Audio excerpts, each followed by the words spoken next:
He calculated that for Lin Jin to snag 36% of the 4 Stars Group shares, he'd need a cool 700 billion yuan. But since our boy already blew 450 billion, he's only got about 250 billion left in the tank. The villain just dumped 5% of shares, leaving him with 30%, and he's dead certain Lin Jin is running on fumes and won't be able to keep up. He's feeling smug, thinking it's time to squeeze every last cent out of Lin Xin until the kid is broke and playing right into his trap. Suddenly, Jinjuan gets word that the 4 Stars Group is dumping another 5% of their shares.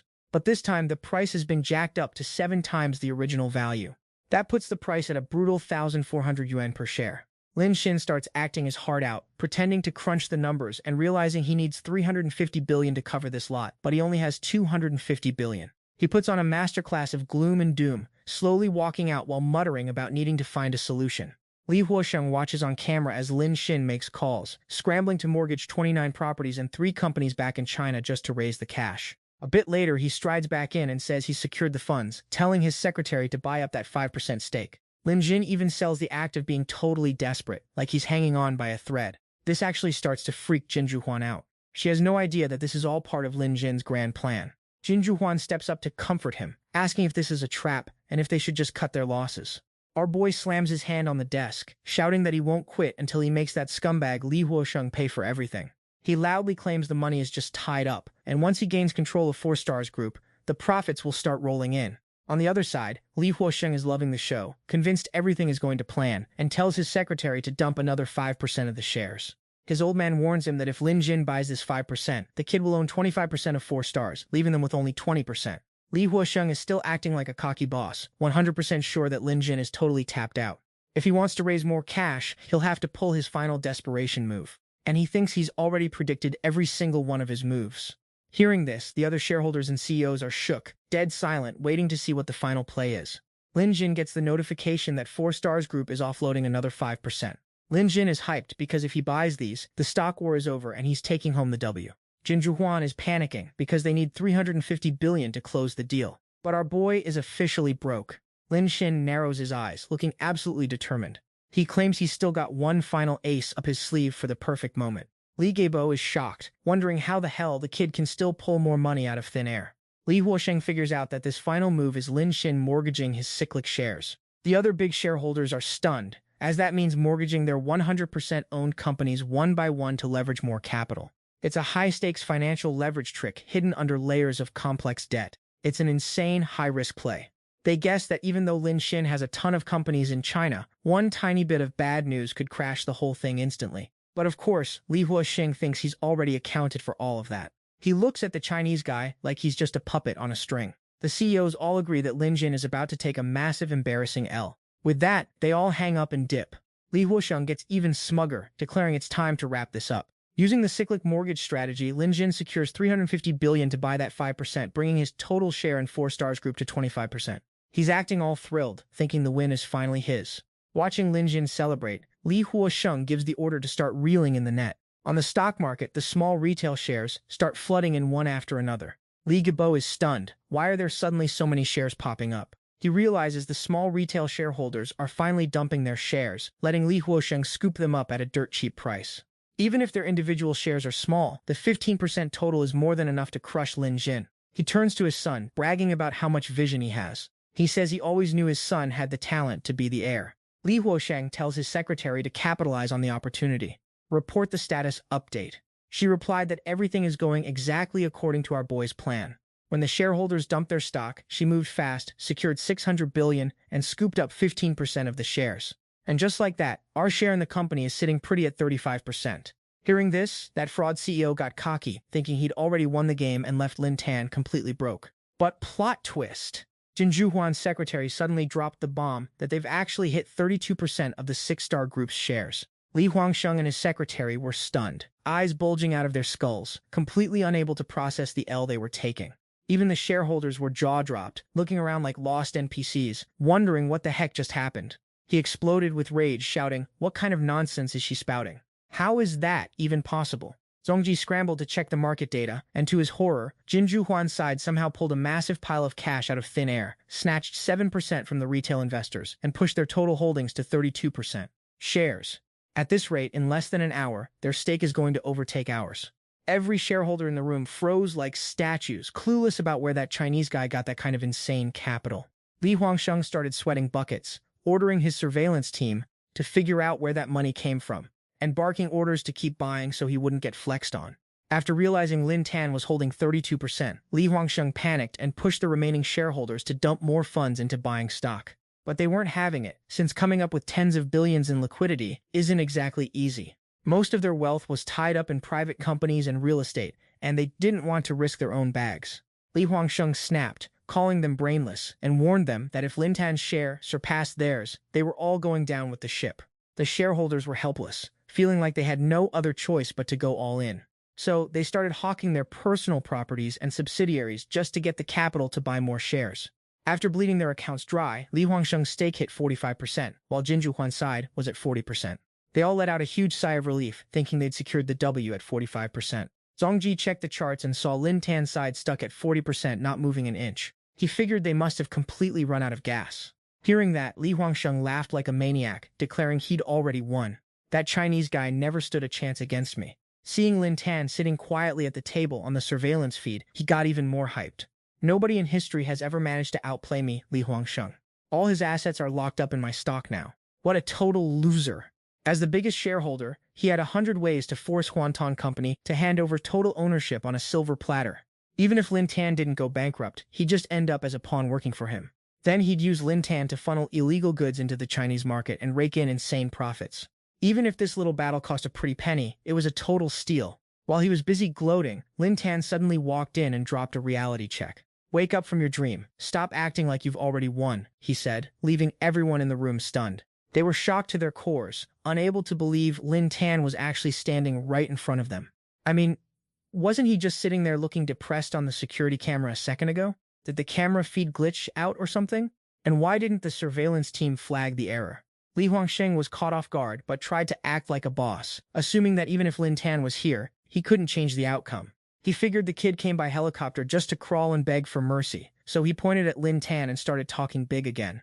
"You're just in time, kneel and promise your loyalty, and I might give you a decent position at 6-Star Group." Lin Tan walked up to him with a cold stare, deadpan telling him that 6-Star Group doesn't exist anymore. That left Li Huangsheng even more confused, completely lost as to what the hell the kid was talking about. Then the CEOs of several other major groups suddenly walked in. Even the big-shot directors Cui and Zheng Xiang strolled in, showing him zero respect. Li Huangsheng looked at them, his face turning pale, stuttering like he'd just seen a ghost. Lin Tan asked the remaining directors to explain the situation clearly so Li Huangsheng wouldn't be totally lost. Director Cui stepped up with a mocking tone. "So sorry, Director Li. This happened so fast I didn't have time to give you the heads up. While you were busy playing Commander, President Qian contacted us to propose a partnership, so we just cut your feed. President Qian promised that if we teamed up to take you down, we'd split the ownership of your shares equally once we won. The offer was just too juicy to turn down, so we had no choice but to sign with him right then and there. The total shares our 4 companies under the 4-Star Group hold currently sit at 55%. You've lost. As a man who trusts no one, Li Huangsheng found this completely impossible to believe. I've been tracking Lin Tan this whole time. How could he have possibly contacted them? Contrary to his pathetic little theory, Lin Tan knew he was being watched and tracked every single move from the very start of this battle. But shockingly, Lin Tan used top-tier hacking tech to counter the surveillance and play him at his own game. Everyone in Lin Tan's company is a world-class hacker, so spoofing the feed he was watching was basically child's play. Seeing the footage, Li Huangsheng guessed Lin Tan pre-recorded it, but still couldn't fathom how it synced perfectly with the real-time stock purchases. Lin Tan laughed at him for being a total boomer, acting like pre-recording is still a thing in this day and age. Nowadays we use AI to generate images in real time based on whatever we want. All it takes is some remote voice acting.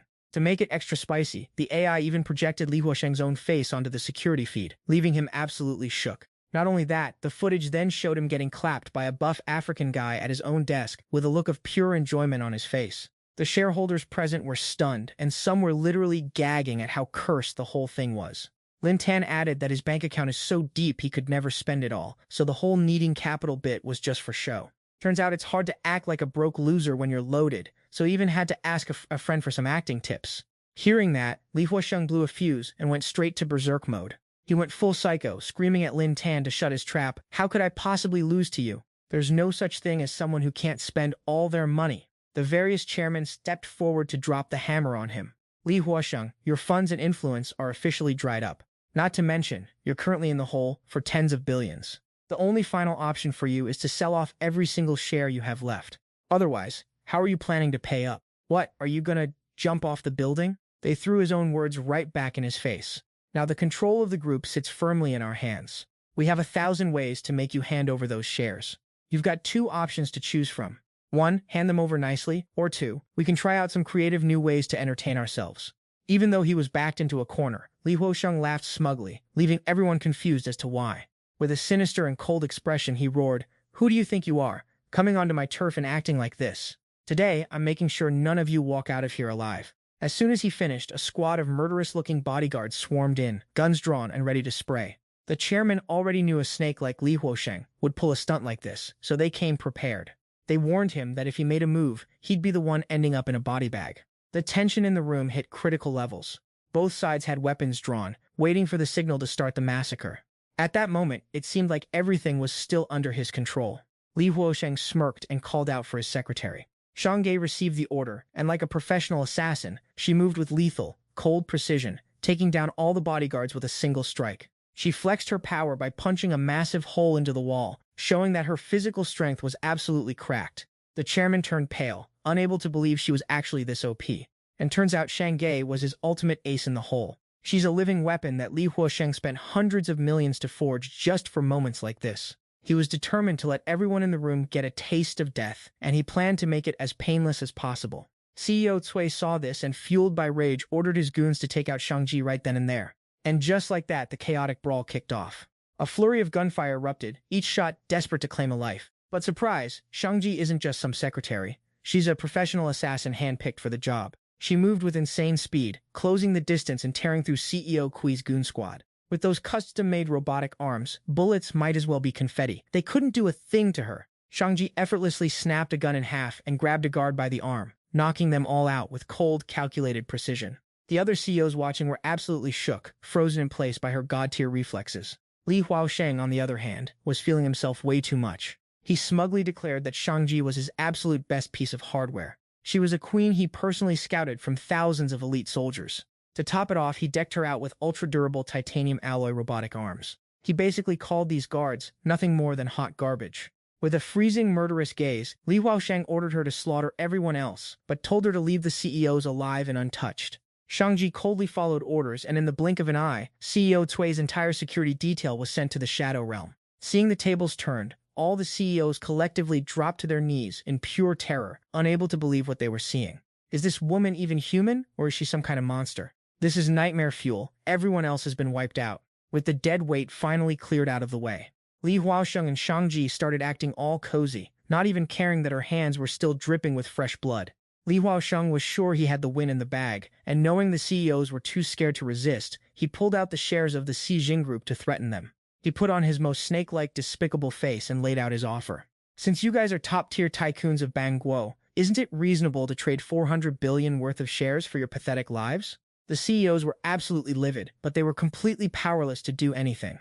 Meanwhile, Lin Tan was still standing there, unbothered, silently reading the room. Li Huosheng saw Lin Tan looking calm, not even sweating, so he marched over with the contract and told him to sign it so they could end this little game. He even threatened to put a bullet in Lin Tan's head if he didn't sign. But Lin Tan couldn't care less about his little monologue. With lightning speed, he snatched the gun from a guard, flipped the script, and held it straight to Li Huosheng's head. The sudden turn of events left Li Huosheng panicked, with no time to even react. Not just him, but even Shang-Ji and the other shareholders were mind-blown by how fast he moved. But Lin Tan didn't send him to the Shadow Realm. He just used the barrel of the gun to slap the taste out of Li Huosheng's mouth, knocking his teeth out. He knew the guy still had some value, so he wouldn't finish him just yet. Stumbling back from the impact, Li Huosheng stuttered and ordered Shang-Ji to kill this punk. As soon as the command dropped, she lunged forward, throwing a massive bone-crushing punch at Lin Tan. But surprise! With his level 11 system stats, Lin Tan caught that massive blow with just one hand like it was nothing. Everyone in the room was completely stunned, jaws on the floor, failing to comprehend what they were seeing. How could he just tank a hit like that? Li Huosheng was shook to his core, unable to believe his own eyes. Considering a heavyweight boxer hits with 400 kilograms of force and her machine arms pack nearly half a ton, the fact that he stopped it with one hand was insane. Lin Tan just held her fist steady and started throwing shade. Hey, gorgeous, is that all you've got? Try putting some effort into it. That was kinda weak, honestly. Suddenly, a razor-sharp needle shot out from her arm, forcing Lin Tan to pull his hand back in surprise. Li Huasheng saw this, and smugly assumed Shang-Ji was just holding back, because she didn't want to accidentally kill Lin Tan. He even mocked him, asking if he really thought he could challenge her. Once she goes into berserk mode, even I can't hold her back. Your time is up, kid. Shang-Ji lunged again, spamming attacks, but she couldn't even graze Lin Tan. Annoyed by the waste of time, Lin Tan landed one final, decisive blow that sent her robotic arm, and her flying back, leaving her trembling and broken, as Li Huasheng desperately screamed for her to get up, because he'd spent way too much money to lose like this. What an absolute bottom feeder. Lin Tan coldly approached him, radiating pure menace. Looks like you've run out of plays, don't you think? I should probably just call you what you are, a total loser drowning in billions of bank debt. Even with Lin Tan's foot pressed against his head, this fraud kept flapping his gums, calling Lin Tan just some broke, wet-behind-the-ears kid from Huaguo who has no business stepping to him. Li Huasheng kept flexing how he owned the entire suction group and more than half of the country. Lin Tan decided he was done wasting air on this fossil and kicked him so hard he shattered the building's reinforced glass. Hanging over 100 stories up, Li Huasheng was dangling off the edge, terrified that the slightest twitch would send him plummeting to his doom. Lin Tan calmly strolled over, stepped on him again, and asked a simple question. What was that you said earlier? I didn't quite catch it. The guy started begging for his life, practically singing an apology song. Lin Tan cupped his ear, acting like the wind at 100 stories up made it impossible to hear a word. Plus, my legs are getting tired. Maybe I should just let go. Li Huasheng was shaking so hard he just pressed his palms together, praying for the big boss to show mercy. It's my fault. I'm blind for messing with someone like you. Please, I'm begging you. Pull me up. Facing his own mortality, Li Huasheng sobbed and promised to hand over every last share of his company if Lin Tan would just spare him. Lin Tan coldly told him that the shares were definitely getting handed over regardless. But hey, why don't you take a good look around? This is the exact angle you've been looking down at all the regular people from, right? Looks like you're going to have to get used to a different perspective from now on. The crowd down below was buzzing, phones out, wondering why the glass was shattered and what kind of drama was unfolding up there. Could that really be Li Huasheng? Some recognized him and were actually hoping he'd fall. The world would be a better place without trash like that. Up on the ledge, Li Huasheng was trembling, terrified of the Reaper coming for him. Suddenly, everyone's phones started blowing up with notifications. All the dirty laundry on Li Huasheng was being leaked online, exposing his entire empire of lies. From his midnight clubs where things got real shady, to Sushin Group's 80 billion in tax evasion, and all the people who mysteriously vanished after opposing him. And to top it off, there was a clip of him bragging to other CEOs that the local police were basically just his personal guard dogs. Everyone was absolutely shook, completely blindsided by the scale of the corruption. Nobody expected he was this low and pathetic. A girl in the crowd saw the cops dragging Li Huasheng away and shouted to everyone that the monster was finally locked up. Li Huasheng and his board of directors were dragged out while crying like pathetic losers. Obviously, this is the main event everyone's been waiting for. The day of reckoning is finally here. The consensus was that this human garbage didn't even deserve a jail cell. He shouldn't be let off easy. Reporters were swarming, live streams were going crazy, and people were literally shouting for the death penalty. The crowd was so heated and massive that the police couldn't even keep the situation under control. People were lunging forward, kicking him while he was down. The cops tried to play it cool and keep the peace, but the collective rage of the mob was way too real to stop. He kept getting clobbered without a shred of mercy. Even if he died 1,000 times, he could never pay back the damage he did to the country. Getting trampled and beaten, he screamed at the cops in terror, begging them to save him because he didn't want to die. Li Huasheng looked over at Lin Tan, shaking like a leaf. Didn't you say you'd let me go if I signed those papers? Lin Tan looked down from above, muttering that he hadn't expected things to spiral into such a chaotic finale. He'd even called in the guy's trusted police buddy, but not even that could save him now. In the end, he got physically corrected by the angry mob and sent to the afterlife with nothing but regrets. With Li Huasheng out of the picture, Lin Tan held up the contract and thanked the other CEOs for showing up, confirming they were all ready to sign over 100% of Suxin Group to Jinju Huan. Seeing how Lin Tan played that old fox Li Huasheng into an early grave, these CEOs were terrified, speaking in hushed, trembling tones of pure respect. They all agreed to hand over their shares to Lin Tan for free, completely bowing down to the absolute GOAT. They scrambled to find an excuse to dip, terrified that Lin Jin might change his mind.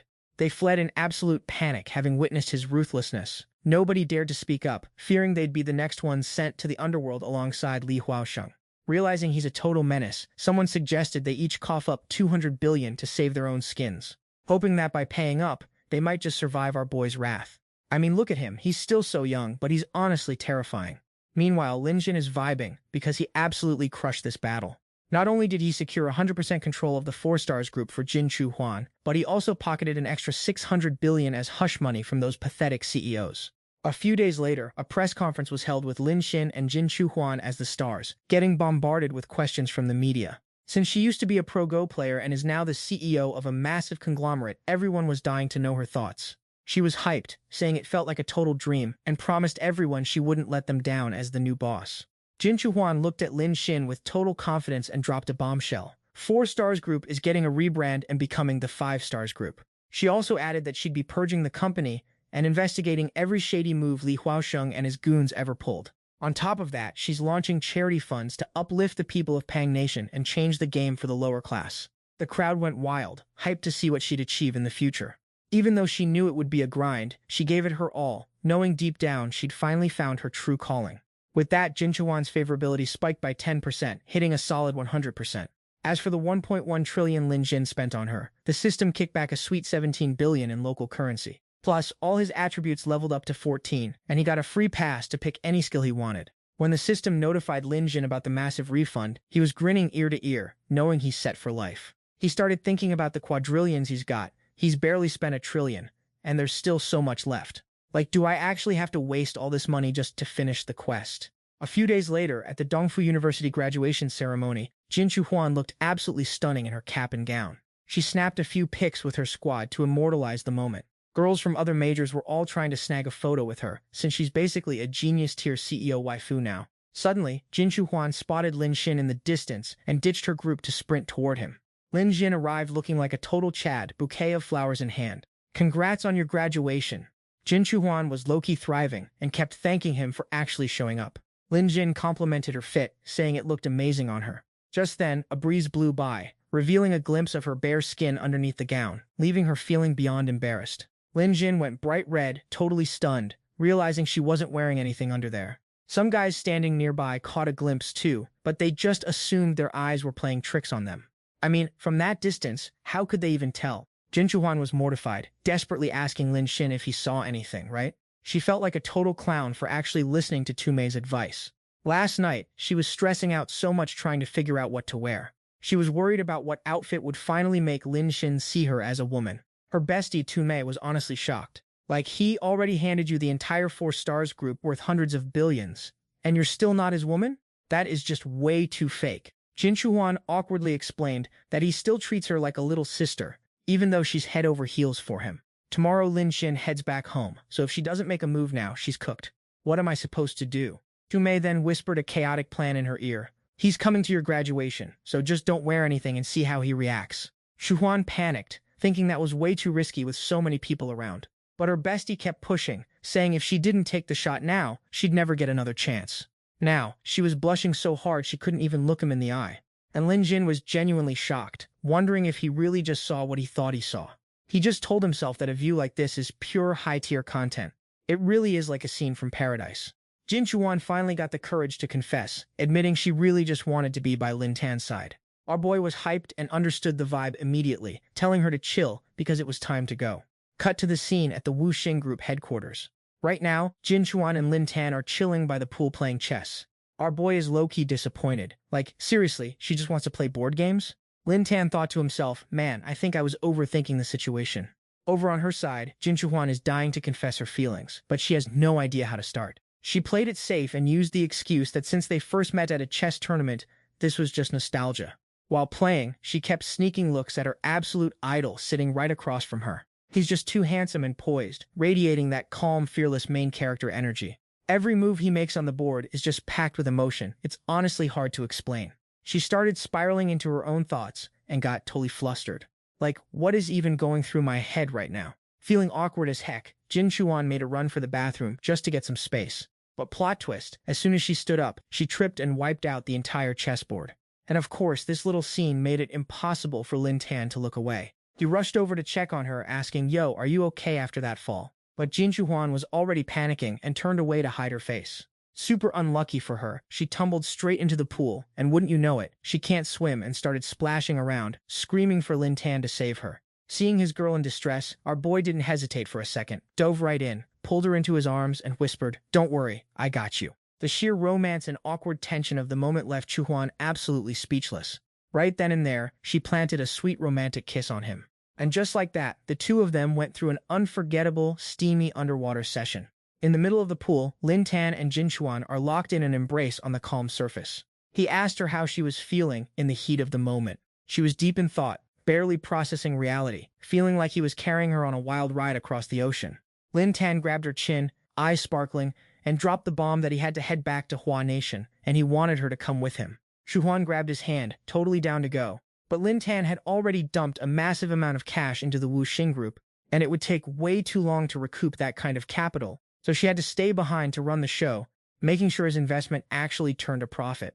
Lin Tan kissed her forehead softly and told her, "Don't stress, if you lose money, just come find me." Chuhuan was over the moon hearing that, thanking him for being such a king. She told him she wanted that floating feeling in the water one more time, asking if he could make it happen.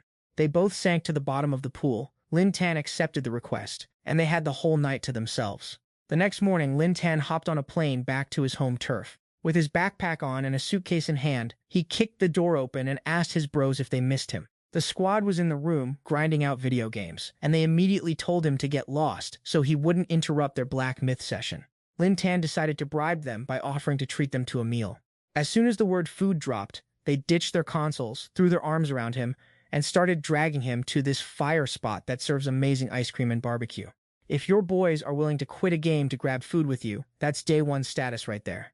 Night fell over the small district, and Lin Tan and his crew hit the bustling street market, which was packed with snacks. While walking, the boys started flexing about a game with insane difficulty that took them 20 tries just to beat one boss. The group kept yapping until they finally reached the ice cream stall. The place was absolutely swarmed with people. Trendy girls were out here posing with those weird smoky ice cream treats. Wu Ji immediately urged the brothers to get in line so they could see what all the hype was about. Shu Tong was also super curious about this smoke-filled dessert. After a 20-minute wait, they were finally up, and the vendor started prepping the order for Lin Tan's crew. She gently held the ice cream out, eyes wide with pure craving, staring at that cup like it was the Holy Grail. Meanwhile, Lin Xin and his squad were still grinding in line, only 4 people away from the prize. Turns out, getting your hands on this ice cream is basically a high-stakes quest. Chu Tong glanced at the girl, a weird sense of déjà vu hitting him out of nowhere. The 4 of them were praying this bougie ice cream was actually worth the wait. Wu Ji held up 4 fingers, ready to drop the cash for the whole squad. Suddenly, some girl with a phone shoved her way to the front of the line like she owned the place. She didn't even try to reason, just demanded a Grand Slam ice cream right then and there. This audacity left Wu Ji standing there looking like a total glitch in the system. Lin Jin pointed to the back of the line and told her, "Use your brain and wait your turn like everyone else." The girl completely ignored the crowd, screaming at the top of her lungs for that ice cream. The shop owner looked like she was about to have a mental breakdown. Lin Jin yelled back, "We've been waiting for 20 minutes already, lady." That caught the influencer's attention, and she finally turned around. She realized the line was way too long and clearly decided she was too famous to stand in it. She shoved her phone in everyone's face, making sure they knew exactly who she was. She's a food vlogger, and her latest post was literally about this exact ice cream shop. The crowd whispered, thinking she was a legit influencer. If they got featured, they might actually go viral.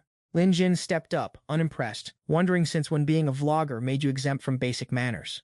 Even if the owner invited you, you're a vlogger, not the president. Stop acting like you've got VIP privilege. The shop owner's eyes lit up, clearly recognizing who Lin Jin was. The vlogger put her hands on her hips and scoffed, calling Lin Jin and the others a bunch of nobodies. She flipped her hair, acting like the owner should be kissing her feet and handing over the ice cream already. She bragged about her influence, claiming one post from her would bring in more views than the owner could handle. She claimed 100,000 followers and said plenty of shops begged for her to grace them with her presence. She acted like she was doing the shop a massive favor by even stopping by, demanding a thank you.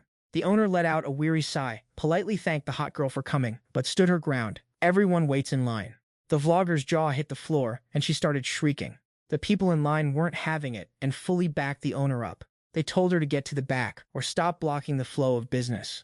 She was shaking with rage, teeth gritted, unable to handle the fact that nobody cared about her clout. She stepped out into the middle, playing the pretty girl card and saying she shouldn't have to wait. The crowd heard her label herself a hot girl. They stood there for a split second before erupting into loud, mockery-filled laughter. The sheer volume of the roasting left her completely speechless. She started pointing fingers, screaming at them to shut up and stop teasing her. She's a high-tier hot girl with hundreds of thousands of fans, after all. She demanded they apologize right this second. She declared that if she couldn't get her ice cream, nobody else was getting theirs either. Her voice was so shrill that the crowd literally had to plug their ears. The vlogger went full Karen mode, accusing the owner of siding with the peasants just to bully her. She claimed the owner was just jealous of her looks and threatened to cancel the shop on social media. The shop owner looked panicked, having no idea how to deal with this level of delusional drama. Lin Tan stepped in to drop some logic on her. He pointed out she's just a salty brat who's planning to smear the owner's reputation just because she couldn't cut the line. The entire line backed him up, ready to testify that she was the one in the wrong. He asked her, "You think having a few fans makes you better than everyone else? Watch out, the higher you climb, the harder you're gonna fall." She wasn't backing down, pointing at Lin Tan and mocking him for trying to beef with her online. She hissed, "You have no idea what kind of disaster I'm about to unleash on you. I'm not just any basic food vlogger. I'm the exclusive brand ambassador for the Xiaohilu luxury restaurant chain." Everyone in the back started sweating bullets the second they heard the name Xiaohilu.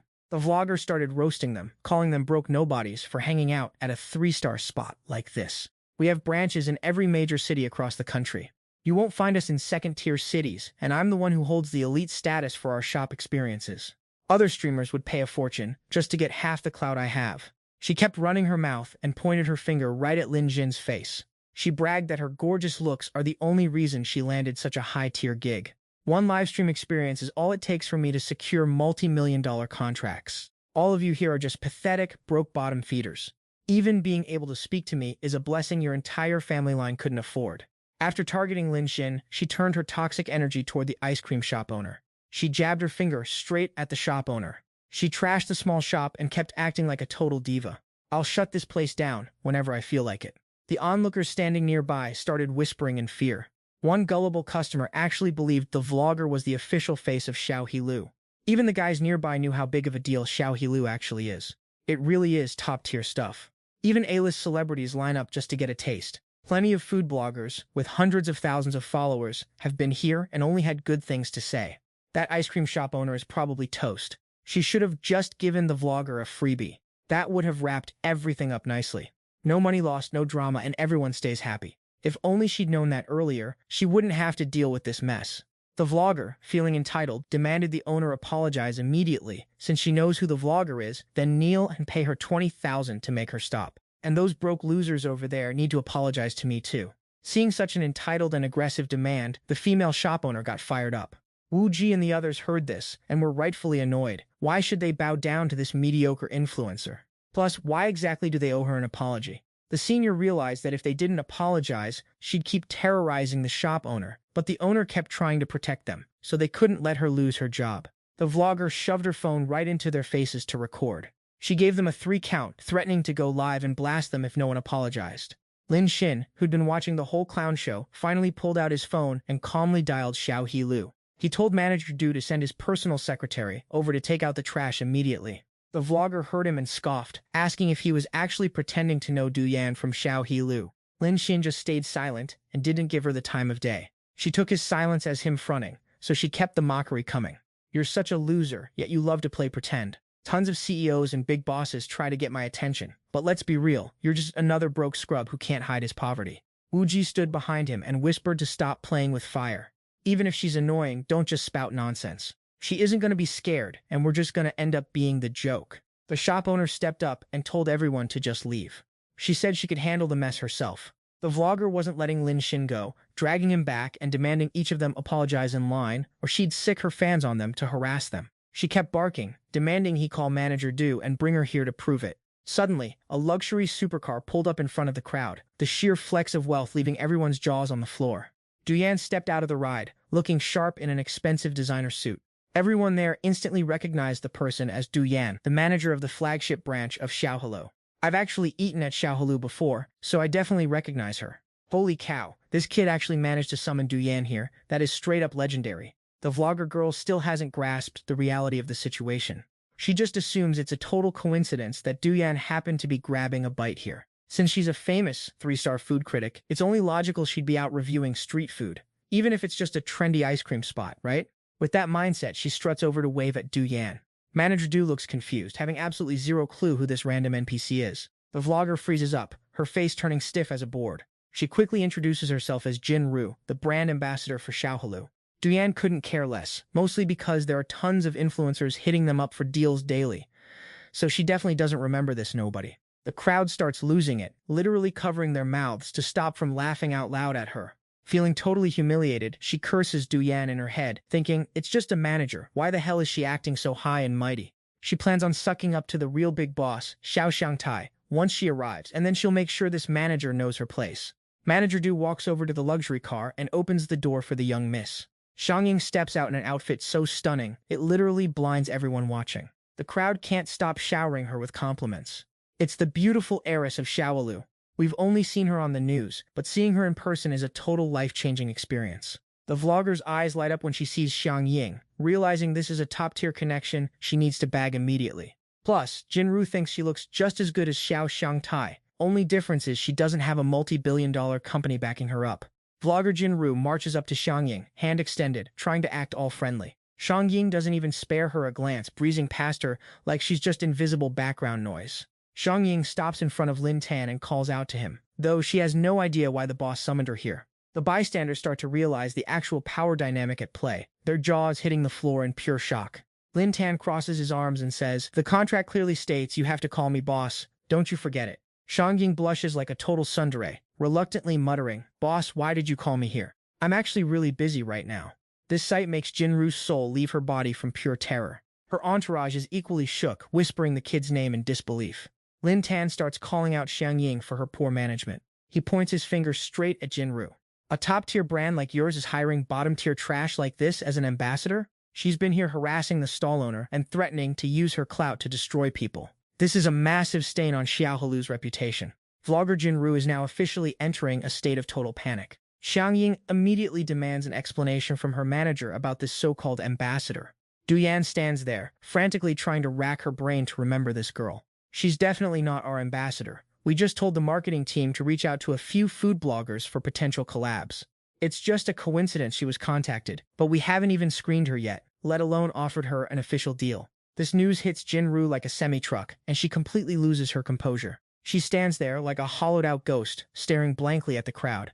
The onlookers are relieved to find out she was just capping the whole time. Honestly, her lying about a multi-billion-dollar brand connection is plot twist material for a novel. Hearing Lin Tan's complaints, Manager Du pulls out her phone to dig into this vlogger's background. Just as he said, she's a food vlogger who abuses her platform to bully small business owners. If shops don't pay her off, she records hit pieces, leaves fake reviews, and rallies her fan army to mass report them. Most shops just pay the bribe to avoid the headache. Jinru sees her entire grift being exposed and starts trembling in fear. Using the name of Xiaohelu for fraud is a direct attack on our corporate image. We're lucky Mr. Lin is here, otherwise, we would have completely missed this liability. The management team is already posting a statement on all major social media platforms and filing a lawsuit against her immediately.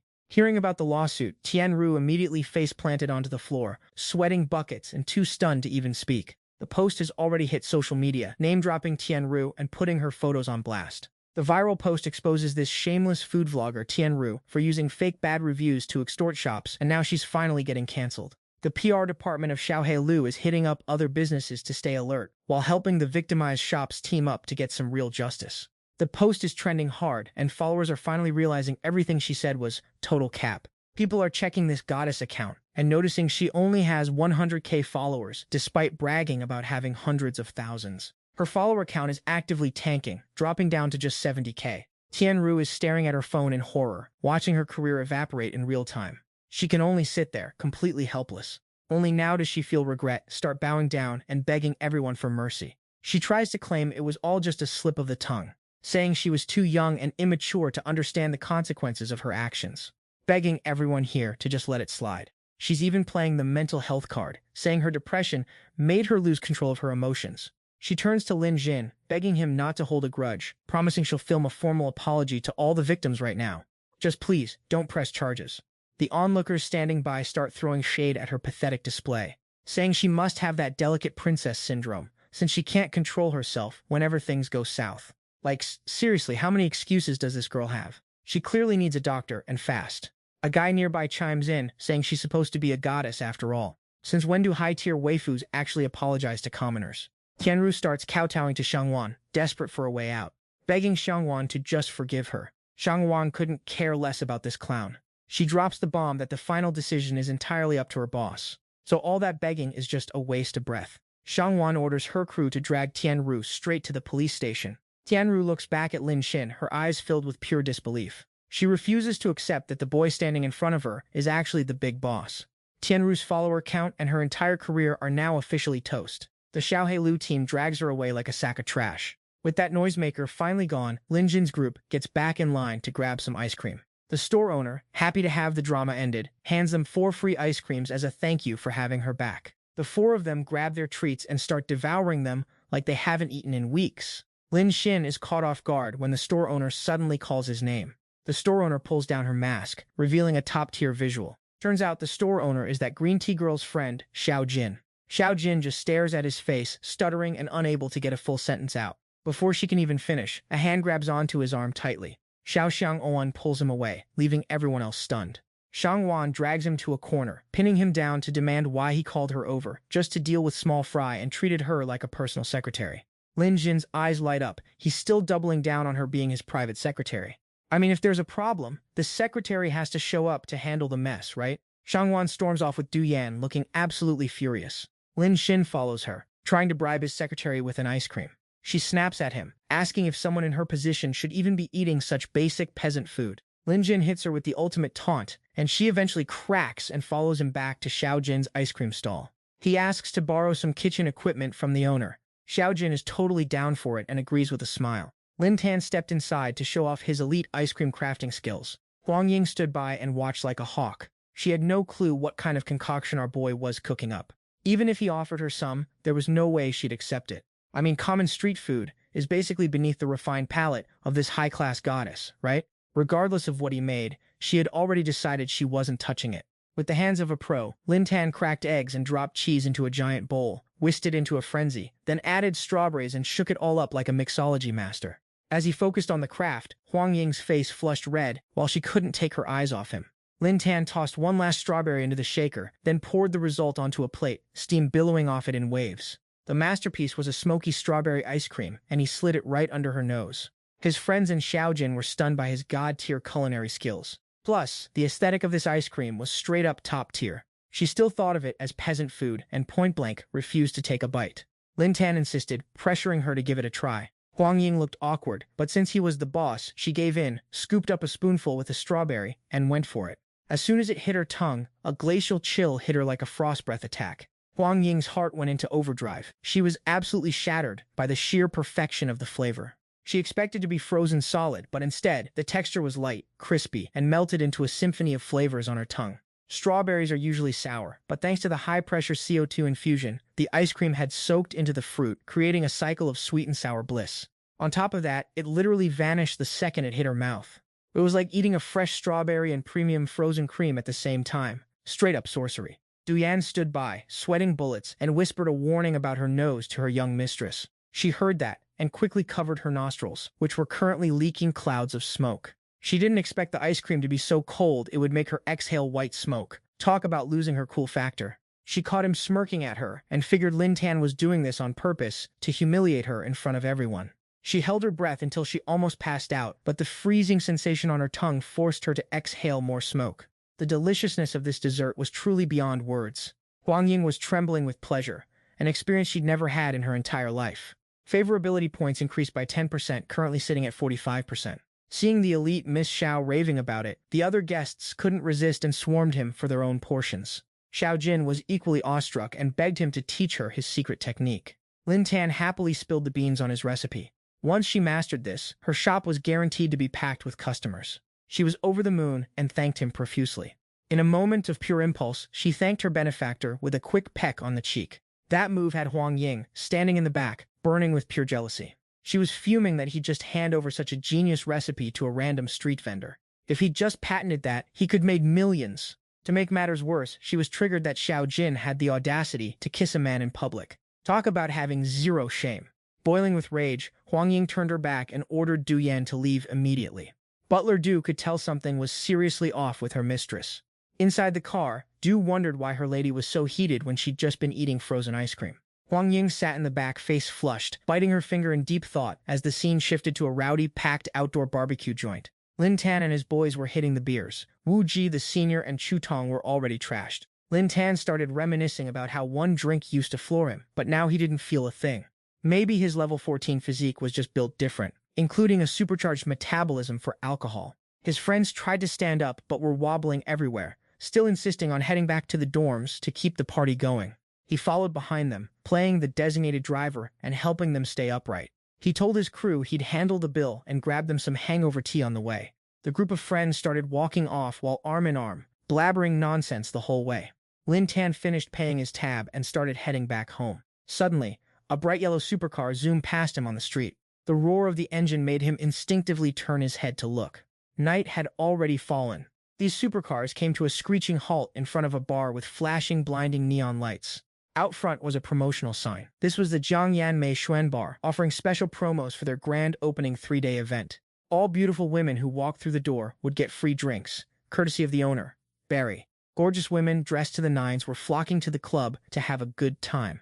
A group of 4 girls walked in, saw the free drink promo, and excitedly asked the receptionist if they met the beauty standard. The receptionist complimented the group, but told them they didn't quite meet the bar's tier requirements for the freebies. But as a consolation prize, they could get a 10% discount if they joined.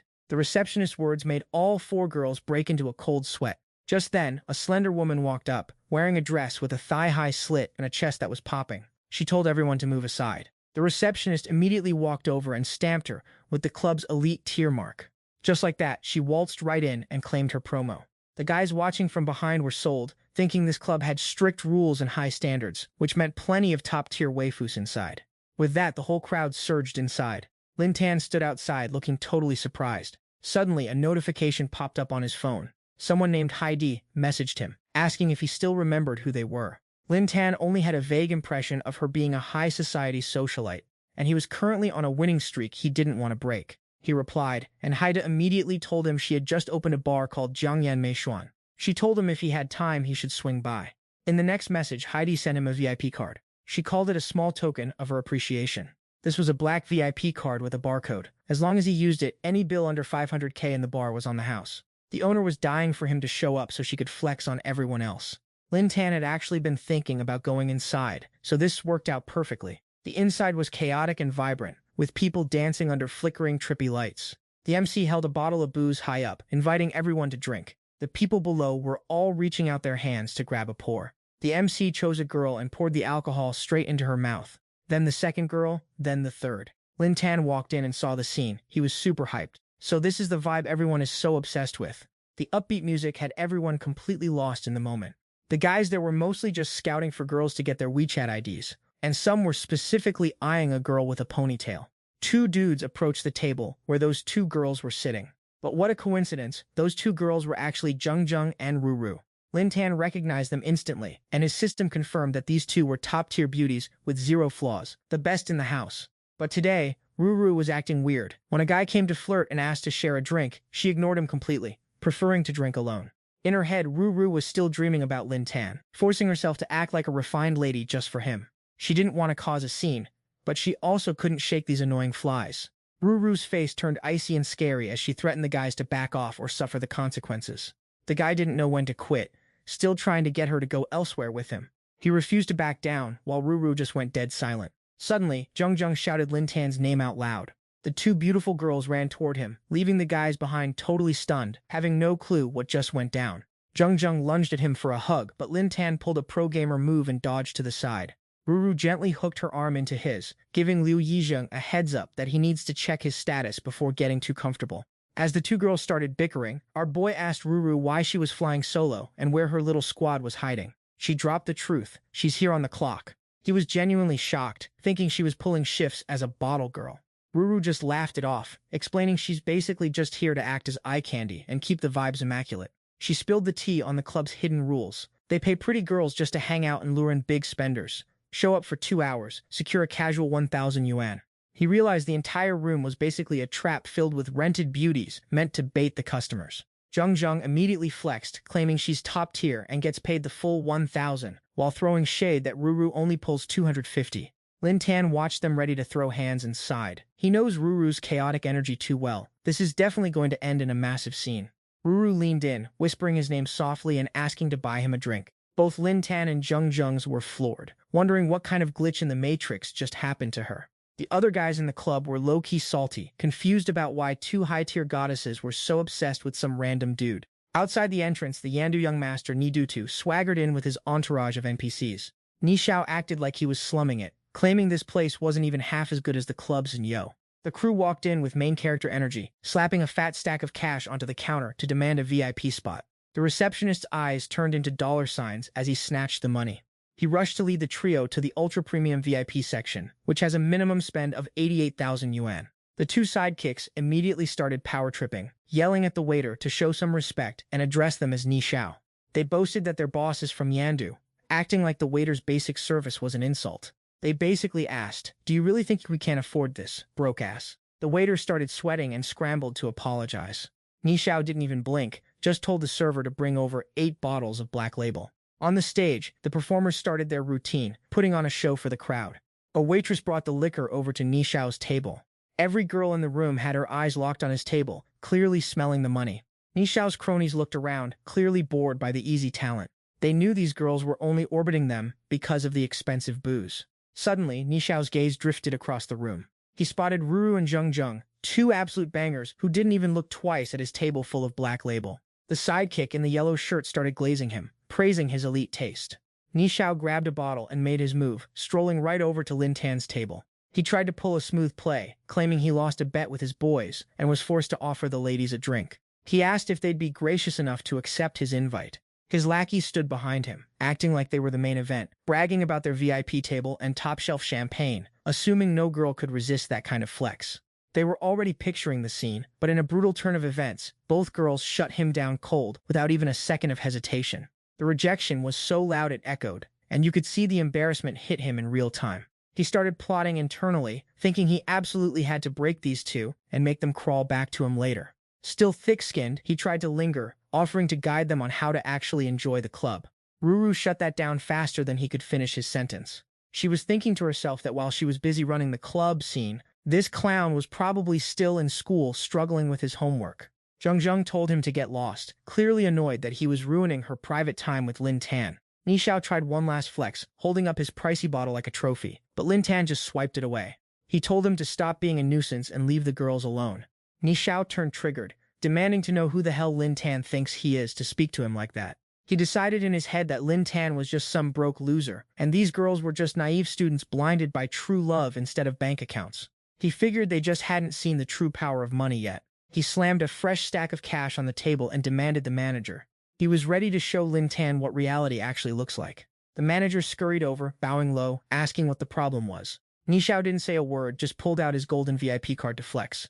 This black card is about to drop a casual $1,000,000 to cover everyone's drinks in the club. The entire crowd goes wild, absolutely buzzing now that the tab is officially taken care of. Someone with eyes spots the golden dragon card. You don't just get that unless you're sitting on a few billion. The manager immediately starts bowing and scraping, ready to swipe the card for young Master Ni. Young Master Ni immediately starts calling the shots. He points his finger right at Lin Xin, ordering the manager to kick him to the curb. The manager, seeing the fat tip from young Master Ni, marches over to Lin Xin's table and tells him it's time to bounce from Jiangyan Mei Huang. But, he adds, as compensation for the inconvenience, this bill is on the house, and he'll get a VIP discount for his next visit. Lin Xin just keeps his head down, not saying a single word. Young Master Ni flashes a smug grin, loving how he's flexing his bank account in front of two gorgeous goddesses. The two girls just let out a heavy sigh, clearly not impressed by his pathetic act. Ruru bursts out laughing at the sight of this clown, trying to outflex Lin Xin with money. Tranjon covers her mouth to giggle, warning him he should stop while he's ahead before things get ugly. Young Master Ni's face turns dark, visibly annoyed by their reaction. Seeing their boss getting roasted, his goons immediately jump in to defend his honor. One of them starts bragging that this is young Master Ni, the heir to the prestigious Ni family from the capital. They flex that his family owns the JTI racetrack in the Blue Sky District, claiming that for someone like him, high-end racing cars are just cheap toys. He eats up the praise, soaking in the ego boost from his lackeys. He feigns humility, telling his goons to chill out and not scare anyone, pretending he isn't trying to bully people with his wallet. He grabs an expensive bottle of booze, walks right up to the girls, and shamelessly tries to get them to drink with him. He starts bragging that sipping this specific bottle is the only way a real man shows his class. The onlookers start hyping him up as a total boss, cheering for a drinking contest to see who the real man at the table is. Ruru and Tronjin immediately snap back at the crowd, calling out this drinking challenge for the blatant harassment that it is. Seeing the girls aren't biting, he proposes a balanced deal. 3 vs 3, matching drink for drink, and whoever taps out first is the loser. He makes his terms crystal clear. If he loses, he'll pack his bags and crawl out of here himself. He mocks Lin Jin, assuming this broke student has never tasted top-shelf liquor in his life, and acts like he's doing him a favor by footing the bill. Young Master Nai and his cronies are practically drooling, looking at them like wolves eyeing fresh prey. They look at Lin Xin and his crew like they're just clueless students with zero tolerance for real booze. These guys think they're alcohol veterans, used to downing entire bottles of Western spirits in one go without even catching a buzz.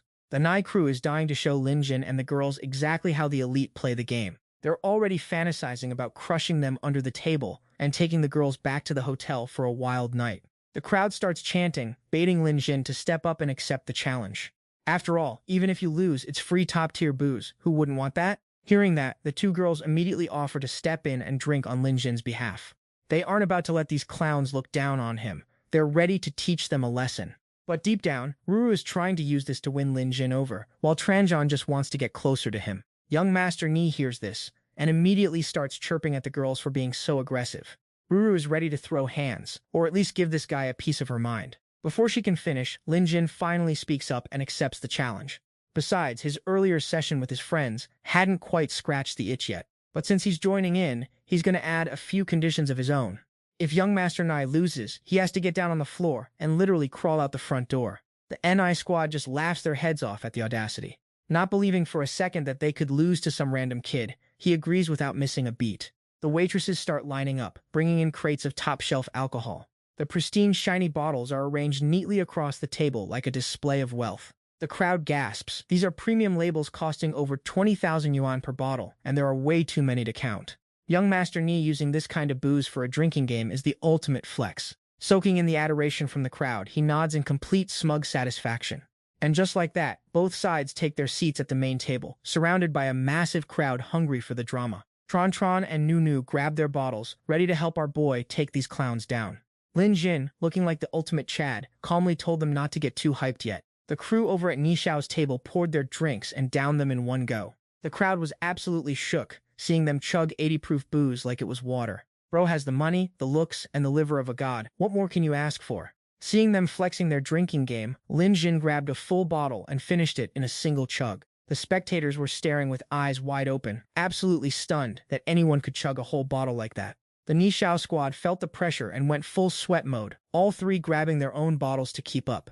Once that bottle was empty, their faces were already glowing like ripe tomatoes. While they were struggling, the crowd noticed Lin Jin had already polished off 3 bottles all by himself. Nishao's eyes nearly popped out of his skull. He couldn't believe what he was seeing. Tron and Nunu were hitting their limits, barely sipping their drinks now. Lin Jin casually asked if he wanted to keep going, and Nishao, still playing the tough guy, acted like he wasn't about to pass out. Bottle after bottle went down, leaving the table looking like a graveyard of empty glass. After the chaos, Nishao's 2 lackeys were finally tapped out, completely finished. Nishao was starting to think Lin Jin was some kind of freak of nature, downing 6 bottles and still looking stone-cold sober. Being the ego-driven villain he is, Nishao refused to take the L in front of everyone.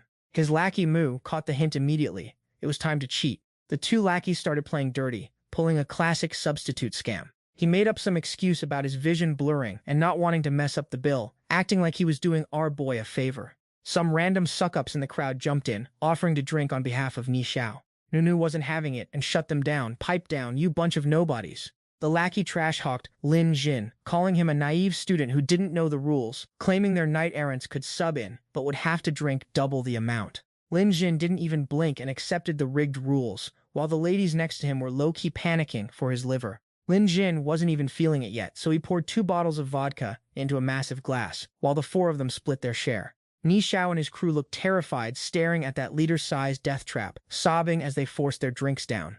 Meanwhile, Lin Jin just held 2 glasses, sipping like it was nothing. In no time, he finished both, looking like he was just hydrating, while the girls watched in absolute awe. The crowd couldn't wrap their heads around why he hadn't hit the floor yet. That was 100 proof vodka, not a juice box. This guy isn't even human. Nishao's crew was a disaster. Some were falling over, others were losing their lunch, and nobody could take another drop. Lin Xin raised his glasses high, reminding the fraud that he still had one more round to go. The crowd started getting pressed, telling Lin Xin to just pass out already and stop trying to save face, warning him he'd literally die if he kept pushing. Nunu went full savage, telling the crowd to shut up and inviting them to drink for the loser instead. Nishao was now relying on the noisy mob, praying Lin Xin would stop before he ended up in the hospital. He was basically acting like Lin Xin was ruining the free booze party for everyone else. Lin Xin remained totally unfazed, determined to settle this with results, not just empty talk. Nishao felt the heat, sweating bullets and gritting his teeth in pure anxiety. He never expected a broke loser to be this built different, realizing if he drank one more bottle, he was a dead man. But his massive ego wouldn't let him quit. Out of options, he stood up to recruit more knights to drink for him. The loudmouths who were chirping earlier were now suddenly looking at the floor, making Nishao's blood boil. He played his final card, flexing his GTSB sports car to bribe someone into helping him win. The crowd instantly recognized the flex, a sports car worth over 9 million yuan. Everyone was practically drooling over it. Seeing him cross the line, Lin Xin raised the stakes of the game. If he loses, the car stays, and he gets out of here for good. He threw the challenge back at him. You got the guts to play? Triggered, the fraud slammed his hand on the table, still acting like he could win this trash-tier fight. He accepted the bet, seal of the deal. 3 beefy guys stepped up to back up young Master Ni. Seeing this, he figured Lin Tan would pass out after one more bottle, so he banked his whole reputation on these clowns. The goons puffed out their chests, acting like they could chug 2 more bottles of vodka each. The round started, and Lin Tan slammed 3 bottles down instantly, while the other 3 just slumped over, puking their guts out after barely finishing 2. Young Master Ni couldn't believe his eyes. He didn't expect our boy to still be standing after all that booze. He knew he was cooked, and now he was just seething with pure rage. But he still owed Lin Tan a bottle, and if he couldn't pay up, he'd have to forfeit his car and crawl out the door like a loser. Young Master Ni clutched his face in agony, finally realizing he'd taken a massive L. His fury completely clouded his judgment. He grabbed a bottle and swung it at Lin Tan, but our boy's reflexes were cracked. He snagged a bottle and smashed it right over the dude's head. The crowd was absolutely shook, jaws on the floor, never having seen such a brutal beatdown. Ruru stopped playing the damsel, ripped off her modest dress to reveal a fire outfit, and started jumping on him, throwing hands at young Master Ni's face. Ruru's pent-up rage was unleashed, leaving the fraud squirming on the floor. The bystanders tried to intervene, but Lin Tan told them to back off, saying he'd cover the medical bills if she kept hitting him. Young Master Ni was screaming for his life, face looking like a bruised plum, as he desperately dialed his goons for backup. But his squad couldn't even make it past the door. Ruru's crew was already holding the line, blocking every single one of his lackeys from entering. They made sure young Master Ni knew this was the top dog in the area, and no matter how much pull he thought he had, he wasn't touching the local kingpin. With no rescue coming, young Master Ni had to eat every single one of Ruru's punches. Suddenly, Erdi rushed in, shouting for everyone to stop the chaos. The crowd gasped, recognizing him as the legendary boss of Zhongyan Meihuan. It's rare to see a big shot like him actually step out in person. The room erupted in excitement. Young Master Ni thought he was saved and reached out to Erdi for help. Without a word, Erdi slapped him so hard his teeth went flying across the room. The dude was confused, but Erdi was only doing it to try and save his sorry hide. As young Master Ni crawled on the floor, it finally clicked. The guy he just challenged to a drinking contest was the legendary President Lin, the legendary ultra-rich whale himself. The thought made his soul literally try to leave his body from pure terror. Rumor has it this guy's wealth rivals a small nation. He could easily crush corporate giants like the 4-star group and make them change owners overnight. In Yanjiang, anyone with a shred of status would kill to just be seen in the same room as President Lin. One word from this guy is enough to bankrupt an entire conglomerate. He came here looking to suck up to Erdi just to get an intro to President Lin, and now he's gone and offended the man himself. He started slapping his own face, groveling and begging Lin Tan for mercy. Lin Tan looked at him with pure disgust, so the desperate loser grabbed his leg, offering him a 100 million yuan racetrack just to make amends. Erdi chimed in, trying to put in a good word for the idiot. Seeing Erdi's face, Lin Tan decided to let it slide this time, but warned him not to try and flex his money like that again. The guy was just relieved to be on good terms with Lin Tan. Losing a racetrack was a small price to pay. Lin Tan turned to Ruru, offering her the car and the racetrack since he had zero use for them. Young Master Ni's jaw hit the floor in pure shock. Ruru was hyped and accepted the massive gift. Thanks to that baller move, her favorability shot up by 2%, hitting 89% total. Zheng stood by, green with envy, while young Master Ni gritted his teeth, dying inside over his lost track. Sensing his vibe, Lin Tan shot him a death glare, and the guy quickly waved his hands, swearing he was totally cool with it. He immediately scrambled to get out of there. Living up to his word, young Master Ni curled into a ball and rolled out the door, leaving the crowd completely baffled. RD walked up to apologize properly and offered to comp the entire night's bill. The crowd, seeing their chance, started cheering and trying to buy Lin Tan a drink. Ruru stepped up and barked at them to back off, knowing our boy had already had way too much. Lin Tan slowly walked back to his seat, clearly feeling the effects of the drinks. Suddenly, the lights cut out, and a female voice announced a special glow-in-the-dark makeup party. The UV lights hit, and the glowing patterns on the girls' bodies suddenly lit up the room. The girls in the crowd started dancing suggestively while scanning the room, looking for our boy. Meanwhile, Lin Tan was suddenly dragged away by a young lady to a VIP room for a special private performance. He was hauled off by this girl, having absolutely zero clue what was going on. The two of them stepped into the private chamber. She invited him to take a seat while she went behind the curtain to get prepared. He sat down feeling pretty tense, wondering what kind of show he was about to witness. The door swung open, and a girl in a spicy fashion-forward outfit sashayed toward him. Seeing this hot waifu strutting her stuff, our boy couldn't even keep his composure. The girl, wearing barely anything, slowly approached Lin Tan and handed him a neon lollipop, teasing that it was part of her act. She started showing off some next-level lollipop skills, leaving Lin Tan sweating and barely able to sit still. The girl had totally predicted he would react exactly like this. She wanted to switch to an even bolder act, but Lin Tan suddenly recognized that voice, leaped up, and flicked the lights on. It was none other than Zheng. Seeing it was Zheng, he got super annoyed, pulled up his pants, and cold-shouldered her as he walked out. She was so obsessed with him that she actually licked the spot where he had just been sitting, trying to taste his lingering presence. She was enjoying herself so much that her favorability meter ticked up by 0.1%. Liu Yizheng's total favorability score is now sitting at 99.98%. Suddenly, the door burst open, and Ruru stormed in, frantically looking around for Lin Tan. Zheng sat on the chair with a smug face, mocking Ruru for having zero real status in Lin Tan's heart. Ruru didn't back down, flexing that she'd been gifted an entire car and a racetrack, daring Zheng to compare their standing. Zheng just turned her head away, bragging about how she'd literally tasted his essence, leaving Ruru shocked and confused about what just went down. Zheng left looking totally satisfied, while Ruru vowed that next time, she'd make Lin Tan hers. Out on the streets, Shen Angdong was flying her motorcycle like a speed demon when her phone suddenly started ringing. She pulled over to answer, realizing it was her mom. Her mom was stressed that she hadn't been home for days, not knowing her daughter was out there playing undercover cop, dealing with dangerous criminals. Her mom bragged about finding a spiritual master who could help their family by giving them a lucky charm necklace. Apparently, if you wear it for 24 hours a day for a month, you'll land a high-tier husband, get married, and have a baby. 3 life goals in one go. Angdong, trying to keep the peace, asked her mom how much this miracle necklace cost. Her mom nonchalantly dropped the price, 200,000 yuan. That absurd price tag left her completely stunned. Her mom on the other end started getting triggered by her daughter's attitude. Angdong told her mom to get that 200,000 yuan back, return the necklace, or she'd call the cops on the scammer. Hearing that, her mom went into full rage mode, hitting her with the classic "I raised you for all these years" guilt trip. They were still bickering back and forth. Suddenly, a crowd of people gathered on the bridge, staring at someone trying to jump. Noticing the chaos, she reflexively turned her head to look. There was a girl standing on the edge of the bridge, ready to plummet into the water. The onlookers tried to talk her out of it, but crushed by her own demons, she couldn't think clearly and just closed her eyes and jumped.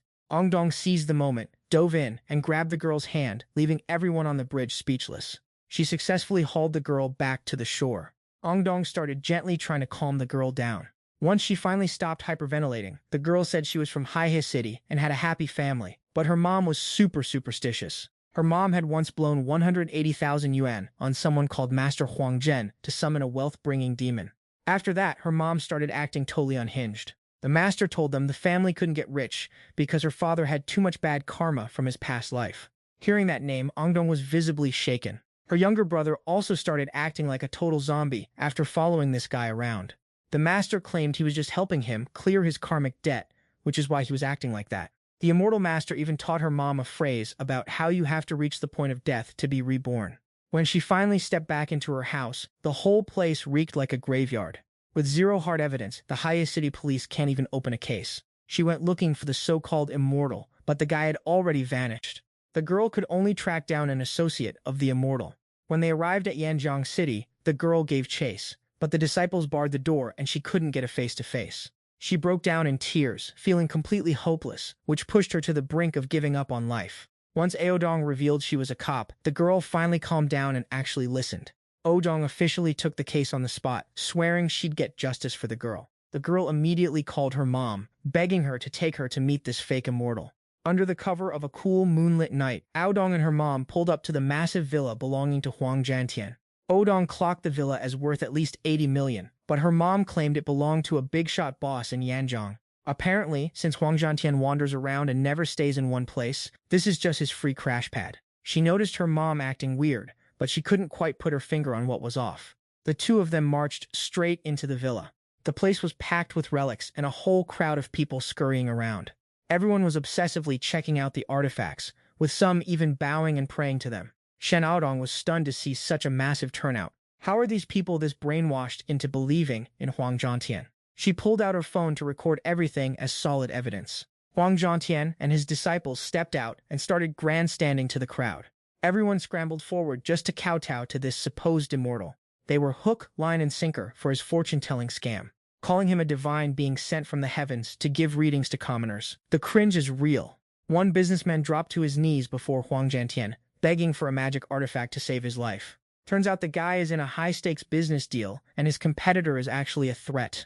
This greedy businessman is willing to pay any price to get an artifact to crush his rival. Odong was lost. What kind of shady sect sells black magic artifacts like this? And the crowd didn't even blink an eye. The immortal told the guy it all depends on destiny, and if he doesn't have enough, he needs to blow his entire fortune to re-invite it. The businessman, acting like a total simp, immediately agreed to empty his bank account to get that artifact. Another guy brought a pair of scissors, claiming it was a magic blade he got from Huang Jiantian to cut off his girlfriend's bad relationships, but it backfired and she just left him for someone else. Huang Jiantian sighed and gently explained that it didn't work because he hadn't spent enough money yet. The guy swallowed that excuse whole and immediately apologized to the fraud. Since his family controls the money, he asked for another way to solve his problem. Odong was physically cringing at this dude's story. Huang Jiantian claimed his family was being blinded by karmic debt. He said the only way to clear that debt was to bring his wife in so he could cleanse her for free. Hearing that, the crowd started hyping up Huang Jiantian like he was a living Buddha, all of them eager to hand over their wives. Odong realized this old fraud was a serious criminal, but she still didn't have enough proof to cuff him. She pulled out her phone to record again, but suddenly a hand reached out to snatch it. With pro-level reflexes, she easily dodged the disciple. The disciple started reciting the house rules about no filming allowed in the villa. He demanded to know exactly who she was. Everyone in the room turned to stare at Aodong, and the vibes were extremely hostile. She knew she and her mom were about to be in deep trouble. Her mom stepped up and started scolding Aodong for acting out. She even forced her own daughter to kneel and bow to the fake immortal. The disciples moved in to grab her, but Odong bolted for the exit. She's confident she could take them all in a fight, but without evidence, running is the play. The gatekeepers slammed the doors shut, trying to trap her inside. Using some top-tier parkour skills, she pulled off a sick flip and escaped the villa. Just as she cleared it, Lin Chen happened to be walking by, and she crashed right into him. Our boy went out at midnight for a drink run, successfully ghosting Liu Yizheng and taking a shortcut, only to bump into someone literally falling from the sky. The two locked eyes and the recognition was instant. Lin Tan was confused why she was out here playing parkour on a wall. Initially, Aodong didn't really vibe with him or have much to say. Suddenly, Huang Jiantian started shouting, and they turned to see the fraud master pulling up with her mom and his squad of lackeys. This guy was out here, using her own mother to gaslight and emotionally manipulate her. Lin Tan was shocked to find a sketchy martial arts dojo run by some random Taoist in a place like this. Odong finally spilled the tea, revealing this place was actually the HQ for a massive scam operation. The brainwashed locals were basically acting as his personal bodyguards. Lin Tan activated his spirit sight to peer deep into their souls and see what was really going on. He realized all of them were straight up under a mind control spell. It was some dark magic evolved from ancient curse arts. They were using psychological conditioning and laced drugs to hack the human brain. Good thing our boy has the system, otherwise he'd be just as lost as these NPCs. Huang Jiantian ordered his disciples to go grab Odong and drag her back. As the goons marched forward, Lin Tan stepped up, ready to drop these brainwashed minions. Perched on a tree branch, a mysterious fairy was watching the whole drama unfold. She realized the southwest side of the Kun Palace Villa was the weak spot for Huang Buxie. These two might be her ticket in. The fairy clocked that Huang Jiantian was actually the infamous Huang Buxie, a fraud who acted humble while mopping floors at Shanjiang for years just to fly under the radar. Once everyone was out, he swiped 3 artifacts and started his career as a professional scammer. She had one objective: retrieve those artifacts and head back to Suojian. But the villa was swarming with goons, making a stealth mission basically impossible. Seeing Lin Tan's skills in action, she decided he was the perfect player to carry her mission. Down below, Lin Tan was putting on a clinic, neutralizing 2 disciples instantly with just 2 fingers. His high-tier technique left Huang Zhenxian and his fan club absolutely shook. Dong was left speechless as he flicked his fingers at their pressure points and folded them like laundry. Huang Zhenxian panicked and ordered his disciples to pull out weapons and jump him. He started yapping about how Lin Tan was cursed by evil spirits and he needed to sacrifice his own cultivation to cleanse them. The daggers the cultists were holding were clearly coated in some nasty toxins. Dong's mom started screeching at her to get behind the master so he could save her soul. The brainwashed crowd started getting hyped, thinking they were performing a holy exorcism to rack up good karma. In their delusional minds, good karma meant getting those sweet, sweet artifact blessings.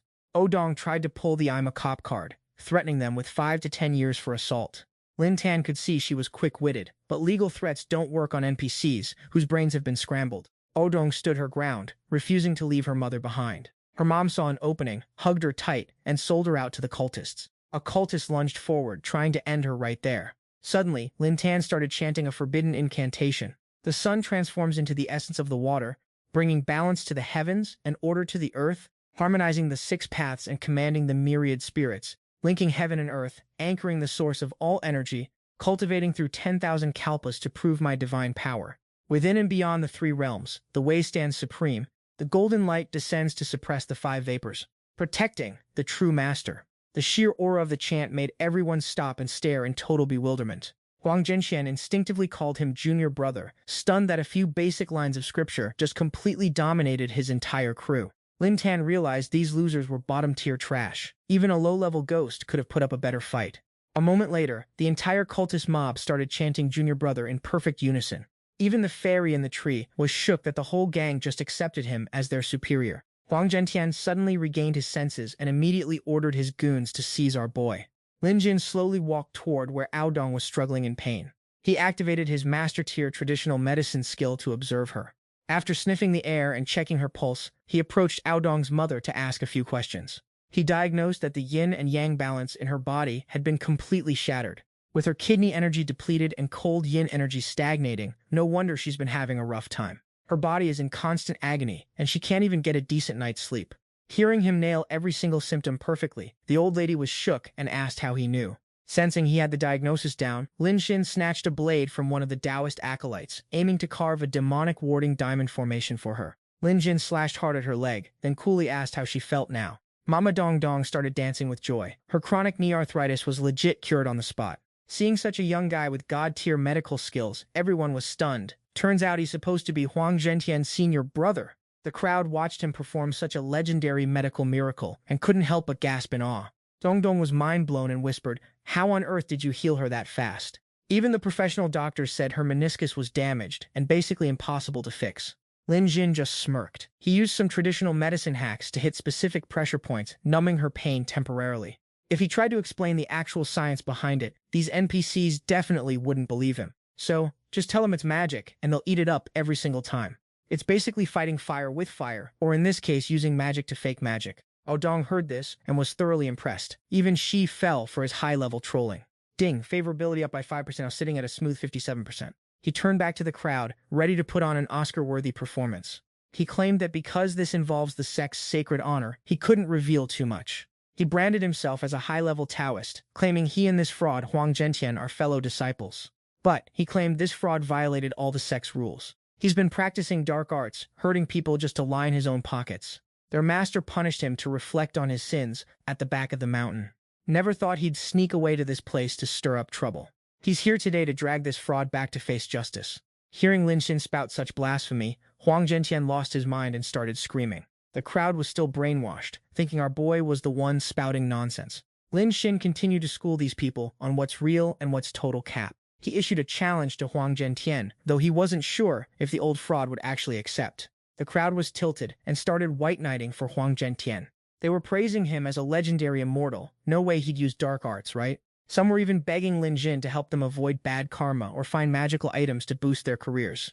Huang Zhentian was grinding his teeth, realizing our boy was hitting too close to the truth. Maybe he could turn this into a recruitment drive. But on the flip side, the old fake realized Lin Jin wasn't using Taoist magic, just some basic acupuncture pressure point tricks. The old fraud wanted to clout chase anyway. If he beats this kid, his reputation goes viral, and the money will roll in like a flood. He stepped up, eager to accept the challenge, and proposed a best-of-3 duel. Best 2 out of 3 takes the win. If the old fraud loses, he retires, but if our boy loses, he's at the old man's mercy. Hearing those terms, Lin Jin locked it in immediately. The goddess watching from the tree thought Lin Jin was just a reckless noob, daring to challenge a pro. He's definitely digging his own grave. With Huang Zhentian's shady tricks, Lin Xin is 100% going to catch an L. This is her perfect window to make a move. Once Huang Zhentian drops his guard, she's swooping in to steal the artifact. Saying that, she touched down on the ground. The two of them started the first round, a soul-summoning duel. The rules were set: randomly pick a client from the crowd, summon their deceased relative, and answer questions that only the closest family would know. Then, the client will be the judge of whether the info is legit or not. The host gestured toward Huang Zhentian, inviting the old man to step up first. The old fake immortal beckoned a young girl, who immediately knelt down, praying for her grandma to reveal her name so she could hear her. Huang Zhentian started spamming his special effects and chanting. Suddenly, he did a theatrical eye roll, went stiff and slumped down in front of the girl, pretending to be her grandma. The girl was overjoyed and started shouting for her grandma. The little girl confirmed all the details were spot on. She was convinced her grandma's spirit had actually returned. The crowd watching was absolutely shook by Huang Zhentian's pro-level skills. Shen Aodong saw this display and started sweating bullets.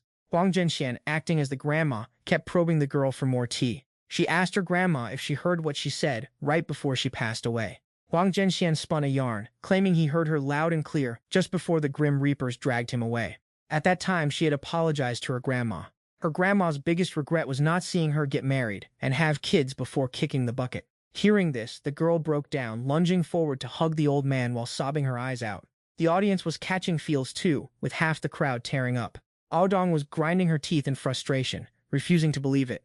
There's no way you can just summon a dead soul for a quick chat. Lin Tan leaned in close to whisper in Aodong's ear, asking for a favor. The girl kept hugging Huang Zhentian, asking if he remembered what she used to feed her. Hearing that, Huang Zhentian went totally stiff, acting like his soul had just left his body. He took a heavy, dramatic breath, telling her that grandma had officially clocked out and moved on. But the truth was he had zero clue what she was talking about. The performance had to end there. He thought to himself that he'd definitely win this round since he picked the perfect shill to work with. He stood up and invited Lin Tan to show off his own moves. Seeing this, Lin Tan turned to a girl and asked her about her personal business. "You had a relative pass away recently, didn't you?" She confirmed that it was indeed true. Her father had kicked the bucket just a month ago. She glared at Lin Tan, asking if he was seriously trying to summon her dad's ghost. She warned him that her dad was a total scumbag, so if he actually summoned him, it was going to be a fist fight for sure. Lin Tan just stayed silent, keeping a poker face. The crowd started roasting him, thinking he was cooked. They figured he'd already taken the L on this one. Lin Tan just smirked. Who knows, maybe this could be the closure they both needed? Just like that, both sides prepared to enter the ring. The girl walked back to her seat.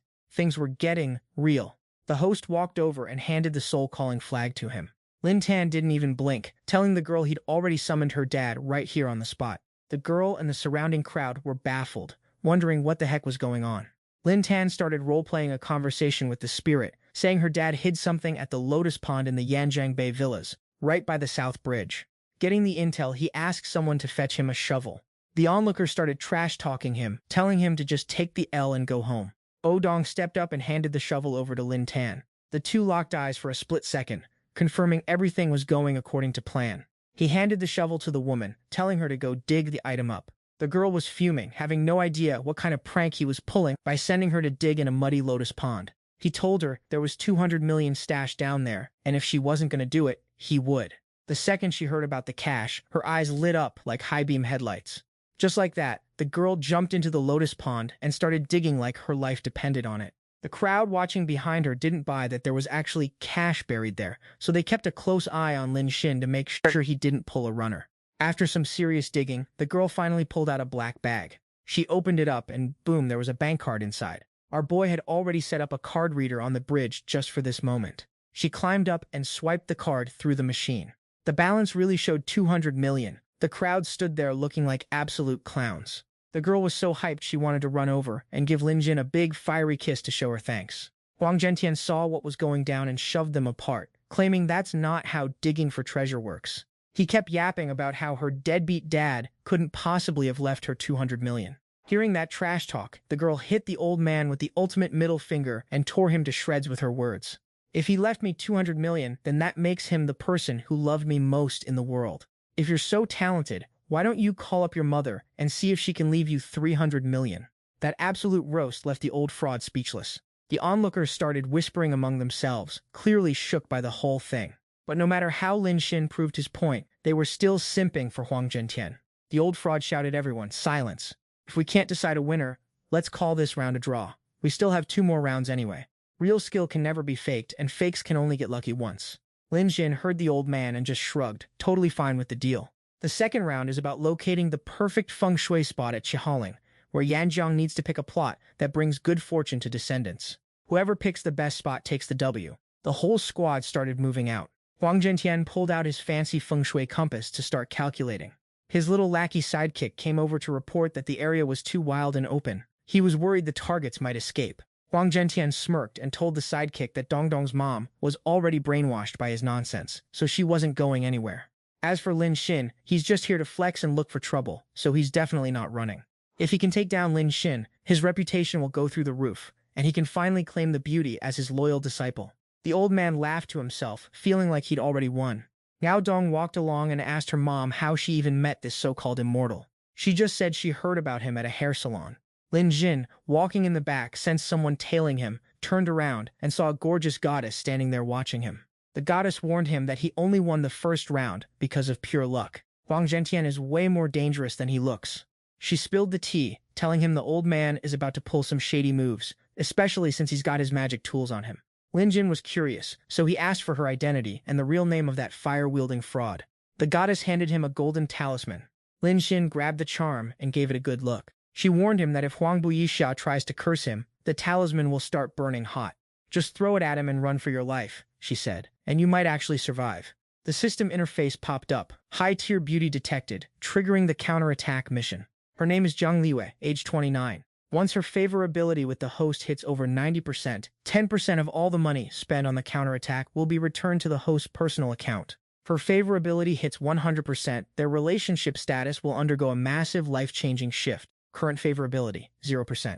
Seeing the notification, Lin Jin's jaw dropped as he started trash-talking the system. He realized Zhang Liwei was from the same school as Huang Buixia. This is starting to get interesting.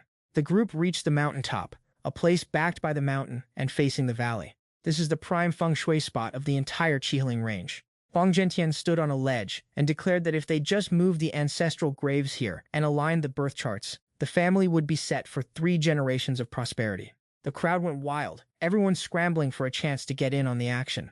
As soon as the hype hit its peak, the village chief rolled up with his squad to shut it down.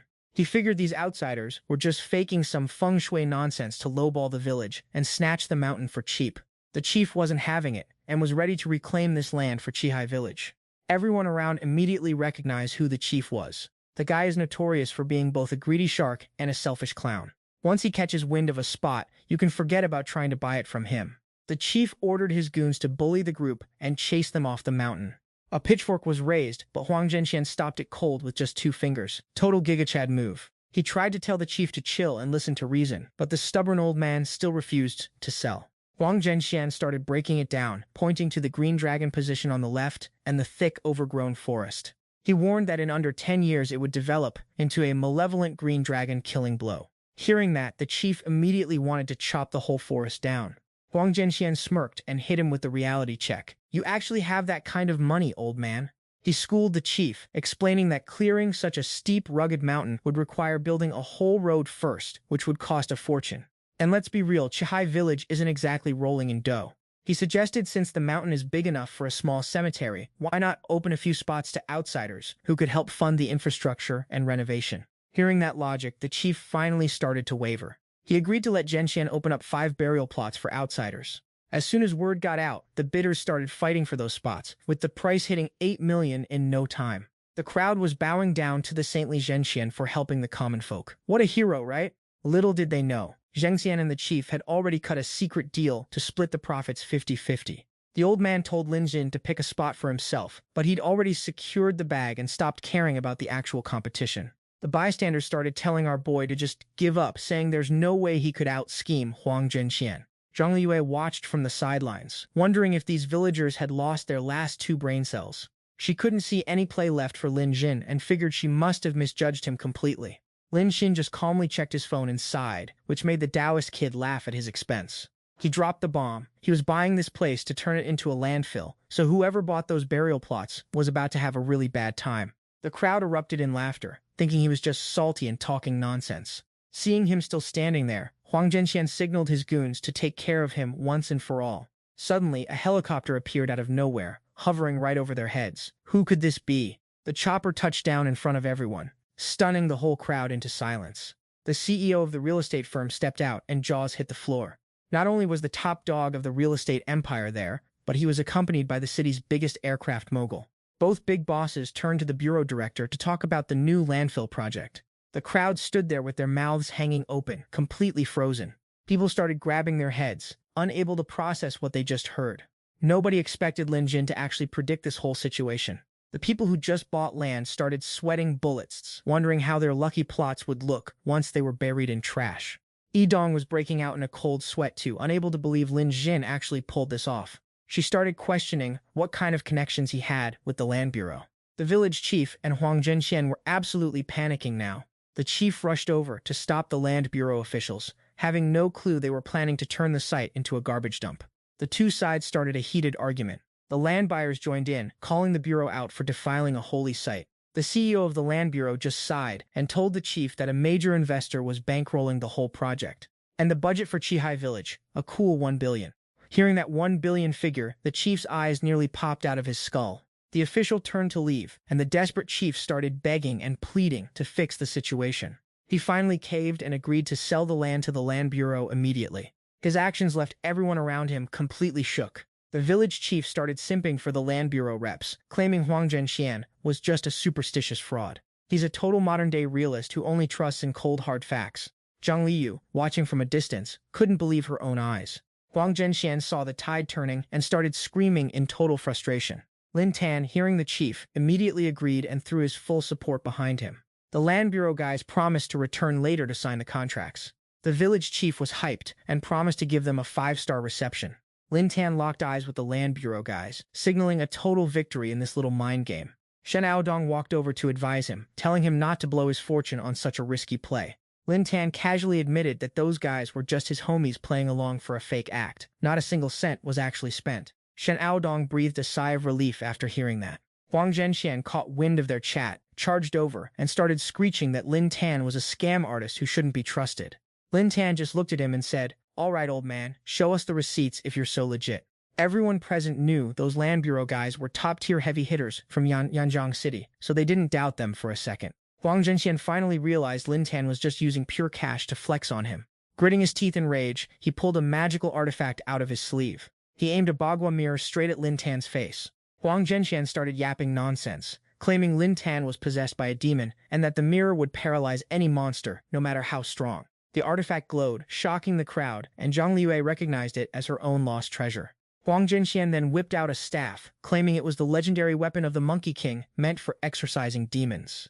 When he hoisted both artifacts into the air, a blinding light erupted, forcing everyone to cover their eyes. Zhang Liyu leapt down from a tree, shocked that Huang Zhenxian would use such brutal artifacts on an ordinary person.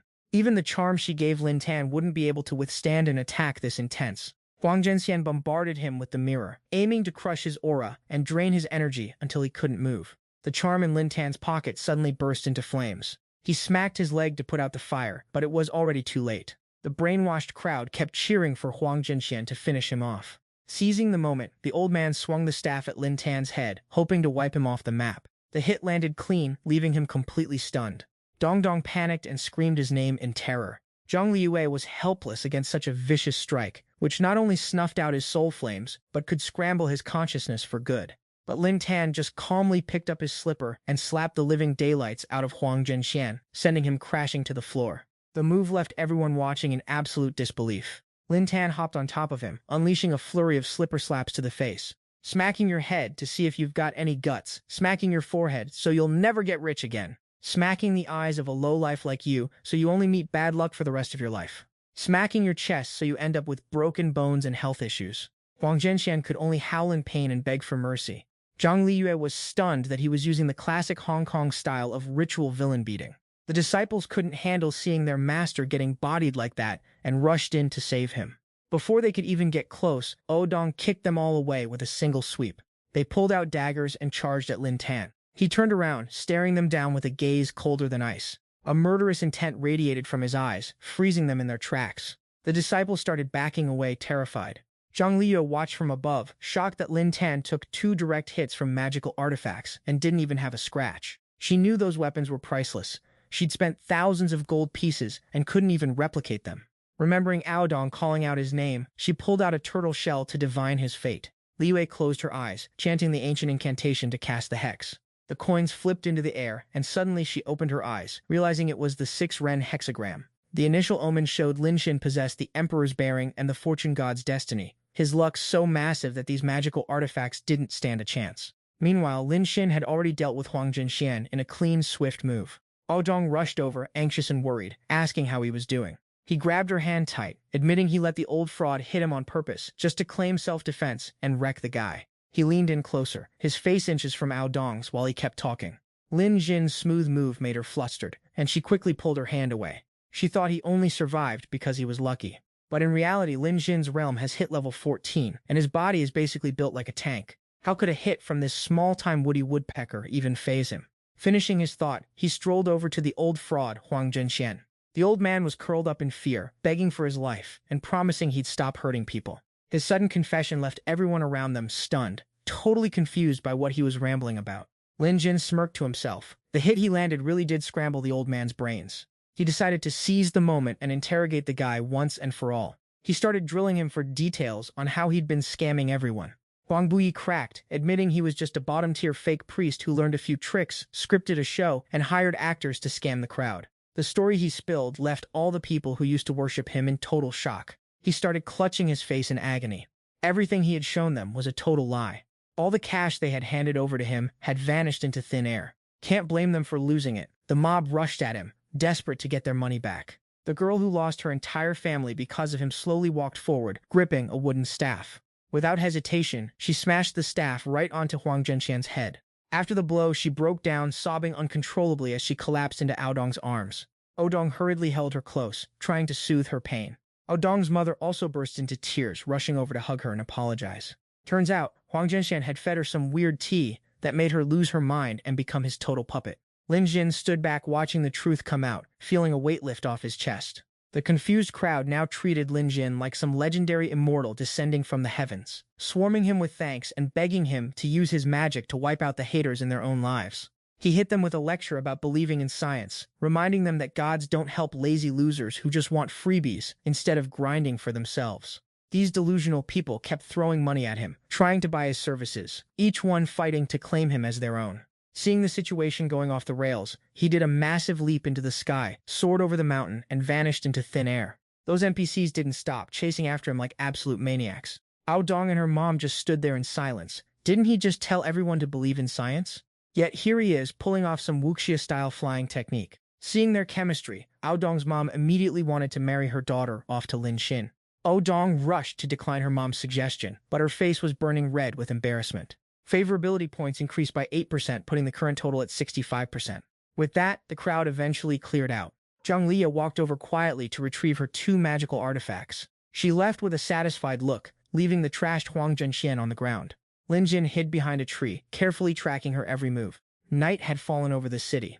Zhang Liyue arrived at the place where Huang Zhenxian lived. The room door was sealed tight with a lock. She busted the door open in a rush to find her loot. She searched the whole place before heading to the 2nd floor. A dark, sinister aura was leaking out from a safe. That was the exact thing Zhang Liyue was hunting for. Zhang Liyue stared as Huang Buyi's dark artifact radiated a heavy, ominous mist. She realized the artifact was leaking some serious dark energy, so she whipped out her Taoist mirror and wooden staff, chanting, "Evil begun, heaven and earth align, celestial light descend, silence the void, let the spirits bind. 9 heavens grant me power, sacred seal, activate." As soon as she finished the chant, her basic magic flopped hard, and she actually started catching fire herself, but then a bucket of water hit her. It was Lin Tan, pulling up like a total boss to save the day. Zhang Liyue was straight up shook, wondering why he was even there. Lin Tan guessed her body catching fire was probably triggered by those cheapo talismans she was using. She thought those charms were the real deal, but seeing how they literally set her on fire, Lin Tan realized her inventory was absolute bottom-tier garbage. Zhang Liyu tried to save face, claiming the fire was just a side effect of the purification process. He walked up to the safe and saw the artifact was radiating some seriously toxic vibes. Without thinking twice, he grabbed it. Zhang Liyu tried to stop him, but it was already too late, bro. The moment he grabbed the cursed item, it got instantly neutralized, and Lin Tan's body started glowing with a holy aura. Liyue's jaw dropped as she watched him walk to the balcony to talk things out. Lin Tan was stunned to find out that Huang Buxia was actually her outer sect disciple. He really didn't see that plot twist coming. He was even more surprised that Liyue, being Huang Buxia's master, didn't just walk up and snatch the artifact back herself. Liyue looked down, explaining that as a Taoist, she's more about inner peace and meditation than throwing hands, and anyone with the heart can be a practitioner. Hearing that, Lin Tan winked and jokingly offered to call her master from now on. I mean, after all, Master Xunzhou's basically Huang Zhenxian's senior brother, right? Hearing Lin Tan's logic, Zhang Liyu went deep into thought about the three statues, the legacy of their founder. They were originally locked up at the gate, with constant chanting used to suppress their evil nature. Huang Buxia was such a scrub, he thought it was a treasure and swiped it. That item is basically a biohazard for the soul, and any normal person touching it would get their mental state corrupted. She wanted to ask Lin Tan to use his powers to cleanse the cursed item and restore balance. Lin Tan was surprised. She thought he was the guy for the job. Liyue figured his destiny was so cracked, he wouldn't just suppress it, he'd straight up delete its negative energy over time. She promised if Lin Tan just carried it around, the evil vibes would be toast in under a month. By then, it'll be nothing more than a glorified paperweight. Liyue asked him what he wanted in return. She was already bracing herself, thinking if Lin Tan made some wild demand, she'd have to roll with it. She's ready to make sacrifices for the greater good. Liyue turned away, her face flushing bright red. She agreed to accept any condition, as long as it wasn't too outrageous. Lin Tan kept a straight, dangerous face while his hand drifted toward her twin peaks. His request was simple. He handed her a card loaded with 500 million, telling his master to just take it and spend it all for him. She stared at the gold card in her hand, looking absolutely bewildered by the flex. He told her he just wants to show his filial piety and take care of her from now on. It's all about making up for the hard times she's had to endure. Not even letting her respond, he jumped off the balcony to dip, leaving his master behind. He left Zhang Liyu completely confused, but that smooth move just boosted her favorability points by 15%. Night fell over the home of Zhang Xian. After a long soul-crushing day, she walked in, and her parents started popping party poppers, like it was a special occasion. She looked at them with pure exhaustion, feeling totally helpless. Her parents walked over and started hitting her with that fake, syrupy sweetness. They've never once cared about Zhang Xian's actual dreams. But since her birthday is coming up, they decided to throw a massive gala in her honor. They're inviting every tech industry heavyweight so she can network and gain experience. Yanbao was actually happy for a second, but before she could thank them, they dropped the bomb. She had to invite the big boss CEO. Hearing his name, Yanbao got heated. She realized they didn't care about her career. They just wanted to use her to get to him. But deep down, she was low-key stoked. Imagine if he actually showed up to her party. In the end, she played along, telling them the CEO is super busy, and she wasn't sure if he'd make it. Her parents hugged each other, celebrating like they'd already secured the bag. Meanwhile, at Luoyashi's place, she's chilling on the bed in a cute bikini, snacking on a pastry and taking a delicate bite. Cream squirted out of the pastry and landed on her lip, so Yaxi used her tongue to lick it off like an absolute pro. Lin Tan was already on the scene.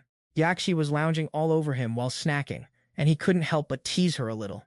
Yaxi turned back to lick her lips, praising the cheese roll as delicious, and something she could eat forever. She wasn't just giving him a massage, she was out here dragon slaying, so she needed to refuel her stamina. Their little chat was interrupted by a phone call for Lin Tan.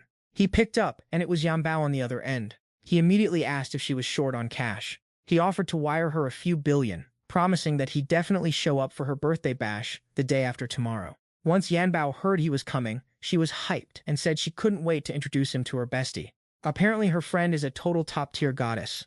Hearing that, Lin Tan forced a smile just to keep her happy. He hung up and sighed. He really wasn't feeling the drama at a birthday party, but hey, it is what it is. Yaxi saw his mood and snuck up behind him for a back hug. Tonight, Yaxi was on a mission to help him forget all his troubles. No more words needed. The two of them had a wild night. Come Zhang Xian's birthday, a massive crowd started flowing into her castle. Lin Tan showed up looking dapper, scouting the room and realizing everyone there was absolutely loaded. Yanbao's family is a huge name in Yanjiang, and their real estate empire is definitely no joke. Everyone was already whispering and gossiping about the party. Every single guy there was dreaming of becoming the Zhang family's son-in-law to inherit that fortune. A famous influencer named Han Yi walked in with a wine glass, strutting toward the crowd. He laughed at the losers around him for not knowing their place and still trying to simps for Zhang Xian. The crowd recognized him immediately. He's a known professional gold digger, and everyone wanted to steer clear.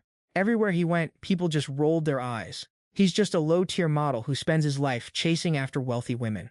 Nearby, two tech bro CEOs from India, Kavan and Jajiati, the mining tycoon, had also graced everyone with their presence.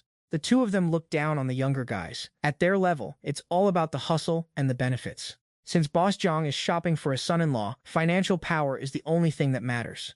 When those two walked in, everyone turned to look, quickly recognizing them as the big shots of the room.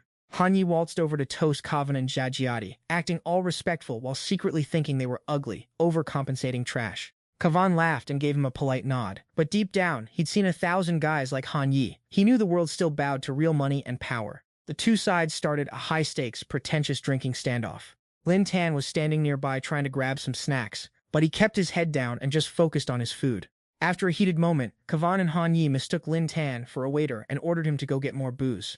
With a cold look, Lin Tan turned away, telling them he wasn't a waiter, but Han Yi wouldn't let it slide. He stepped in to block his path, demanding Lin Tan clean his shoes, while Kavan waved a fat stack of cash at him to order him around. That power trip move made everyone in the room stop and watch. Sick of their arrogant attitudes, he gave them a reality check, predicting that Miss Jiang wouldn't marry a single one of them. That one sentence had the two frauds turning red with pure rage. Right as he finished, Zhang Xian started walking down the staircase. Her beauty was so blinding that every eye in the room locked onto her. But Yanbao's eyes only went to Lin Tan, and she gave him a cute wave. Han Yi actually thought she was waving at him, giving her a wink and mentally picking out baby names for their future kids. Yanbao stepped into the middle of the crowd. Han Yi awkwardly scratched his head, reaching out to introduce himself. He started plotting how to make her fall for his fake charm. But Yanbao didn't even give him the time of day and rushed right past him.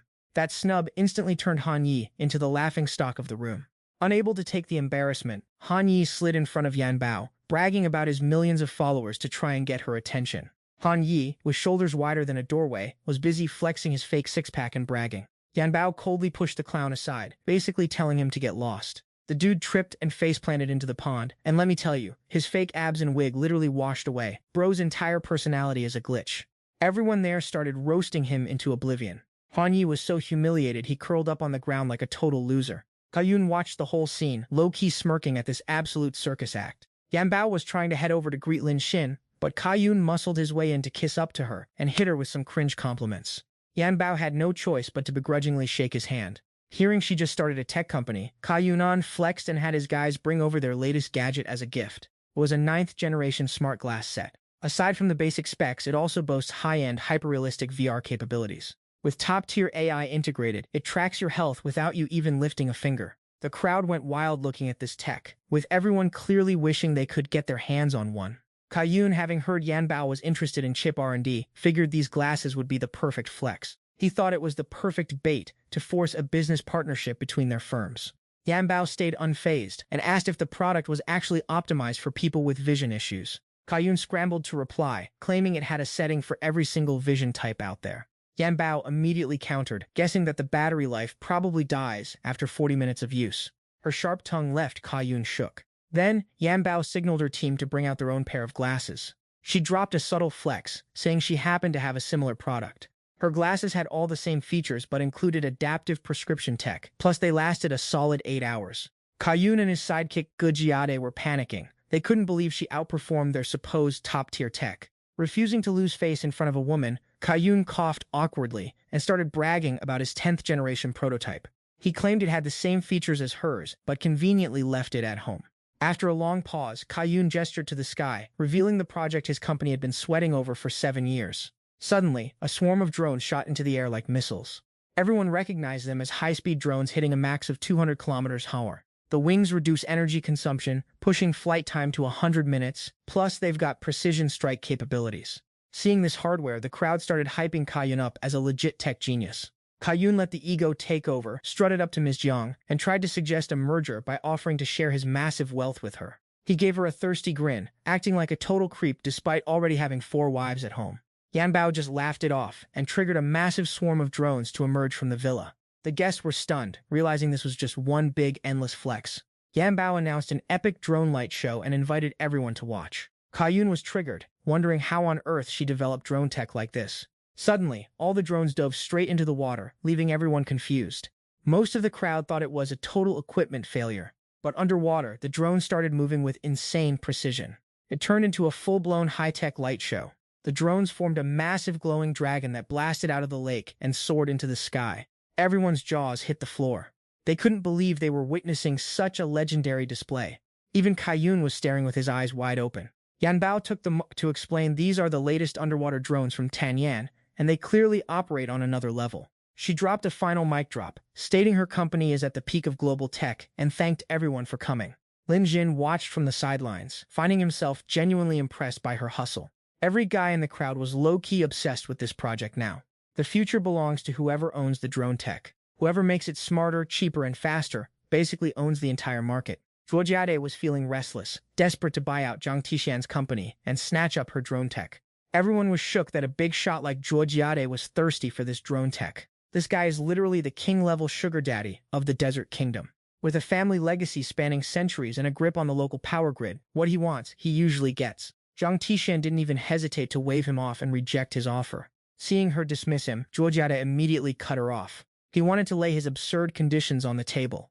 Number 1, he pays to take over her company. Number 2, he grants her company exclusive monopoly rights across the entire Desert Kingdom. He guarantees she'll be the only supplier and a VIP partner. Number 3, she can birth him a son and heir. The onlookers were stunned, clutching their heads in disbelief. With the insane god-tier wealth his kingdom holds, if he could pass that legacy down to their son, no one could even dream of competing with them. It felt like game over for everyone else. Facing such an offer, Zhang Tixian just laughed and apologized, turning down his generous proposal. Zhuo Jiade was stunned, thinking 10 billion wasn't enough. He hiked it by 5 billion to 15 billion just for her hand in marriage. Zhang Tixian didn't even acknowledge him, walking straight to Lin Tan and announcing to everyone that he's the guy she's into. That statement dropped jaws. Nobody could believe their ears. Zhang Tixian invited everyone here, not just for the product launch, but to soft launch her boyfriend to the world. Yanbao whispered an apology to Lin Tan for claiming him as her boyfriend without asking. Lin Tan just flashed a grin, clearly loving it. He wasn't about to let her have a kid with that old fossil anyway. Yanbao blushed hard. She only wanted to have kids with Lin Tan. The crowd went wild hearing Yanbao say she wanted to have Lin Tan's babies. With Zhang Tixian's elite status, why is she simping for a random employee, let alone offering to start a family? He pulled her into his arms, rejecting the billions from Zhuo Jiade. Because Xintian tech really isn't hurting for cash. Zhuo Jiade figured the lady just had a weakness for eye candy, and that every loyal soul just had a price tag for betrayal. Seeing she wouldn't budge, he doubled down and dropped a 20 billion offer. The crowd started roasting Lin Tan for being a kept man, saying sweet words won't pay the bills. Lin Tan calmly bid 30 billion and whipped out his black card. He told her it was a birthday gift, spend whatever, no strings attached. The secretary checked the balance, and the 30 billion transfer went through instantly. Hawan and the crowd were left with their jaws on the floor, shocked that Lin Tan was such a high-tier whale. Zhuo Jiade wouldn't quit, flexing that he still had plenty of cash to play this game. The old man raised it to 35 billion, but Lin Tan casually countered with 45 billion. Zhuo Jiade started sweating, realizing Lin Tan was the same boss who wrecked the Japanese tech giants. Rumors say the massive shakeup at the 4-star group was also Lin Tan's doing. Lin Tan just waved his hand, telling them to only believe half of what they hear. Down to his last 5 billion, Zhuo Jiade went all in, screaming 50 billion. Lin Tan yawned and dropped 60 billion, a flex that sent Zhuo Jiade tumbling backward. Since the old man didn't believe he had it, Lin Tan handed the card to the secretary to process the payment. The secretary confirmed another 30 billion transfer, totaling 60 billion, with 0 requirements attached. The same people who were trashing Lin Tan a minute ago were now lining up to glaze him. The rage was too much, and Zhuo Jiade started foaming at the mouth before face-planting into the fountain. Everyone crowded around Lin Tan, throwing compliments and begging to work for him. Meanwhile, Hawan was struggling to drag the pathetic Zhuo Jiade out of the water. Yanbao was beaming with joy. She thanked Lin Tan, promising to lead Xintian tech to shatter every international tech barrier. Lin Tan looked at her with pure affection, and just like that, the two strolled hand in hand out of the estate grounds. Yanbao's favorability meter just ticked up another 3%, hitting a massive 95%. Lin Tan and Yanbao headed toward the main hall, arm in arm, ready to mingle. He was low-key surprised she was just ghosting the guests, but she didn't care because her dad was there to handle the networking. Zhang Tixian's father stepped out to welcome the crowd like a true boss. He told everyone to just hit him up for business talk, while the rest of them should just chill and enjoy the vibes. Everyone looked at him with envy, low-key celebrating his major W in this power game. Nanbao's dad was absolutely beaming inside, knowing this party was a goldmine and his investment in his daughter finally paid off. Meanwhile, Nanbao whisked Lin Tan away to a private yacht she had prepped for their solo date. The two jumped on the yacht and started tearing through the water at max speed.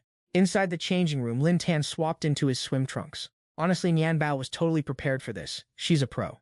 When Lin Tan stepped onto the deck, he saw Nanbao rocking a super spicy swimsuit. Seeing her absolute perfection, Lin Tan turned bright red like a tomato. The two started testing the waters, trading low-key compliments about each other's fitness.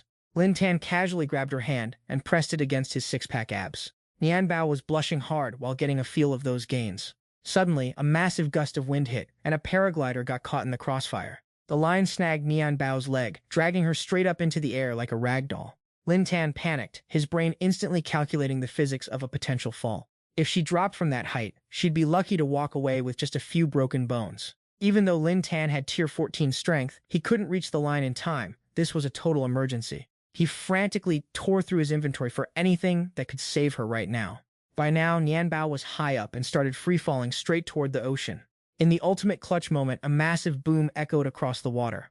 Lin Tan activated his hoverboard skates and caught Nanbao mid-air just in time. She finally started to crack her eyes open. Realizing Lin Tan saved the day, she started tearing up, completely overwhelmed. Because of that move, Nanbao's favorability points jumped again, hitting a solid 98%. Lin Tan gently set her down on the board to ride back to the yacht. Before she could even stand, she leaped into Lin Tan's arms, hugging him for dear life. In that moment, she felt like she was in a dream she never wanted to wake up from. Nanbao whispered, asking if he could hold her for just a little bit longer. Lin Tan looked at her with absolute adoration, turned bright red and leaned in for a deep, passionate kiss. Nanbao let Lin Tan take the lead, and her heart started racing like crazy. She wanted him to show her how it's done. They pulled some high-speed maneuvers on the water, the adrenaline making the experience feel even more intense. They were basically performing stunts, flying high above the waves. An hour later, they finished up, and Lin Tan brought Nanbao back to the shore. Suddenly, someone shouted Lin Tan's name, and he turned to see Yuxuan looking like a literal goddess in an elegant dress, walking his way. Yuxuan froze stunned to see Lin Tan and Nanbao looking so cozy, her expression dropping into pure sadness. She felt like an accidental third wheel, but she couldn't bring herself to leave him, nor did she want to hurt Nanbao. Nanbao waved at her friend, totally oblivious to the tension. She asked in total surprise if Yuxuan actually knew Lin Tan. Yuxuan turned beet red, stuttering and unable to get a word out. She kept replaying the moment she shouted his name in her head, feeling mortified. Xia Yuxuan's favorability points hit a cool 100%. Lin Tan saw that score and realized Yuxuan had officially become his one ride or die stan. No matter what he does, she's down to support him and even make excuses for him. Even seeing him with Nanbao, she didn't even get jealous. She just felt bad for interrupting them. Nanbao is shook, wondering how the two of them even know each other. Conveniently, she was just about to introduce her own boyfriend to the group. This question leaves both of them feeling incredibly awkward. Lin Xin rushes to explain that she's just his old college classmate. Yanbao then brings up that the friend Wu Xuan once liked was a college classmate, and they even went to Japan together for a math competition. Suddenly, it clicks for Yanbao that the Japanese Kamita group was totally obliterated by the big boss around that same time. Even when Lin Xin was competing in physics abroad, she was still in contact with him. Getting noticed by Wu Xuan and sharing a college history with her definitely adds up. Everything Lin Xin has done aligns perfectly with what Yanbao knows about the big boss. Wu Xuan rushes over to explain that they're dating, but since Yanbao is her bestie, she didn't want to hurt her feelings. Seeing Wu Xuan approach, Zhang Xian pushes her away, clearly not wanting her anywhere near her right now. Lin Jin also steps forward, trying to explain the situation to Yanbao. Tears are streaming down Yanbao's face. She wants space and clearly needs time to process this heartbreak. Yanbao's sudden reaction leaves both Lin Xin and Wu Xuan absolutely stunned. Wu Xuan starts spiraling, blaming herself for the whole mess. Lin Xin pats Wu Xuan's head to calm her down, insisting that none of this is actually her fault. Wu Xuan is desperate to make things clear to Yanbao because she's genuinely into him. Since Yanbao is her best friend, she hates the idea of her being miserable because of this. She just wants everyone to be happy. Lin Xin pulls Wu Xuan into a hug, promising he'll handle this drama himself. Lin Xin checks his HUD and sees Yanbao's favorability is at 98 Ker. He just needs to max it out to smooth things over. Lin Xin and Wu Xuan sprint to find Yanbao, only to hear from her parents that she's ditched her phone and went on a random trip to clear her head. Lin Jin thinks it through and realizes she left her phone behind specifically so no one could track her location. Lin Xin checks his phone, and the Yanjiang Rich Kids group chat reports that Zhang Xian was spotted at the airport looking totally wrecked. Lin Jin immediately asks if she's still there. The group chat confirms she already boarded flight X-16, headed straight for Shuecheng. He updates her parents that she's flying to Shuecheng and that he's heading there to go get her. Hearing this, her parents finally breathe a sigh of relief. Wu Xuan anxiously tells him he better bring Yan Bao back safely. Lin Jin plays it cool, but internally he's sweating because Shuecheng is a high-altitude tourist trap full of snowy mountains, and he's terrified she'll do something impulsive. Lin Xin touches down at the Shuecheng airport. He starts scanning the massive crowd, looking for a glimpse of Yan Bao. With over 15,000 square kilometers to cover, finding one person here is basically impossible. Since he has no clue where to start, Lin Jin activates a mystical divination technique gifted by the system. Jiashan Yili Bingshin Kunding Kanmu, the Chifu Gate points to the west. In such a massive airport, just following a direction isn't enough to find her. Suddenly, a guy tosses a food container into the trash, reminding him of an ancient fortune-telling technique involving bones from the Xi and Shang dynasties. Lin Jin executes the technique, Dusalamuyama Dian. The guy immediately trips over his own food box. The contents of the box spill out, making a loud clatter on the floor. Lin Jin is caught off guard when he sees the symbols X and B.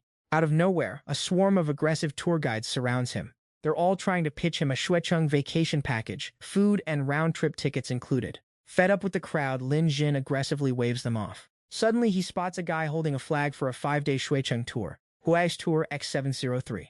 Lin Jin realizes the X7 is a clue pointing to a license plate. He turns around and shows the tour guide a picture of Yan Bao. The guy claims he hasn't seen her and goes right back to pitching his tour. Lin Xin sees the signal from his divination connecting to the license plate, and he's ready to use that vehicle to track her down. Seeing Lin Tan agree to get on the bus, the tour guide went full-on marketing mode to hype up his group. He claimed anyone who joined would be getting a massive steal, basically a once-in-a-lifetime deal. Lin Tan hopped on with the rest of the herd and grabbed a cozy seat, deciding it was the perfect time to catch some Z's. Once the wheels started turning, the guide introduced himself as Donghua. He bragged that he and his assistant, Xiao Bian, would be catering to everyone for the next 5 days. They started prowling down the aisle to collect IDs, claiming they needed them for some official registration nonsense. They dangled a 20% discount if people bought their packages on the spot. Hearing the word discount, the crowd fell for the trap and happily handed over their info. With the ID collection finished, the scam was officially in motion. Donghua then moved on to the next phase of his grift, pushing overpriced bags of beef jerky. He pressured everyone to buy 2 packs so Xiao Bian would be in a good mood to serve them all day. He literally had the audacity to say that not buying would ruin the vibe for everyone else's vacation. He basically threatened that if they didn't pay up, they wouldn't get any decent service. One guy realized this was a forced sale, but Donghua physically shoved him back into his seat, claiming he was just listing prices and not forcing anyone. He played the you get what you pay for card, saying it wasn't worth ruining the trip over a few bucks. The passengers started to panic, so they figured they'd just buy the jerky to keep the peace. Seeing them comply, Xiao Bian finally cracked a fake smile and told them to pay up in order. These 2 scammers just kept repeating their sales pitch, trying to gaslight the whole bus into submission. One passenger finally spoke up, confused about why they were being forced to buy this junk. The itinerary was supposed to be Husky Snow Mountain, and Old Miao Village wasn't even on the list. Xiao Bian whipped around with a cold glare, claiming the road ahead was blocked and they had to take a detour. She hit them with the take it or leave it ultimatum, saying they could get a refund and get off right now if they weren't happy. The tourists were fuming, calling them out for holding their IDs hostage and trying to dump them in the middle of nowhere. Xiao Bian just flashed a creepy, menacing grin. She gaslit them, saying everyone here was a volunteer for the trip to Old Miao Village. She claimed the whole bus was part of a group tour that would normally cost millions, but they were only paying 200,000. She waved the bag of stolen IDs around like a weapon, making it clear they had to spend enough money or they weren't getting their documents back. The passengers finally realized they were on a total scam bus and started talking about calling the cops. Xiao Bian wasn't even sweating, telling everyone that things work differently in Old Miao Village than in the big city. She warned them that the locals there weren't exactly the talk-it-out type. She even scoffed that if the police showed up, they'd be gone in 8 hours anyway. The passengers were spiraling, filled with regret for ever setting foot on this sketchy death trap. Xiao Bian started rushing them, demanding everyone buy the beef jerky before they hit the village, or they weren't going anywhere. Just then, Lin Tan woke up from his nap and did a long, relaxed stretch. Xiao Bian saw her chance and swooped in to shake down our boy for some jerky. Lin Tan let out a massive yawn and shut her down instantly. The scammers realized they hadn't grabbed his ID yet, so they aggressively demanded he hand it over for registration. Lin Tan stared calmly out the window, waving them off and saying he wasn't going to their tourist trap. He was just riding to the next stop. Donghua lost his cool and started barking at him, ordering him to hand over the ID and act like a good little tourist once they hit the village. He tried to grab Lin Tan by the collar, but our boy caught his wrist and squeezed it like a vice. Donghua shrieked in pain, "Let go! You actually dare to put hands on me?" Lin Tan was sick of their arrogant attitudes. He knew if he didn't check them, nobody else would. Without hesitating, Lin Tan slapped the living daylights out of Donghua. Seeing they were almost at the village, Xiaobian dragged Donghua back, whispering to wait until they arrived to deal with him. Donghua took the hint and pointed a shaking finger at him, threatening that he'd get his when they arrived. Lin Tan just leaned back, curious to see what other pathetic tricks they had up their sleeves. The other passengers were low-key cheering for Lin Tan, but they were still whispering warnings about the scammers plotting revenge. Lin Tan closed his eyes, disgusted by how these losers only picked on the weak and treated customers like livestock. He knew it was only a matter of time before their own schemes blew up in their faces. Meanwhile, Xiaobian pulled out her phone to call the boss and report the situation. There's a real piece of work on the bus that needs to be dealt with later. The boss is absolutely livid, slamming his glass on the table and ordering his goons to prep the gear to welcome our VIP. The bus finally hits Gumiao village, and the tour guide grabs the mic to kick everyone off. The tourists look terrified, just staring at the locals in this village. But Lin Xin is built different, strolling forward with absolute swagger. Everyone around him is low-key stressed, whispering for him to play it safe. He turns back to give them a look that says, "Chill, I got this." Lin Xin's only goal right now is to track down Yanbao. The secret to this bone divination is all in the drawing. You interpret the signs yourself to find your golden opportunity. Everyone on the bus is shook that he's not even breaking a sweat. Some trash-tier thug is spitting everywhere and barking at Lin Xin, "Yo, are you the one looking for trouble?" Lin Xin gives the thug a death stare, thinking this village has nice scenery, but it's a shame such a beautiful place is infested with bottom-feeding pests. The mob tries to drag him off for some tea, offering to make him their lackey if he drops $100,000 on their junk. They actually have the nerve to tell him a smart guy knows when to fold. Lin Xin glances at them with a glare cold enough to freeze hell. "You want me to buy something, right?" Suddenly, he spots a girl crying in a corner. Lin Xin shoves the mob aside. He decides he's buying tea from this girl instead. Seeing him approach, the girl honestly explains, "This is cheap cloud tea for $18 a caddy, and the premium Mao Jian is 38. One of the thugs walks up to bully the girl and tells her to get lost. Lin Xin calms her down, telling her not to be afraid and asking why she's selling tea here. The girl shrinks back, looking intimidated. Since her grandma is sick and she needs to stock up on food, she had to move away from the main street. She figured this spot was fair game and wouldn't bother anyone. The thug goes full villain mode and kicks over her entire basket of tea. He doesn't care if she starves, so she just sadly starts picking up her tea leaves, one by one. Lin Xin instinctively picks one up to smell it. The aroma is actually top tier. He decides to buy the whole stock. Lin Xin pulls out his phone and QR transfers $300,000 to her instantly. That massive payout leaves the girl and the thugs with their jaws hitting the floor. Lin Xin stands tall and addresses them. "Didn't you guys just tell me to buy something?" "Well, I'm buying this girl's tea." The girl is overwhelmed and tries to give the money back, saying her tea isn't worth anywhere near that much. Lin Xin shuts that down immediately, saying he's treating it as a VIP balance, and if she needs to pay for anything later, just deduct it from the 300K. The girl is moved to tears and starts bowing in gratitude. The local thugs are fuming at Lin Xin's attitude and want to jump him, but the boss steps in to stop them. The lackeys are confused, wondering what their boss is planning. Suddenly, the boss pulls a full 180-degree personality flip. His attitude toward Lin Xin is now the definition of peak customer service. He pulls out his shop's best tea as a gift, blaming his own blind eyes for not treating our boy right. He starts flaming Xiaobian for being a terrible guide, yelling that the customer is God, and orders her to return everyone's ID cards to keep the peace. Xiaobian is panicking, because if the tourists get their IDs back, they won't buy any junk, and her scam will be a total flop. As soon as she starts to argue, the boss smacks her hard, calling her out for being too greedy. Terrified, Xiaobian runs back to the bus to return the IDs. The itinerary will proceed exactly as originally promised. Seeing Xiaobian's sudden change in attitude, the tourists are shocked and hyped. They can't believe that the moment Lin Xin hopped off the bus, he completely flipped the script. Seeing the tourists cheering, the boss turns to Lin Xin with a nervous smile, asking for his approval. Our boy thinks that sounds like a fair deal. The local gang leader noticed Lin Xin's spending habits and realized he wasn't just some random NPC, so he offered to be his wingman and help with anything he needs. Lin Xin took the hint and showed them a photo of Yanbao, asking the crew to help him track her down. The gang leader took a look, feeling like he'd seen her face before, but he just couldn't put his finger on where. Suddenly, the local tea shop girl chimed in, claiming she recognized the gorgeous lady in the photo. She explained that about 2 hours ago, Yan Bao was asking for directions to Husky Mountain. Apparently, when people are feeling down and depressed, they head up to Husky Mountain for some spiritual healing and to clear their heads. Upon hearing this, Lin Jin didn't hesitate and immediately started his journey. The shop girl quickly tried to stop him. Even though it's not winter yet, it's literally minus 10 degrees with insane blizzards up on Husky Mountain, so the gang leader jumped in to offer his services as a guide. Plus, the guy's basically a veteran, having climbed that mountain hundreds of times. Lin Jin thought that made sense, so he gave the green light.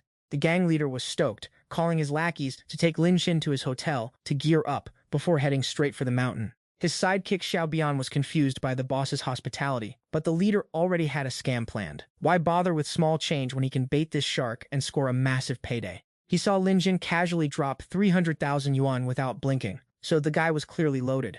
Besides, how could a pampered city boy with soft skin even survive this brutal frozen environment? Once Lin Jin inevitably gets stranded and can't move, the rescue fee is going to be astronomical. He figured he could easily milk this sucker for at least a few million. He couldn't help but laugh at his own genius plan. Meanwhile, at the summit of Husky Mountain, Yan Bao was staring out into the distance. Her eyes were filled with sorrow, and she had no idea what her next move should be. She was absolutely down bad for Lin Xin and would do anything to be with him, but since Yushuan had been her bestie since childhood, she felt like she had to let him go. As she wandered slowly, she prayed to the mountain god to grant her wish and keep the two of them happy forever. Suddenly, a massive blizzard hit, knocking Yan Bao off her feet and slowly swallowing her up in the storm. She was hanging by a thread, and her situation was looking dire. Yan Bao scrambled to grab onto the edge of the cliff to climb back up, but the snow was way too slippery for her to get a grip. Terrified, she started screaming for help, desperate to see Lin Jin just one last time so she could apologize. Back on the trail, the gang leader was leading Lin Xin up the mountain. The leader couldn't help but ask if he was really fine wearing so little in this freezing cold. Lin Jin casually replied that he was totally chilling. The only thing that mattered right now was finding her as fast as possible. Since he wasn't 100% sure which route she took, Lin Xin decided to cast a quick divination spell to track her down. With the 4 pillars of destiny and the 12 earthly branches, he calculated Yan Bao's fate. The energy was shifting, and her life force was caught in the balance between life and death. The divination gave Lin Jin a clear signal. Thanks to the reading, he realized Yan Bao was about to face a major life or death crisis today. He immediately pivoted in a different direction, forcing the guide to scramble after him. The leader was fuming, thinking Lin Jin had finally lost his mind. At this pace, he thought the guy would be on his knees gasping for air within 10 minutes. Once you hit 4,000 meters, not even the gods could save a weakling like him. The guide was having a great laugh in his head, but an hour later, he was shocked to see Lin Xin was still unfazed and completely unaffected by the extreme altitude or the biting cold, despite his thin jacket. Lin Xin felt the guide was dragging his feet, so he urged him to hurry up, leaving the guy panting and struggling to keep up. Another hour passed, and the guide had been left in the dust. He couldn't believe he couldn't keep pace with the guy. Lin Xin had been moving for ages without breaking a sweat. Realizing his plan wasn't working, he decided to try a more sinister approach. He called out to Lin Xin, warning him that the path ahead was riddled with ice crevices and suggested they take a detour. The guy was just trying to lead him in circles to drain his stamina completely. Lin Xin knew the detour was a waste of time and insisted on pushing through the direct path. Plus, Lin Xin could already sense that Yan Bao was close by. The guide tried to argue, but Lin Xin just shut him up instantly. Our boy hears something in the distance. Realizing it's Yan Bao's voice, Lin Tan sprints ahead like his life depends on it. Yan Bao is completely drained. She's shivering and desperately calling Lin Tan's name, wanting to see him one last time before the end. As soon as she finishes, she lets go and tumbles into the abyss. Right in the nick of time, Lin Tan dives and catches her hand. She feels a grip, but the sun is blinding her. She has no idea who just saved her. As her vision clears, seeing Lin Tan standing there leaves her completely stunned, tears streaming down her face. Lin Tan pulls her up, wraps her in a hug, and checks to see if she's hurt. At this point, she's convinced she's hallucinating. I mean, how on earth could Lin Tan show up here of all places? She whispers a thank you to the mountain gods for letting her see him one last time before kicking the bucket. Faced with death, her mind is flooded with thoughts of Lin Tan. Life is too short to play games. She's finally listening to her heart and holding on to the one she wants most. Yan Bao confesses her love for Lin Tan, pushing her favorability up by another 2%, hitting the max 100% capacity. Ding! System notification. Congrats, host. You've hit the 100% mastery achievement for the 5th time. Counterattack successful. The relationship status between the host and Jiang Shiran has been updated. From now on, she's locked in. She'll be loyal to our host forever and will never betray him. Throughout this arc, she's burned through 65 billion in counterattack funds. The host gets a 10% rebate, which is a sweet 6.5 billion in cash. Reward. All stats increased by 1 point, and you've reached level 15 in all stats. You can choose one skill now. You have 4 skill choices remaining. Lin Tan plants a gentle kiss on Yanbao's forehead to calm her down. It's okay, you're safe now. Yanbao clings to him, asking one more time if he's actually real or just a dream. It's no dream, Lin Tan really came through to save her. They hold each other tight, and Lin Tan keeps his cool. Stay calm, let's get down this mountain before sunset and we'll talk then. Lin Tan puts Yanbao on his back, grabs the emergency oxygen tank from his bag, and straps it on her to keep her breathing steady. Seeing his opening, the trash-tier tour guide shoves both of them toward the icy cliff. He demands a 500k payout to pull them up, otherwise, they're getting buried in the ice forever. Lin Tan shows off his main character energy. He digs his fingers into the ice, launches himself up, and lands a sick kick on the guide, sending him flying into the icy ravine. Luckily for the traitor, he's holding an ice pick that catches on the ledge. Lin Tan makes it clear, his physical stats are top tier, and he's not going down that easy. Now the guide is sweating bullets, begging for his life, and asking to be pulled up. Lin Tan saw this backstabbing snake's true colors from the start, and had been ready for his move the whole time. No more acting for Lin Tan. He tells the guy to guess whether he's getting a hand up or a permanent spot in the abyss. The guide is practically crying, begging for mercy, and claiming he was just momentarily confused. Suddenly, the mountain starts shaking. Lin Tan realizes an avalanche is starting. Yanbao tries to tell him to let her go so he can escape on his own. Seeing the avalanche, the guide's face goes pale, and he starts laughing in hysterical, desperate terror. Nobody is making it off this mountain alive. Keep dreaming if you think you're getting out of this. Guess I did too much shady stuff after all. The universe is finally coming to collect on my karma. Yanbao screams at Lin Tan to run, to just leave her behind and save himself. Lin Tan's face lights up with a grin. If we're running together. Lin Tan's words have Yanbao feeling like she's in heaven. He pulls out his phone and points the camera right at the guide's face. He makes it clear, if he pulls him up, the guy is going straight to the police to spill everything about his illegal tourism scam. Only then will he consider saving his sorry life. The guy doesn't believe for a second that Lin Tan can save him while they're both on the brink of death. Lin Tan hits him with the final ultimatum. Do we have a deal? Because we are literally out of time. The guide immediately agrees to turn himself in if he survives the avalanche, promising to snitch on every single illegal operation they've been running. The evidence is sitting in his office safe, with the password being Baby M is cute. Seeing him agree, Lin Tan immediately activated his master-level skiing skill, using a one-time random selection slot to instantly become a pro on the slopes. Just then, an avalanche started heading straight for the trio, and Yanbao clung to Lin Tan in total panic. Lin Tan grabbed the tour guide, tied him up with a rope, and basically turned the guy into a human snowboard. The two of them hopped onto their makeshift human snowboard and started surfing the snow. She never expected Lin Tan to be this cracked at skiing, even while surviving an actual avalanche. Yanbao promised she would never ever leave Lin Tan's side again. Right after saying that, she planted a passionate kiss on him. They zoomed down Husky Peak like a rocket, leaving the tour guide screaming for his life the whole way down. By late evening, the sun had set and the police had finally arrived at Gumiao village. Everyone cheered as the cops hauled away that trash-tier tourist gang.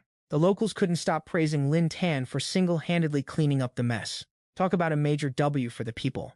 Lin Tan headed back to his place to soak in the hot springs after a long, exhausting trip. But suddenly, through the steam, a girl walked out and asked if the water was too hot. As she got closer, he realized it was Yanbao. She walked right up to him, leaving Lin Tan staring without even blinking. His intense gaze made Yanbao blush like crazy. Seeing her figure, Lin Tan felt a bit awkward too, so he told her to hurry up and soak to chase away the winter chill. Yanbao stepped in, feeling a bit shy as the hot water hit her skin. Lin Tan rushed over, wanting to help her get used to the temperature. He scooped up some water and gently poured it over her, and she leaned into the warmth, totally vibing. Lin Tan's thoughtful move made Yanbao feel like the luckiest girl alive. She couldn't help but think how much better it would be if Yuxuan were here too. Yanbao started worrying about how Yuxuan was doing. Lin Tan pulled Yanbao into his arms, telling her to chill out and stop stressing. Behind them, there was a girl watching the whole scene from the shadows. It was Yuxuan. She rushed out and gave Yanbao a massive bear hug. Yuxuan wanted to apologize to Yanbao for everything that had gone down. She heard the apology and comforted her, saying it was all good. Plus, with a Chad like Lin Tan, it was basically inevitable that they'd both fall for him. The two of them made up, promising to stick together as a squad forever. As Yuxuan and Yanbao were admiring the view, they spotted a group of monkeys joining them in the hot spring. Lin Tan went underwater, stealthily swimming back toward the two girls. He reached out and touched them, making both girls jump and blush bright red. They turned around and started scolding him for pulling a prank like that. Lin Tan told them they should be living in the moment under the moonlight instead of staring at a bunch of monkeys.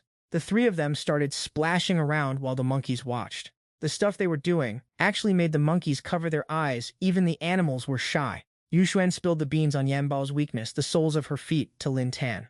Knowing this, he grabbed Yanbao's feet and started teasing her, making her giggle and beg him to stop. The three of them cuddled up close, playing until they were absolutely exhausted. Eventually, they headed back to their room and crashed on the bed.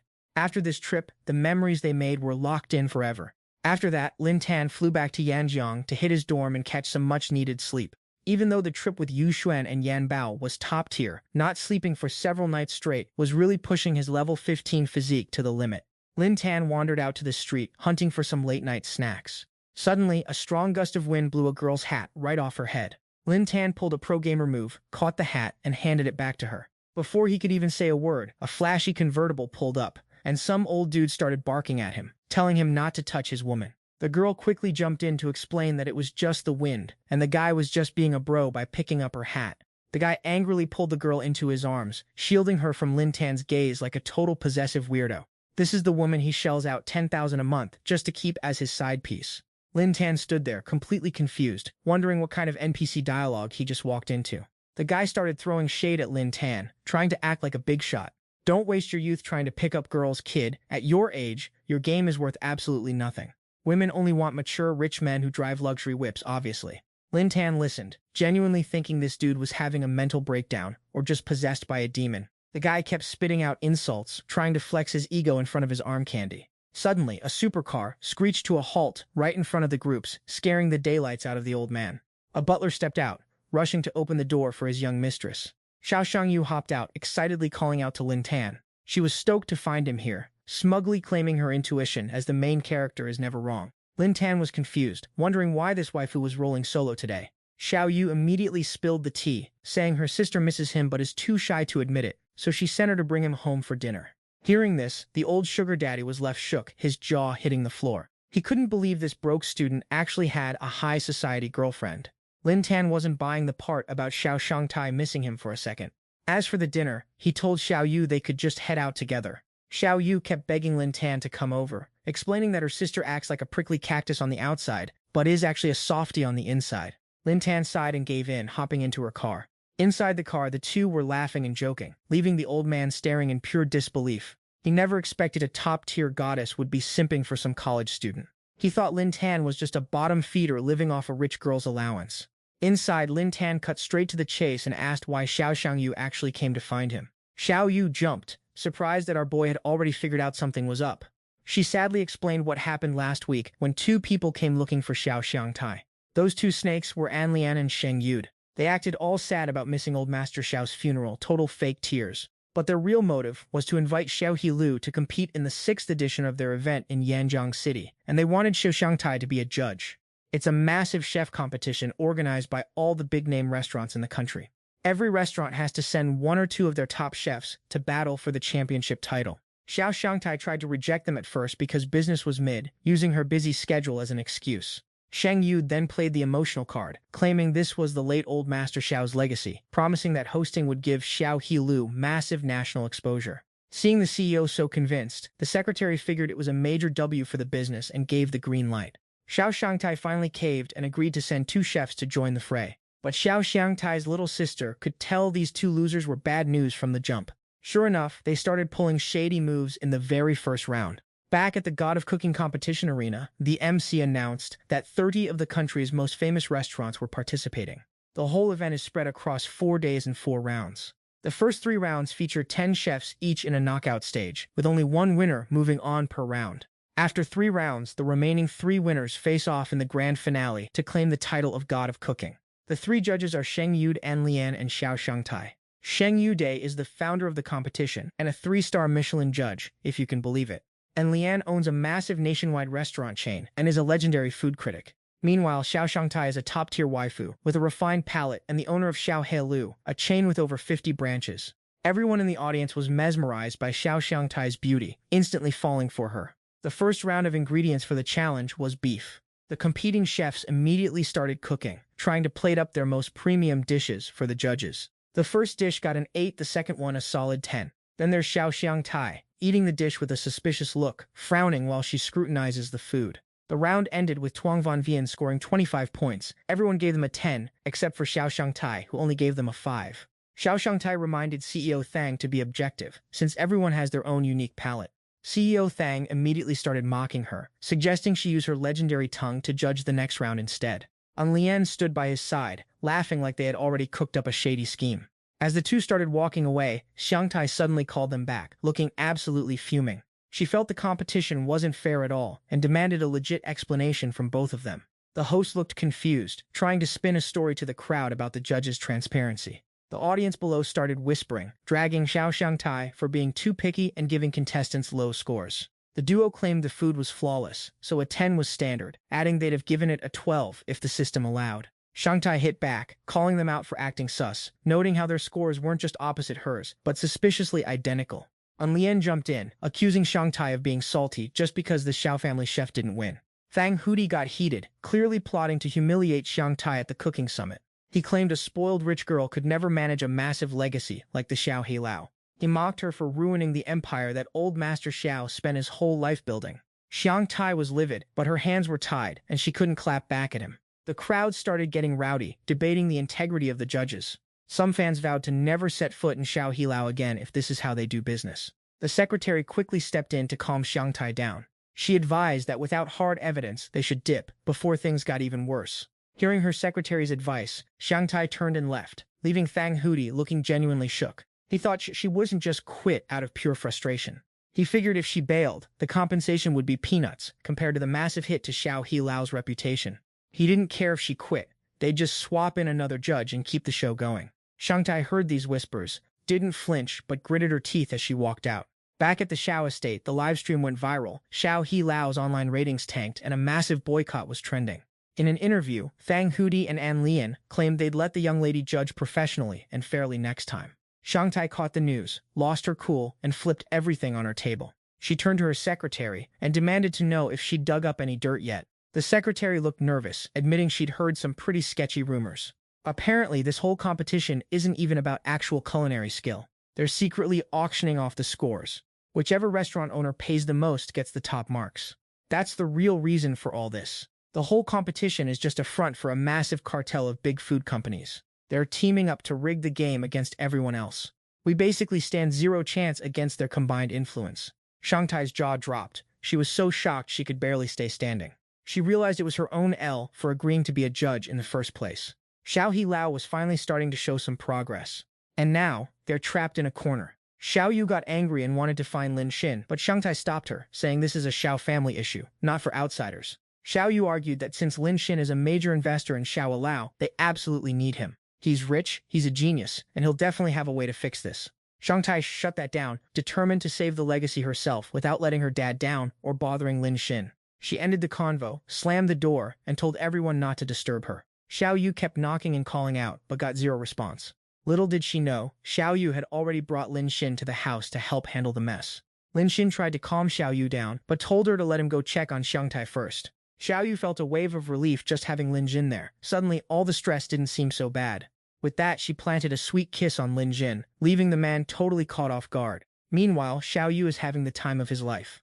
As soon as he walked in, the secretary tipped off Lin Tan that Shangtai was holed up upstairs, totally clueless that he'd arrived. Lin Tan's face was pure confidence. He figured her not knowing he was coming was actually the perfect setup. Outside Shangtai's room, a knock echoed. She had locked herself in, feeling like a total mess and not wanting to face anyone.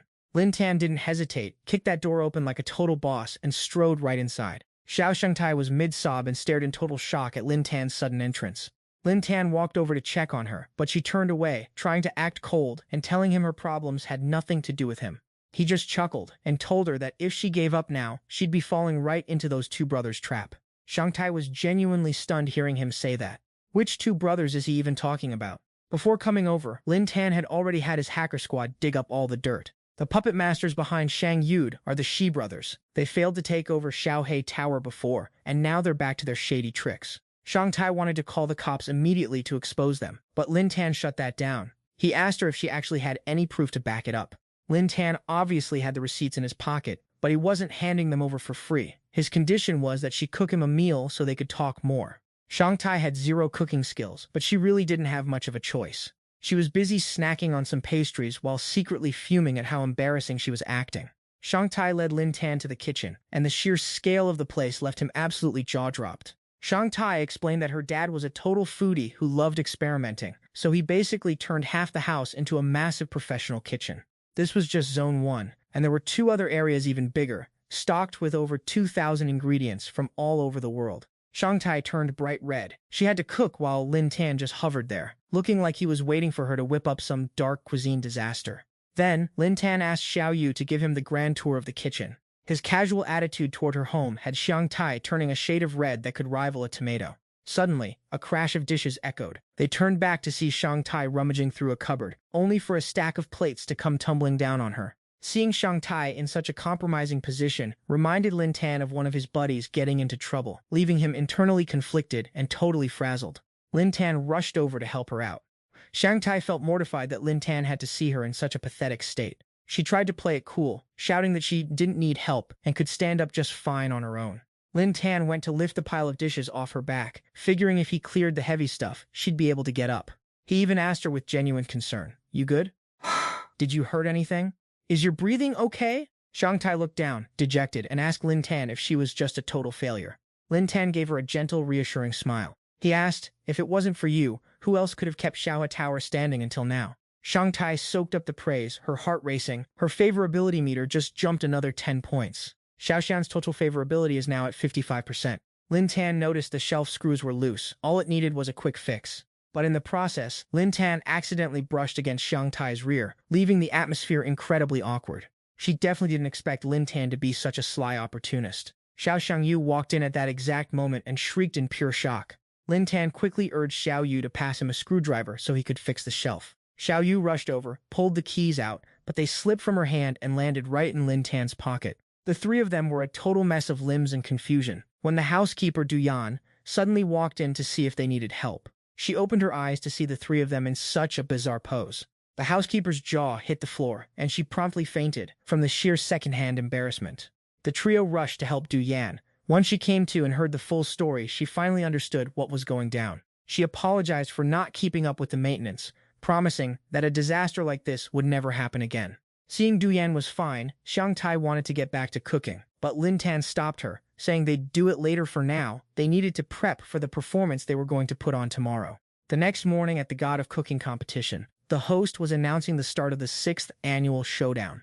There were 10 top-tier chefs competing today, representing restaurants like Cantonese Delicacies, Yueli Hotel, Fei Cuizhai, Texas Hotel, and of course, Xiaohe Tower. Shang Yu spotted Shang Tai and let out a loud laugh, telling her, "You should just be a good little judge and stay in your lane." Shang Tai just kept her head down, reminding herself that she's a pro judge who lives by her professional code of ethics. Yin Lian smirked, waving her hand, clearly waiting for the noble lady's taste buds to pick the winner she had already decided on. Shang Yu was plotting something devious. Those 2 were clearly following the orders of the wealthy young master Shi Qi. In his mind, a sheltered, naive socialite like her stood no chance against the seasoned, expert-level schemer young master Shi Qi. Outside the screen, the Shi Qi brothers were watching, laughing and salivating at the thought of Xiao Hilu going bankrupt so they could snatch Xiao Yu for themselves. Shi Qi mocked his brother for having such tunnel vision. Once the restaurant crashes, not only will he get Xiao Yu, but both sisters will become his playthings to do with as he pleases. Just the thought of it made him laugh like a total maniac. The chefs were already entering the main hall, including Lin Chen. Luckily for Xiao Helu, they still had 1 chef participating, and the ingredients were provided by the venue, so everything was secure. If someone wanted to sneak in and sabotage the dish, nobody would even notice. The host announced today's theme, shawarma, a simple dish that can be paired with anything and smells great, but creating something truly unique to stand out from the crowd is a massive challenge. As soon as the competition kicked off, Lin Chen started flexing his insane professional-grade knife skills. Shang Tai watched from above, visibly stunned, which bumped her favorability meter up by 5%, bringing it to a solid 60%. A while later, time was up, and the chefs hauled their dishes over for the judges to grade. The Fei Cuizhai dish was showered with praise by Shang Yu and Yin Lian, who dropped high scores of 8 and 9 for its excellence. It looked like this was going to be the high score to beat for the day. But Shang Tai, she only gave that dish a 7. Next up, it was time for Lin Chen to present his entry for Xiao Helu. As soon as the dish was unveiled, the stench hit Shang Yu and Yin Lian so hard they had to plug their noses. Lin Chen hit them with a smug intro, claiming this dish had a unique flavor that would make them remember it for the rest of their lives. Sheng Yu stared at the messy plate and snarked at Xiang Tai.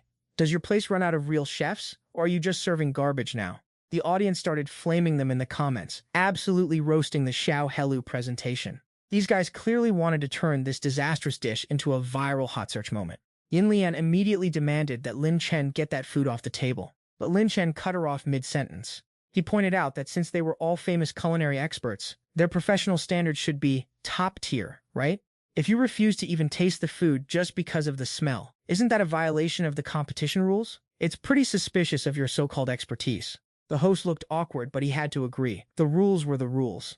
Judges don't have the authority to just refuse a contestant's dish. So, the three judges had to dig in. Maybe it's like stinky tofu. Smells like a sewer but tastes like heaven, right? Lin Chen dropped the name. This was his signature 9-turn intestine shawarma. Sheng Yu and Yin Lian were sweating bullets, staring down the foul-smelling dish with pure regret. Forced by the rules, Sheng Yu finally picked up his chopsticks. The moment he took that first bite, tears and snot started streaming down his face like a waterfall. He clenched his teeth, his face turning an unhealthy shade of green.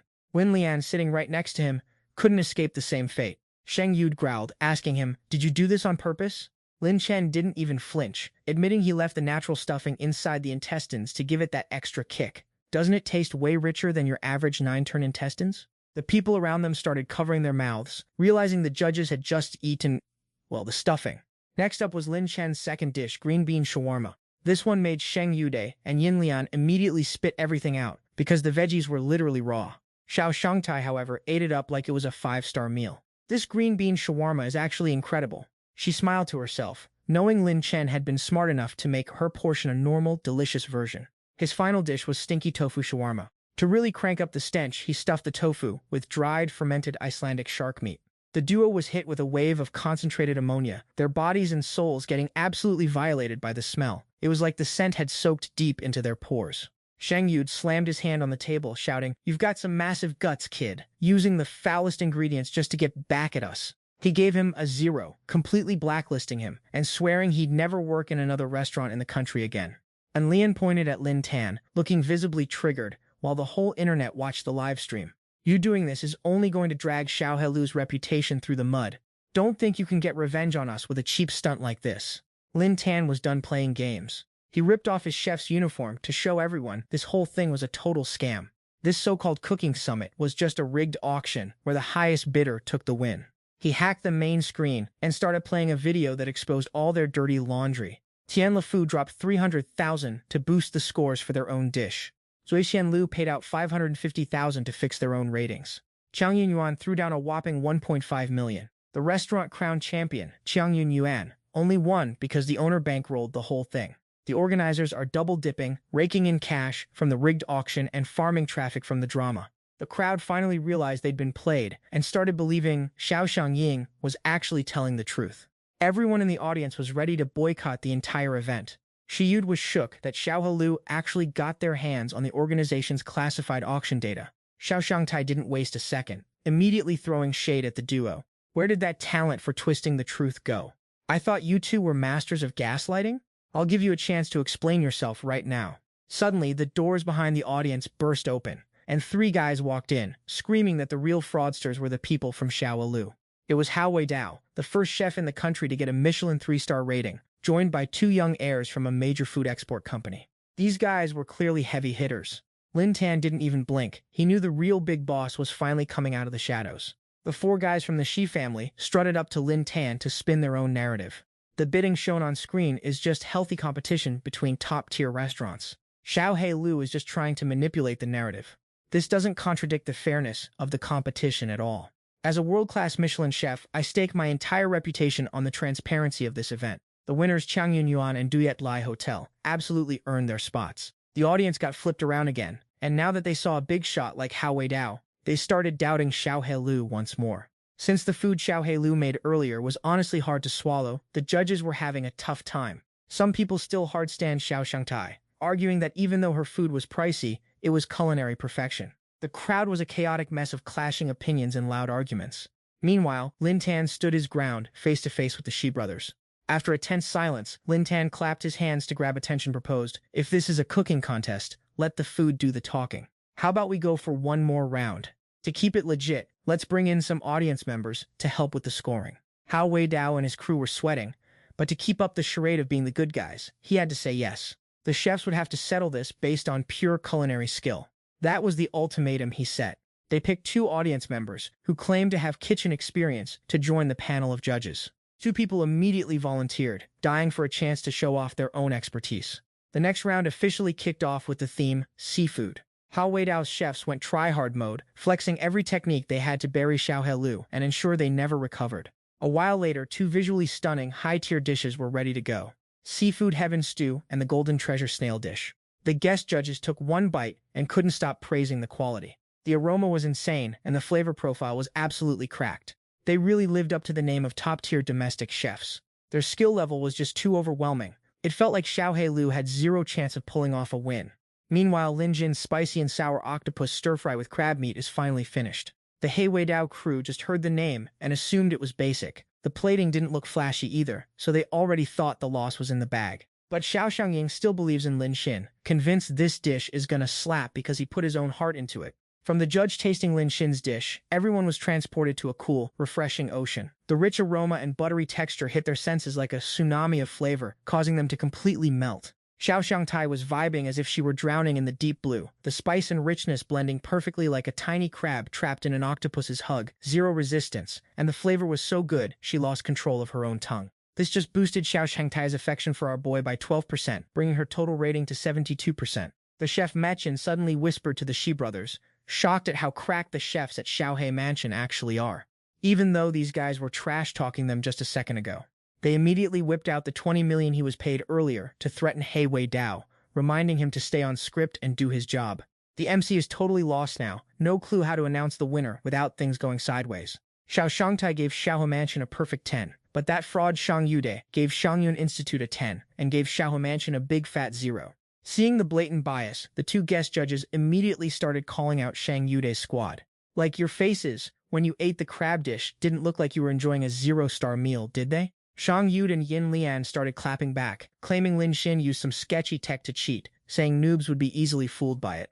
They even had the audacity to say the dish might be toxic or deadly. These 2 clowns even started praising the Shangyun Institute chef for having the most authentic and elite flavor. Both sides are beefing hard now, and the tension is reaching a boiling point. Hei Weidao pulled out his Michelin star certification, acting like his international expert status made his biased opinion the absolute law. Shang Ying clapped back, roasting him for being a 3-star chef selling his soul to losers like these. You aren't even worthy of the medals you've been wearing. The audience is totally confused, not knowing who to trust or whose palate is actually legit. Lin Xin just gave a light smirk, which made the Shi brothers think they had the upper hand. They thought he was just coping with a fake smile to hide his crushing defeat. Then Lin Jin calmly reached out to invite some special VIPs to the stage. 3 high-profile guests slowly walked onto the scene. The leader is the president of the International Royal Chef Association, followed by the head of the world's most famous culinary organization. And alongside them is the chief inspector for the current Michelin Guide. The crowd didn't know who they were at first, but some realized, wait, that's the president of the Royal Chef Association. This is literally the top-tier culinary authority in all of Huaxia. Duyan didn't hesitate to flex their identities to the crowd, leaving everyone shook that the bosses of the world's 3 biggest organizations were all here. The association president walked straight up to shake hands with Lin Jin, calling him President Lin. He thanked him for donating 300 million to the Children's Hunger Relief Fund and sponsoring 100 million to Michelin. And not just money. He donated a set of professional cookware and ingredients worth over 100 million with absolutely 0 strings attached. The Shi and Hei Weidao crew were stunned to realize that guy was the head Michelin inspector. Shang Yud and Yin Lian were terrified when they realized the guy in front of them was the legendary President Lin. Lin Jin asked the presidents if they had been watching the whole drama unfold from backstage. After seeing everything go down, the 3 heads officially declared they were stripping Hei Weidao of his 3-star Michelin status. Having an international culinary certification in the hands of someone like him is an absolute disgrace. The president declared Hei Weidao's certificate null and void. Plus, he provided proof that the Shi family's food import-export company was trafficking illegal wildlife. The association already looped in the Food Safety Bureau to launch a full investigation.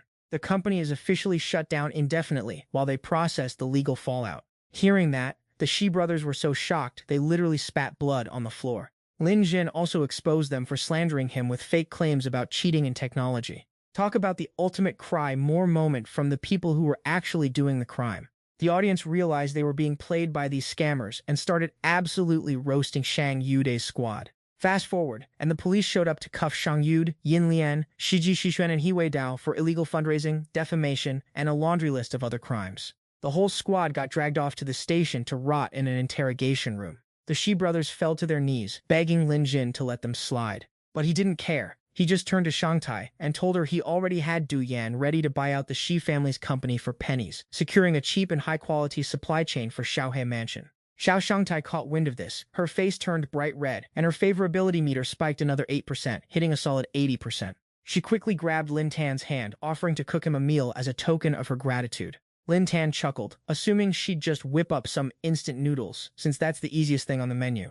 But Xiao Shangtai blushed and insisted she was going to cook him abalone. She figured since it's an expensive, high-end ingredient, it had to be fancy. Surely, even if she couldn't cook to save her life, it would still taste good, right? Lin Tan playfully replied that it had been ages since he'd had abalone, and he'd honestly forgotten what it even tasted like. She confidently declared that her cooking would be the best he's ever had. Meanwhile, Lian and Shang Yude were still locked up, wailing for help because Lin Tan's raw green beans had them absolutely destroyed on the toilet. A few days later on a bus, Lin Tan and his boys were vibing and talking about Professor Lixiang's lecture in Yaodu. The squad wanted to hit up the Yaodu Zoo, but Lin Tan couldn't care less. His only mission was to hunt for some elite food. Suddenly, traffic came to a dead stop, a crash right in front of them. Lin Tan stood up to check out the drama and saw a familiar face, Baijie, the mother of Ruru. He hopped off to say hi and see if everything was okay. Seeing Lin Tan, Baijie ran up and threw herself into a hug. She immediately realized how awkward that looked and took a step back. Lin Tan quickly calmed her down and asked what the hell was going on.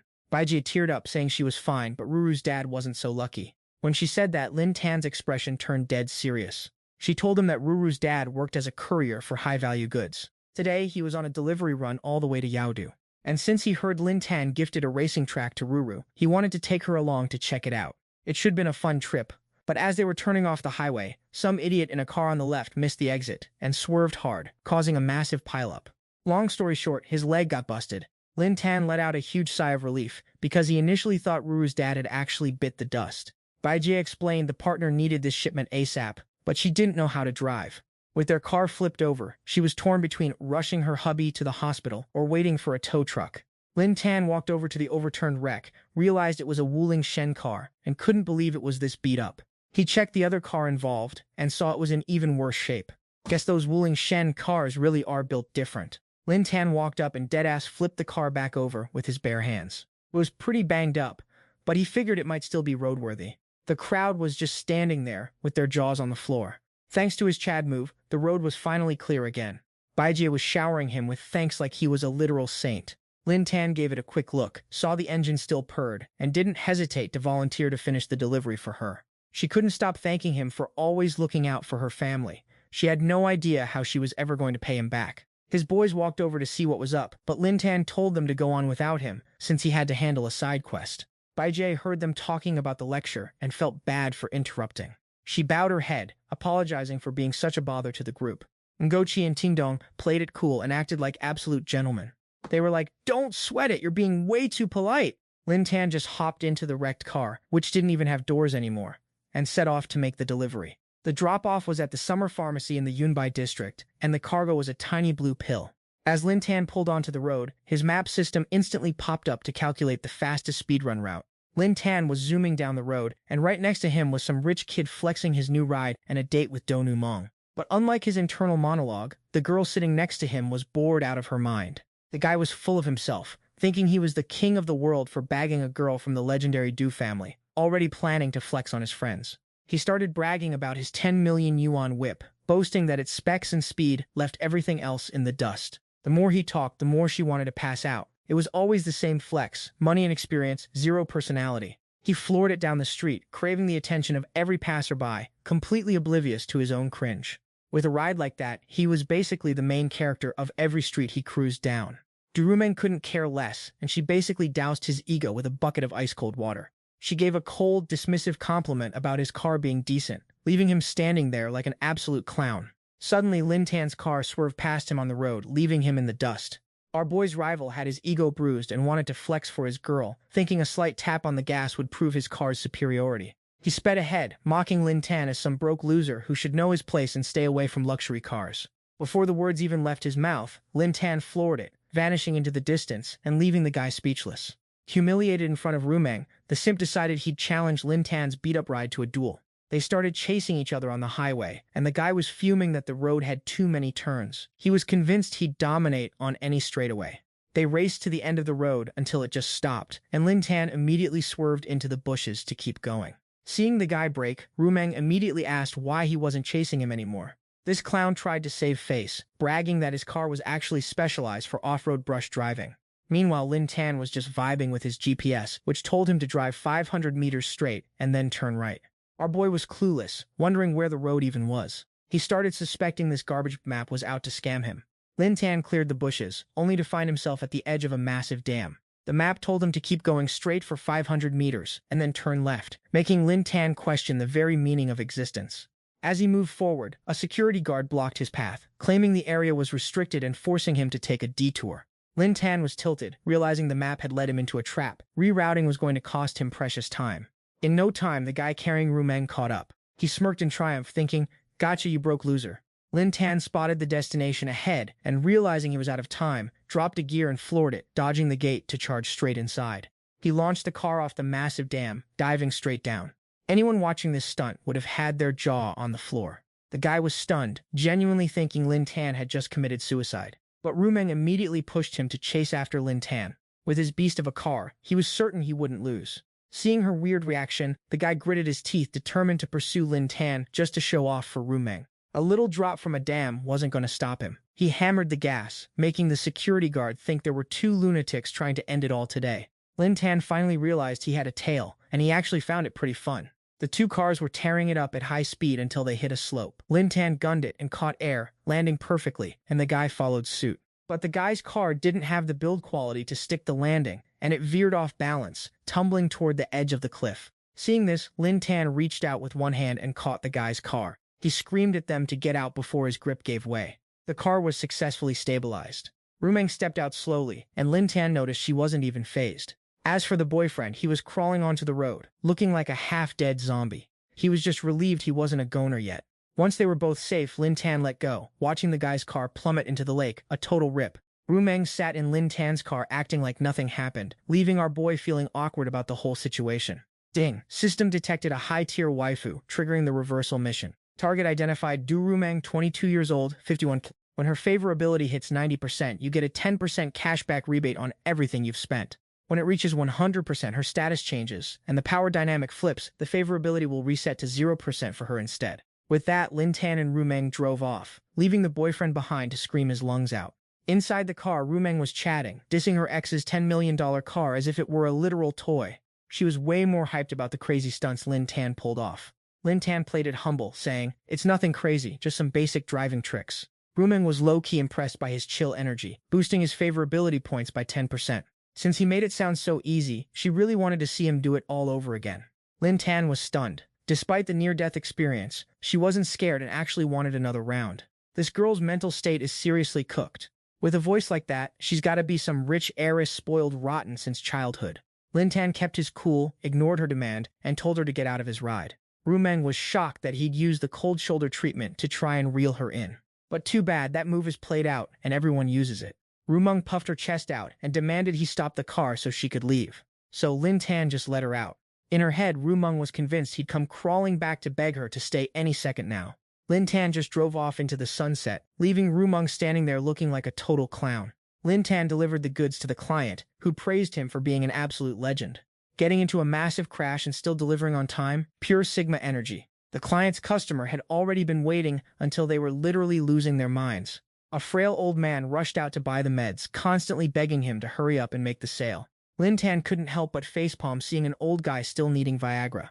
Absolute mad lad behavior. Quest complete. Time to hit the gas station. Lin Tan pulled into the station with his wrecked ride, only for a group of punks to start roasting him for clout. The punk told his squad to grind hard, or they'd end up like Lin Tan, driving a trash-tier scooter to deliver packages. The purple-haired team captain walked up to mock him, telling him to work harder since he's too broke to even fix his car. Lin Tan told him his eyes were clearly broken and to stop being a copycat. That triggered him to bark back, asking what the hell he just said. Suddenly, Ruru called. She wanted to hang out at the Yunbai track where the car he gifted her was, plus there was a repair shop there. As for her dad's accident, it's just a broken bone and a cast for a few months, so she didn't think it was a big deal. The team captain and his minions rolled up in their sports cars to flex on Lin Tan. He claimed 30,000 bucks could buy a dozen of Lin Tan's garbage heaps. With that, the captain revved his engine and sped off to cut Lin Tan off. Seeing how arrogant this guy was, Lin Tan decided to teach him a lesson on the way to the track. Cut to the judo track, where Lin Tan dragged his busted ride up only to be blocked by security. Lin Tan tried to explain he just wanted to get repairs, but the guard shut him down hard. A high-class track like judo doesn't touch trash-tier junk like his vehicle. Lin Tan was low-key surprised at how many brain-dead NPCs he'd encountered since arriving. He warned the guard that acting like that would cost him his job for real. As they were squaring off, the group of punks from earlier spotted them. The captain turned back, realized Lin Tan was just a delivery guy, and laughed that a broke loser like him had no business here. The guard, realizing Lin Tan knew the team captain, asked if he could let him in for a bit. The captain agreed, but only if Lin Tan got on his knees and begged for permission first. Lin Tan didn't want to waste breath on these losers, so he just pulled out his phone to call Ruru and tell her to get out here. The captain was annoyed he addressed the track owner so casually, thinking he was just putting on a fake act to save face. He bragged to Lin Tan that Su, the young lady, was one of the top goddesses in Yanzhong, a powerful gang leader, a pro driver, and backed by untouchable influence. He claimed Lin Tan wasn't even fit to tie her shoelaces, let alone call her on the phone. Lin Tan was actually surprised to hear such a hype introduction for Ruru. Just then, the captain's crew checked the time. It was 4 p.m. The captain knew that at 4 p.m. sharp, the young lady always hit the track for a few laps. This was a once-in-a-lifetime chance to witness her god-tier racing skills, so he couldn't waste time on a broke bottom feeder. The crew hyped him up, saying if he broke her track record, she'd definitely notice him. The guard then got aggressive, swinging his baton and screaming at Lin Tan to get lost, saying he was in a good mood and didn't want to catch a case. He started counting to 3, threatening that he wouldn't even recognize Lin Tan's face after he was done with him. Before he could even hit 3, Ruru appeared out of nowhere and kicked him straight in the crotch, leaving him gasping for air. He curled up on the ground, clutching his jewels, crying out for the boss, while Ruru was fuming, cursing him out for daring to lay a finger on Lin Tan. She didn't even blink before ordering her goons to drag this clown away and fire his sorry self on the spot. Her lackeys obeyed instantly, mocking him for having the audacity to offend Lin Tan, saying he was lucky he still had all his bones intact. The guard couldn't wrap his head around it. How could a high-tier goddess like Su treat a guy who drives a literal junk mobile like a VIP? He realized he just triggered a massive boss character. He started begging and groveling, pleading with our boy to go easy on him. But hey, Lin Tan already gave him a warning earlier, and he chose to ignore it. Suru couldn't care less about this NPC, so she just waved her hand to dismiss him and told her people to take Lin Tan's ghouling to the garage for repairs. Inside the racetrack, Captain Du was out there trying way too hard to flex his mediocre skills. Once his performance ended, his squad of sycophants showered him with fake praise. Since he set the fastest lap of the day, he was convinced he'd finally caught the eye of the legendary Suru. He stepped out of his car with all the main character energy he could muster, soaking in the cheers from the crowd. In his delusional head, he imagined Suru was standing behind him, staring at him with pure admiration. In reality, she was literally hanging off Lin Tan's arm, laughing and vibing without giving the captain a single glance, leaving the dude absolutely shook. He couldn't compute why a high-class heiress like Su would be cozying up to a broke gearhead, so he loudly stepped in to block them. He pointed a finger right in Lin Tan's face and barked, "Who the hell are you to even be standing near Miss Su? And you, let go of her hand this instant." Lin Tan just looked at him like, is this dude actually brain damaged? The guy kept trash-talking, calling Lin Tan a low-life bottom feeder, and threatened to have him physically tossed out of the track. No sooner had he finished speaking than Suru slapped the taste out of his mouth for being so incredibly disrespectful. He and his goons stood there in complete shock, totally unable to process why the goddess Su would act like that. Suru didn't hold back, telling him straight up, "You want to die speaking to Lin Tan like that?" Captain Du still didn't get the hint, doubling down and claiming Suru had been brainwashed by Lin Tan and insisting the guy wasn't worth her time.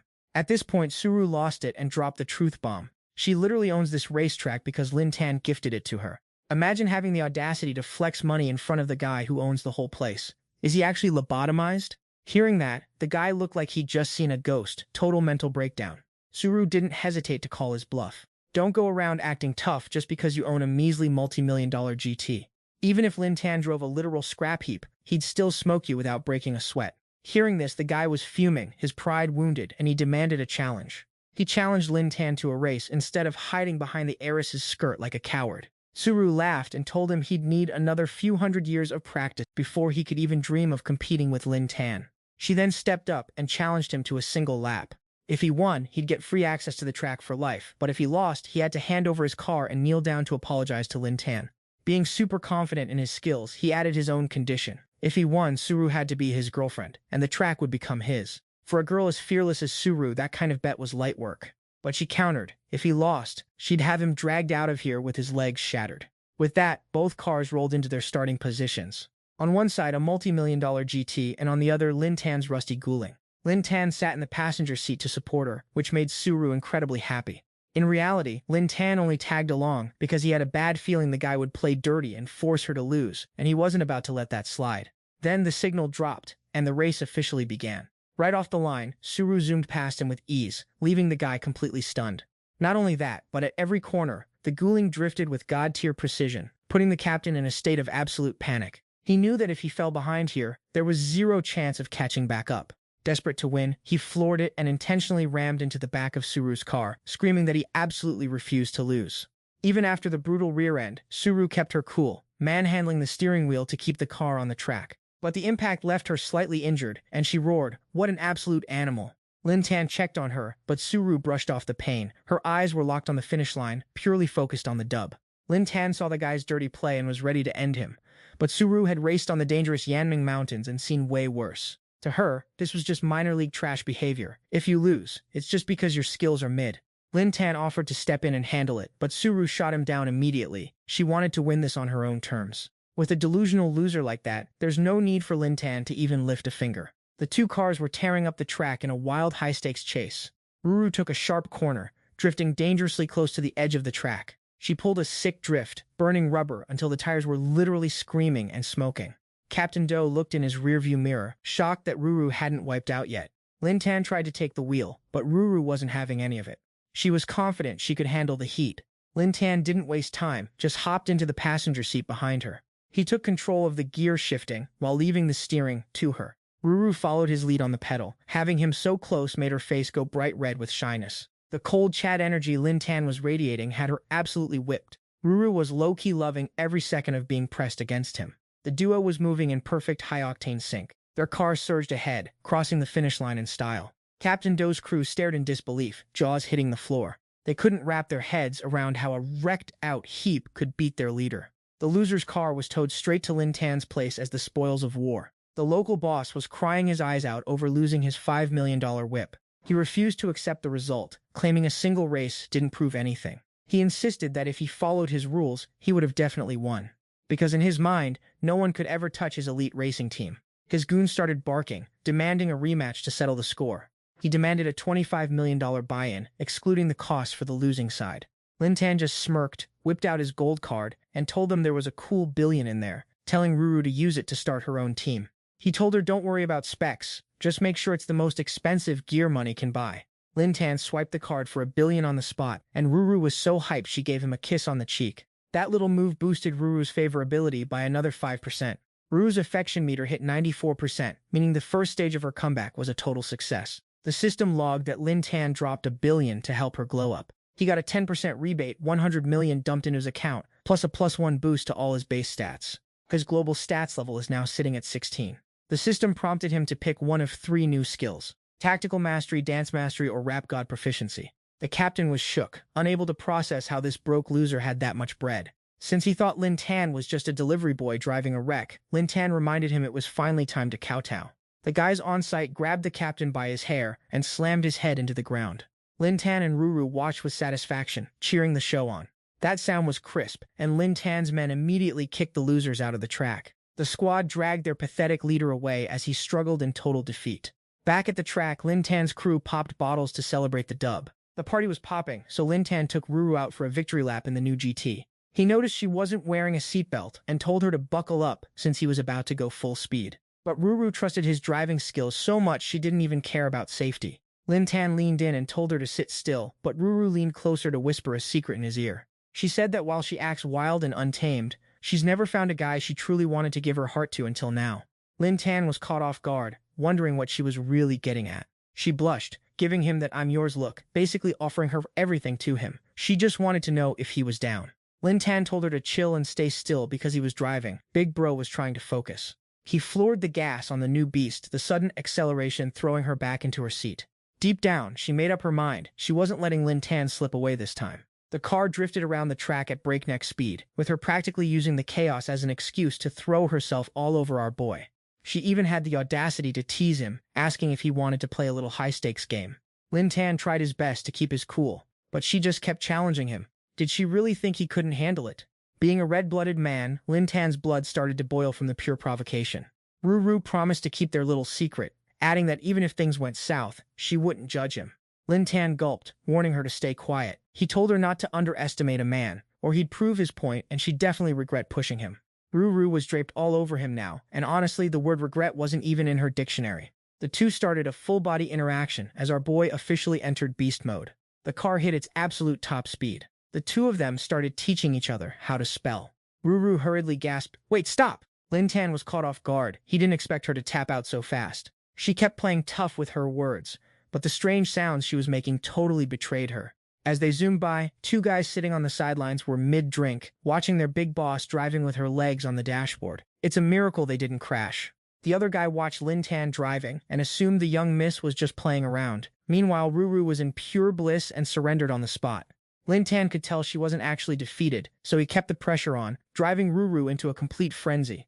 Elsewhere, the captain was grinding his teeth as his phone wouldn't stop buzzing with alerts from his car's security app, showing massive vibrations from inside. He realized Lin Tan and Ruru were probably in his car. Scene cuts to Ru Meng's house, where everyone is gathered for a fancy socialite party. They were busy flexing about how Tran Xiao's business made a cool 2 billion profit. Tran Xiao played it humble, claiming he was nowhere near Ru Meng's level. After all, Du Corporation's timber business in Africa alone made more than his entire annual profit. A girl asked Ru Meng if the new 300,000 yuan Yanlan diamond lipstick she bought was worth the hype. Someone else asked if her private yacht had arrived in the States yet, inviting her to go party on it. Ru Meng just gave a cold, dismissive "sure, whatever." Deep down, she found this whole scene incredibly bland and boring. Suddenly, the crowd brought up the story of the beat-up old Guling car that won the race. He laughed loudly and started roasting the situation. How could an old Guling beat Captain Du Yaodu's modded-out JT supercar? It clearly wasn't the car's fault, it had to be something else. Ru Meng stood up abruptly, wanting to rewatch the race footage, and suddenly a memory hit her that made her freeze. Du Rumeng recalled the moment Lin Tan drifted the car into the air. She felt that same rush from that day, her face flushing crimson as she realized it was never about the speed. The people around them kept gossiping about how the racing team poured millions into their cars, but still lost to a Guling, calling the racers total idiots. Ru Meng marched out, fired up, and determined to start her own racing team just to recapture that feeling. A few weeks later, Du Rumeng's racing team was officially born. Her team broke the speed record at Yaodo yet again.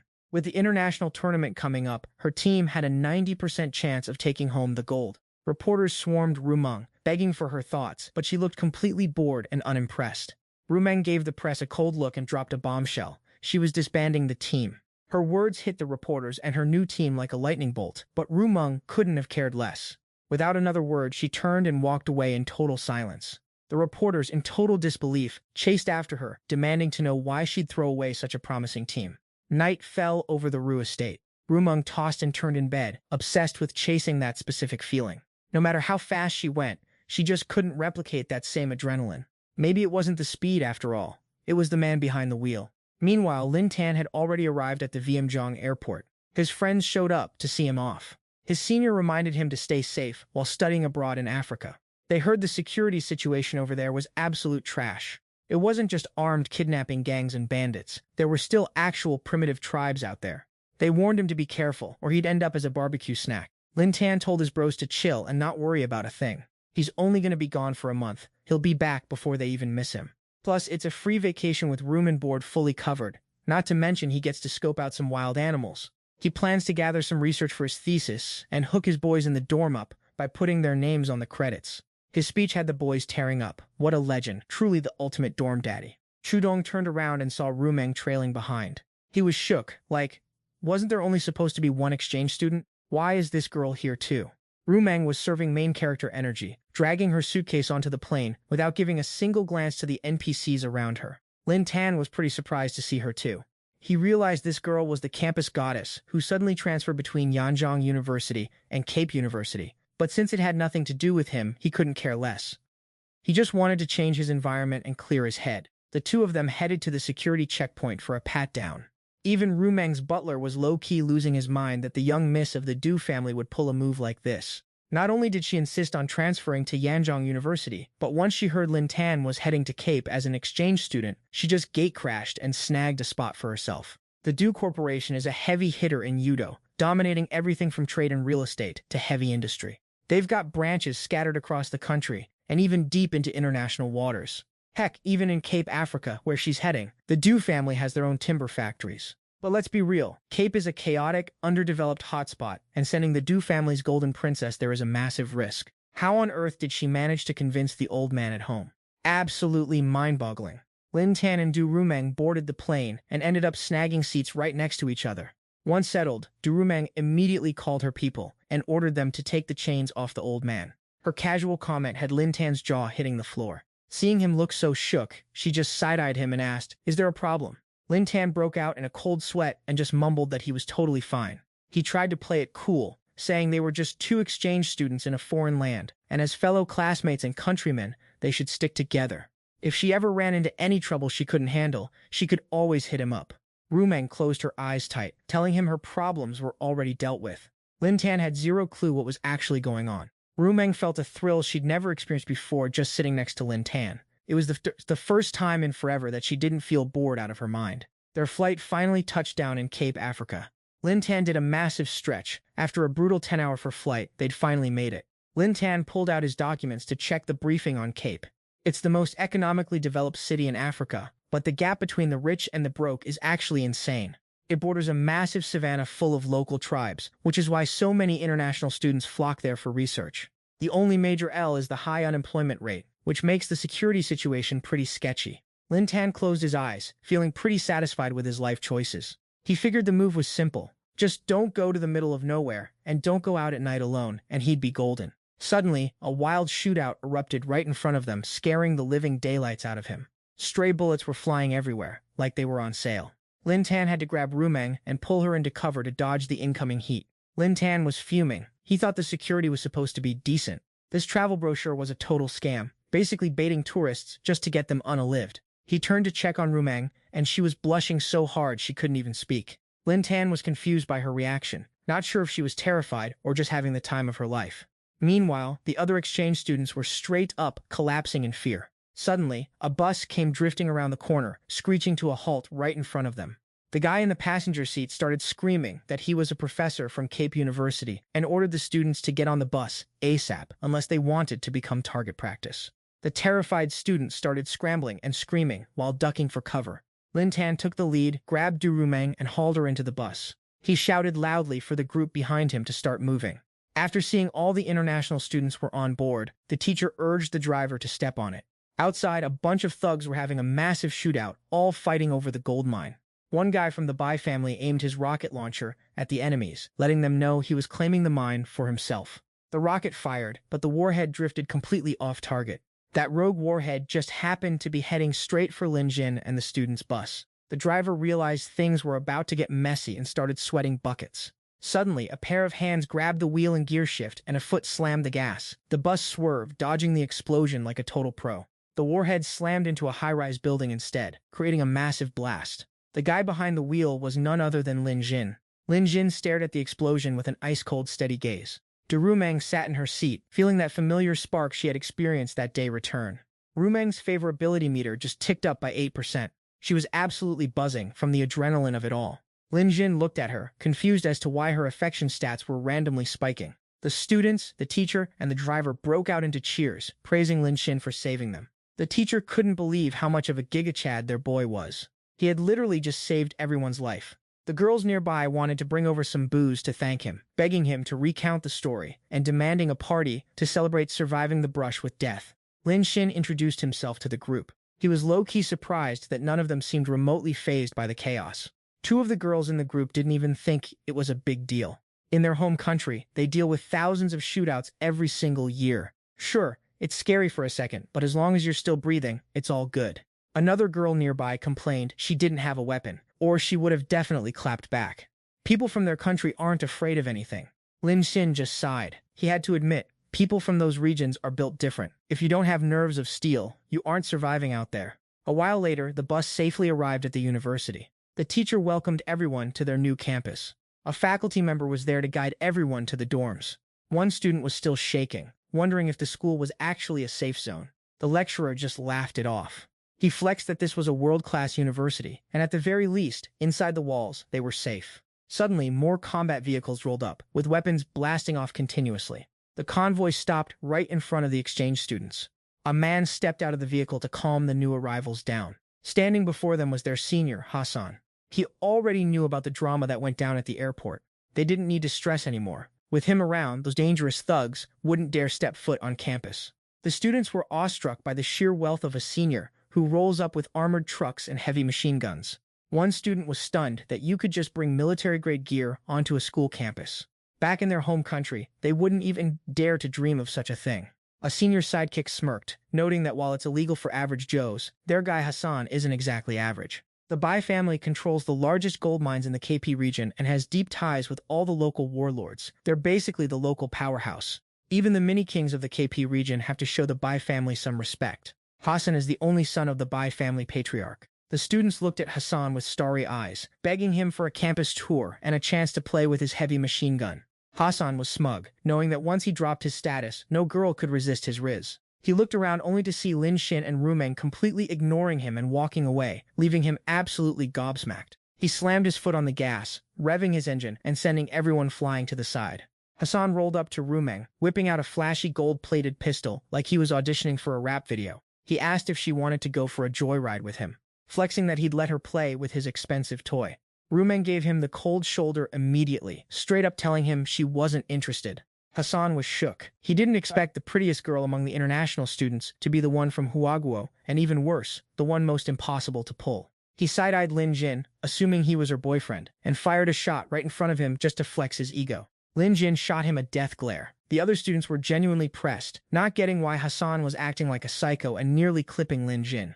Hassan stepped out of the car, acting like a self-appointed mentor, mocking the Huaguo kid for not hitting the dirt or finding cover when the gun went off, calling his reflexes slow as a snail and claiming he'd get himself killed in this zone. The girls finally relaxed, realizing Hassan was just training Lin Jin's battlefield awareness, even though he basically gave everyone a heart attack acting like a bully. Hassan swaggered over to Lin Xin, asking if he was really going to reject his kind offer. Lin Jin just smirked and played along. I'd be honored to learn from such a generous senior. The professor noticed the tension hitting critical levels and tried to step in to bail Lin Jin out.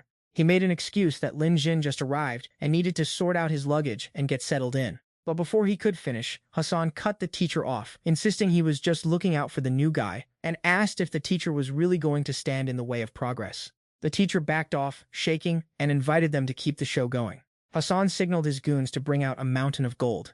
He claimed the gold was the prize for completing his boot camp. Everyone's eyes turned into dollar signs looking at the loot. Hassan dropped the rules. The sandbags were set up as the new obstacle course for the freshmen.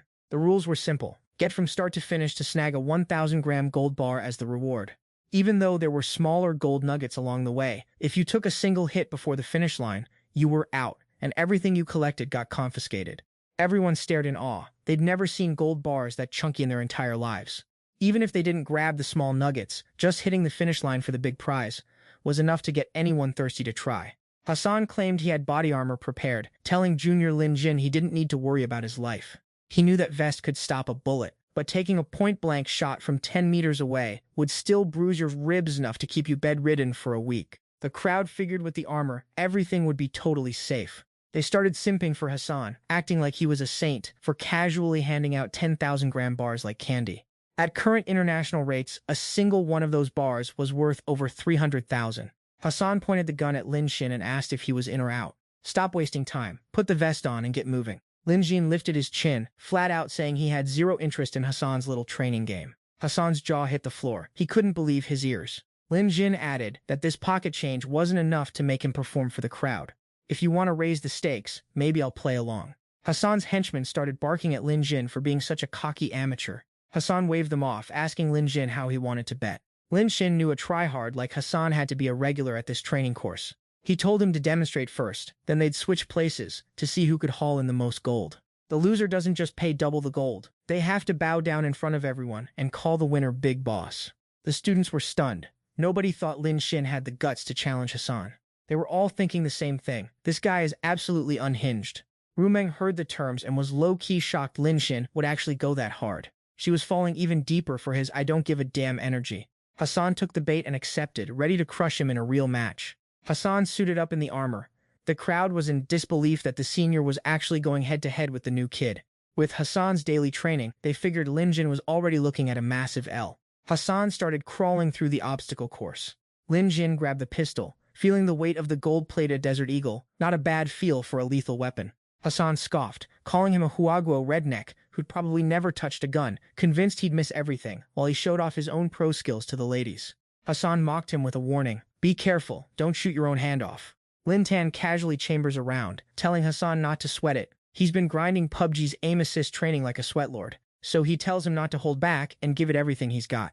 Hassan laughs like a smug villain, boasting that if he wins, he's just going to toss a gold bar at Lin Tan as a tip. Lin Tan points his rifle at the senior, challenging him to go all out and try his best to land a shot. The signal for the duel sounds, and it's game on. Hassan starts crawling like a literal reptile across the field, thinking to himself that he's about to give these peasants a masterclass.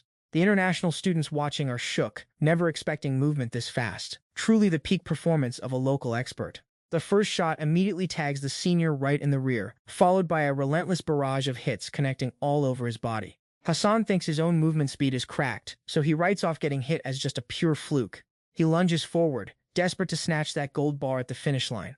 Right on cue, a hail of bullets rips through the air, plastering Hassan with every single shot and causing him major pain. Lin Tan realizes he's dry on ammo, but everyone is stunned that he didn't miss a single shot. He coolly blows the smoke off his barrel like an absolute legend. The international students are even more mind-blown, never imagining that gaming skills could translate to such god-tier real-world aim. Rumeng is just as shocked that he's actually this cracked with a real firearm. This high-octane adrenaline rush is exactly what she's been craving. Lin Tan walks over, acting like he's about to help the senior get up.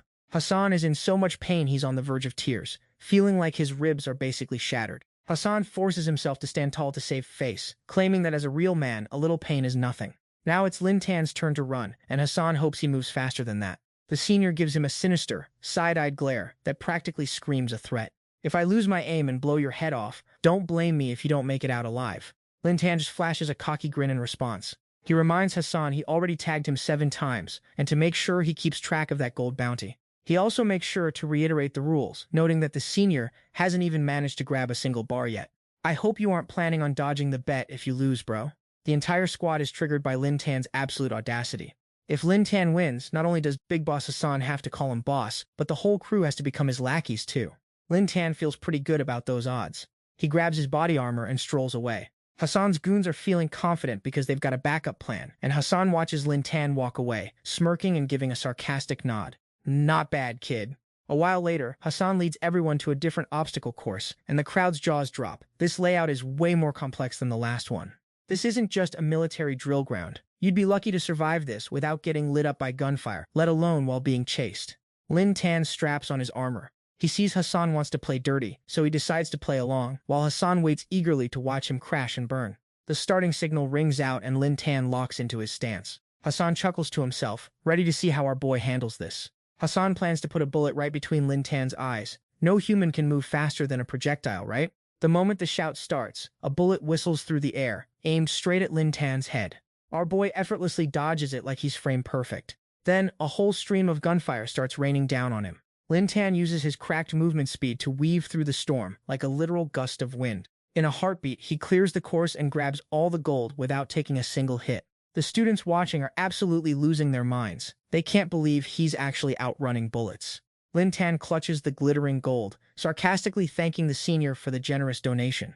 This training session actually ended up being a pretty solid loot drop for him. Hassan is in complete denial, unable to process that anyone could be that fast. He tries to convince himself he was just distracted.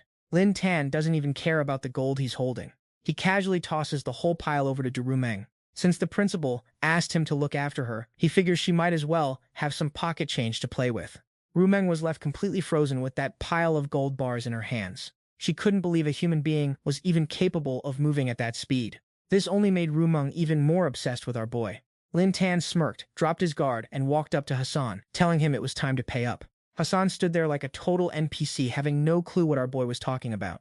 Lin Tan then casually reminded him of the little wager they had made earlier. Time to bow down and call him boss. No way a senior like Hassan is going to pull a runner on a debt, right? The students watching thought that since Hassan already lost the gold, calling him boss was just a minor flex. After all, a generous senior like Hassan would surely honor his word. Hassan's hands were shaking while holding the gun. He and his lackeys bowed down to Lin Tan, finally admitting defeat in this match. From this day forward, Lin Tan was officially their new boss. Even though they said the words, their bodies were radiating pure salty kill intent. Lin Tan saw they were playing along, so he graciously accepted his new lackeys, adding that they'd better pay back double the gold Hassan lost. Lin Tan then announced that thanks to Senior Hassan's gold, dinner and drinks were on him tonight. Everyone started cheering and showering both of them with thanks. Inside Hassan's private dorm, sounds of screaming and smashing echoes through the walls. The girls serving him had to endure his pathetic temper tantrum and physical abuse. The girls handed him a vape to help him chill out, and as he took a drag, he thought about how Lin Tan humiliated him in front of everyone and swiped his gold. He had to make sure Lin Tan didn't live to see another day. And that Chinese beauty, she spent the whole time just staring at Lin Tan. Hassan was dumping out gold bars like they were nothing, and she didn't even spare him a glance. The disrespect is real. A lackey standing nearby saw his boss spiraling and stepped up, offering a plan to take out Lin Tan and snatch that goddess Rumeng for himself. Hassan heard him out and told him to spit it out. He noticed Lin Tan was fast on his feet, so let's see if he can outrun wild predators. Morning arrived, and the guide announced that today was going to be their lucky day. Last night, the dean dropped a surprise plan for a safari expedition across the savannah. The exchange students were hyped out of their minds to finally see wild beasts in Africa. Everyone was buzzing with excitement, thanking the dean for the trip. Hassan sat in the vehicle, his eyes fixed on them with a dark, plotting glare. The dean started assigning students to their groups. Guys in one truck, girls in another. Rumeng didn't care about the rules and coldly followed Lin Tan into the guys' vehicle. The dean thought it was weird and tried to call her out. But Rumeng just doubled down, saying she preferred this ride. Her goddess-tier visuals had the boys in the truck absolutely losing their minds, showering her with compliments. Lin Tan turned back to look at Rumeng. Even he was confused why this girl was sticking to him like glue. The lackey ran over to update his boss that the plan had hit a snag. Hassan saw the situation, but just kept driving, staying cool and calculated. Because at the end of the day, that small change didn't matter to his master plan. The two trucks started cruising around the savannah. The students were losing their minds with joy, seeing herds of wild animals roaming in the flesh. Some ground squirrels spotted the truck and stood up to get a better look. The students were obsessed with how cute the little guys were.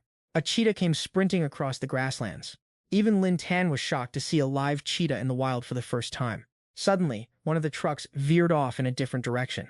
A pack of hyenas trailed the truck, looking at the strange metal beast with hungry eyes. They bared their sharp teeth and slowly started closing in on the vehicle. The pack of hyenas stalked closer and closer to the truck. The students were confused, wondering why the driver was taking them straight through the pack. Some were already panicking, worried the thin glass wouldn't protect them from those jaws. These attack dogs have a bite force so insane they could crush human bones like snacks, and they specifically go for the backside. The students are already traumatized just imagining the pain. Suddenly, the driver announces the bus is dead in the water, leaving the students cowering and terrified. Hyenas start launching themselves at the windows, sending the students into a full-blown panic. Lin Tan isn't buying this convenient coincidence for a single second. One of the hyenas manages to shatter the window. The rest of the pack piles in, turning the bus into a nightmare of screaming and crying students. The real reason the glass broke, the driver secretly hit the button to pop the window open. After that, he calls Han to confirm the plan is going perfectly. That Huaguo student is as good as dead. Now, Hassan just needs to swoop in for a hero moment, save the day, and accidentally on purpose let the target get mauled. Hasa gets the signal and rushes over, feeling pretty damn smug. Lin Tan doesn't even break a sweat, launching one of the hyenas into orbit with a single kick. The driver is staring at him, absolutely shook by those moves. Lin Tan then leaps right out of the bus and into the chaos. He's completely surrounded by a pack of feral, bloodthirsty hyenas. Inside the bus, Du Rumeng is watching him, feeling that familiar adrenaline spike. She realizes that tagging along with Lin Tan is a total thrill ride, and she's starting to get real obsessed with him. Even for a guy as fast as Lin Tan, dealing with that many hyenas without taking a scratch is a tall order. No hesitation here. Our boy immediately triggers his skill swap. The system pings. 1 use of skill swap consumed to gain S-rank beast taming mastery. 2 charges remaining. Long Tan radiates pure murderous intent and lets out a lion's roar, straight up telling the pack that this territory is his now. The hyenas catch that aura, tuck their tails, and scramble away for dear life. The students are straight up bugging out, hailing Long Tan as their savior. Is Hero Long Tan actually a superhuman? He just barked a few words and the whole pack ran off. Even the driver is stunned, refusing to believe a human just pulled that off. Just as things settle down, a deep, menacing lion's roar echoes through the air. Long Tan realizes that while he saw this coming, the timing is beyond annoying. If you use a lion's roar too close to their territory, it's basically an official declaration of war. The pride on the rocky cliff hears the challenge and gathers in a massive formation. The alpha lion jumps down and stalks straight toward Long Tan. Our boy is in a corner. The only way out of this is to humble the pride leader. The giant lion pounces, and with nowhere left to run, Long Tan decides to catch these hands or paws. He lands a heavy kick on the beast, leaving Rumeng with her jaw on the floor. She recalls the hunters she's met before, who always needed high-tech gear to stand a chance against boars or bears. Rumeng turns to her butler, asking if there's any way to hunt wild beasts without weapons. The butler just laughs, telling her she's been reading way too many trashy novels. In this world, nobody is out here hunting apex predators with their bare hands. Watching Long Tan, Rumeng finally understands. This isn't just hunting, it's a high-octane flex. Rumeng's favorability shoots up by 28%, leaving Long Tan confused as to what just happened. He realizes that since Rumeng has never worried about money and lives a spoiled life, she's bored with the basics and is now hunting for extreme thrills. Every time he turns on the hack mode and does some inhuman god-tier move, she gets hyped and her favorability meter ticks up. Back to the action, the alpha lion has been completely broken and tamed by Long Tan. Long Tan gently pets its head, apologizing and asking it to tell the rest of his wives in the pride to let his group pass. The lion, acting like it understands every word, nods along like a good boy. Long Tan heads back to the bus to tell everyone the coast is clear and they can get moving. His casual comment leaves everyone absolutely speechless. Rumeng walks up behind him and hits the door button, leaving the driver panicking and confused. Long Tan stands outside the bus, opens the door, and walks in with his new lion bestie in tow. He's got a few questions for the driver that need answering. Hassan is sprinting toward the front of the tour bus from a distance. He's counting his steps, totally playing out a hero saves the damsel fantasy in his head. As soon as he arrives, he finds his own minions tied up by Lin Jin to the back of the tour bus. Hassan's minion is sobbing like a baby, non-stop apologizing for being a total failure. He's screaming at the top of his lungs for Hassan to save his life. Hassan stares at his minion looking like that, mouth wide open, completely lost on what is even happening. Since the driver is also tied up, who the heck is driving this thing? Hassan gets triggered and storms over to demand why the driver is hog-tied in the back. The people in the bus see student leader Hassan and are shocked he's here, then brag about how epic it was. They literally just faced down a pack of dogs and lions. Total life or death vibes. Luckily, Lin Shin stepped in to handle the beasts and even managed to negotiate with the lions like a pro. He looked absolutely dripped out and cold-blooded while doing it. It's such a shame Senior Hassan wasn't here to witness the main character energy. Suddenly, the driver starts kneeling and begging for his life. He confesses that he was the one who sabotaged the vehicle. Lin Jin doesn't waste time and gets him tied up on the bus too. Hassan is desperate to know where Lin Jin went. The passengers tell him they heard gunfire erupting over in the grasslands.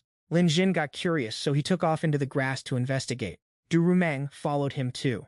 We were too scared to follow, so we could only head back to find some backup. Hearing about the gunfire, Hassan lets out a twisted, villainous grin. He realizes Lin Jin just walked into a hornet's nest of the wrong crowd. He chose the hard way, literally speed-running his way to the afterlife. Even the King of Hell won't be able to save Lin Jin from this one. Meanwhile, out in the grasslands, Nadia from the Kanda tribe is being hunted by local mercenaries. A bullet grazes her thigh, leaving her bleeding. The hunters are laughing their heads off, telling their crew to aim carefully and keep her alive for entertainment. It would be a total waste if a beauty like that just kicked the bucket early. Watching her struggle to crawl away in despair, the hunters reload, wanting to see just how far this prey can run. Nadia pushes through the pain, refusing to collapse. She has to get back and warn her people. She never expected the Chagu tribe to launch a full-scale assault on her Kanda people. Plus, since when did those guys get their hands on so many firearms? If she doesn't alert the village ASAP, the entire Kanda tribe is going to get wiped out. Running blindly while lost in thought, she slams right into Lin Jin. Lin Shin sees the wounded girl covered in blood and immediately catches her, checking if she's good. Nadia is stunned to see a city guy just vibing out here in the wild. She's completely gassed, breathing too hard to even get a word out. At that exact moment, the Chagu tribesmen catch up. The leader struts up, gun in hand, surprised to find two foreigners in his hunting ground. They look like mere tourists, so he's trying to figure out how to play this. He eyes Du Rumeng, thinking about offing everyone, but killing someone that hot would be a total crime. He thirstily decides to take Lin Xin out first, then kidnap Rumeng and the chieftain's daughter for some fun. Rumeng is furious and claps back, declaring she's the heiress of the Du Group in China. The biggest timber factory in the region is literally her family's business. Hearing that, the Chagu goons get even more hyped. She's basically royalty, like the daughter of a regional emperor. The leader hasn't tasted a chieftain's daughter yet, but today he's getting a 2-for-1 special. Lin Jin is done talking trash with these NPCs, so he just snatches Nadia's bow. Ding! High-tier waifu detected. Initiating the counterattack mission. Target Nadia, height 1.7 meters. Age 21, weight 57 kilograms. Once her favorability meter hits 90%, 10% of all counterattack funds spent will be refunded directly into your personal account host. Once the favorability hits 100%, their relationship status levels up, and the dynamic between the host and the target totally shifts. Lin Tan was shook, mouth wide open, when he stumbled upon a prime target for a comeback right here in the African savannah. And her current favorability rating is a big fat 0. The Chagu thugs burst out laughing when they saw Lin Tan holding a bow. Trying to bring a bow to a gunfight is peak comedy. Nadia frantically explained that their bows are weak, relying mostly on poison tips to hunt, which is super slow. Plus, they only had 1 arrow left. Lin Tan just chilled and told her not to sweat it. At the same time, he pulled out a small knife to use as an extra weapon. He immediately activated the system to swap skills. Spending a skill reset token, he unlocked S-tier weapon mastery. 1 charge remaining.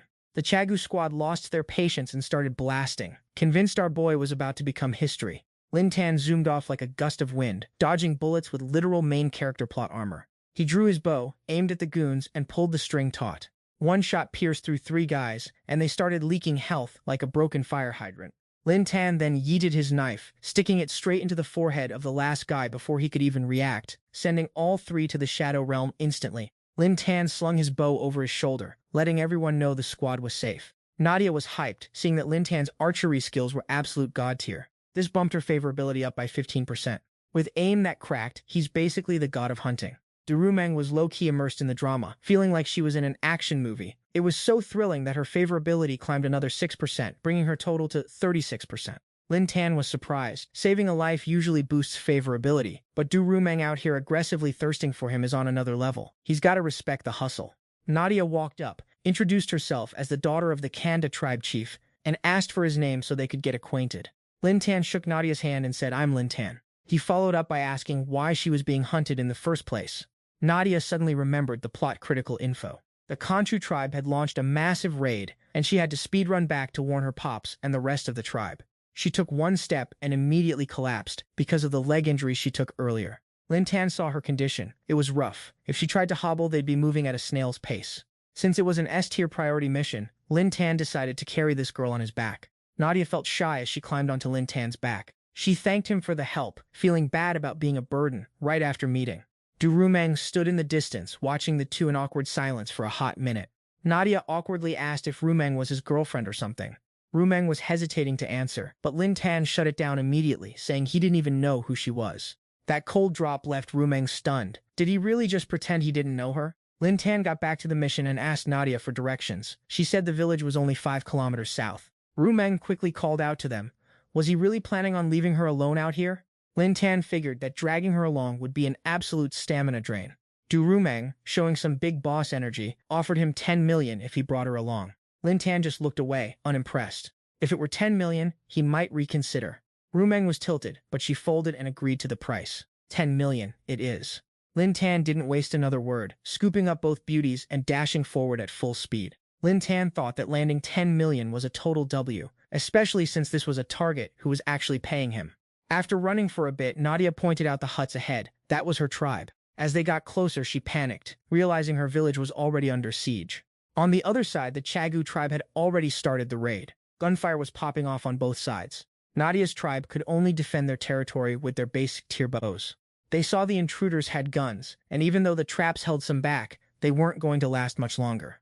The chief was furious that the Kagu tribe would sink this low. Talk about being absolute scumbags. Suddenly, a massive crash echoed from the roof as Lin Tan smashed through the door, carrying the 2 girls inside. The chief was shocked to see his daughter Nadia safe and sound, alongside 2 foreign guests.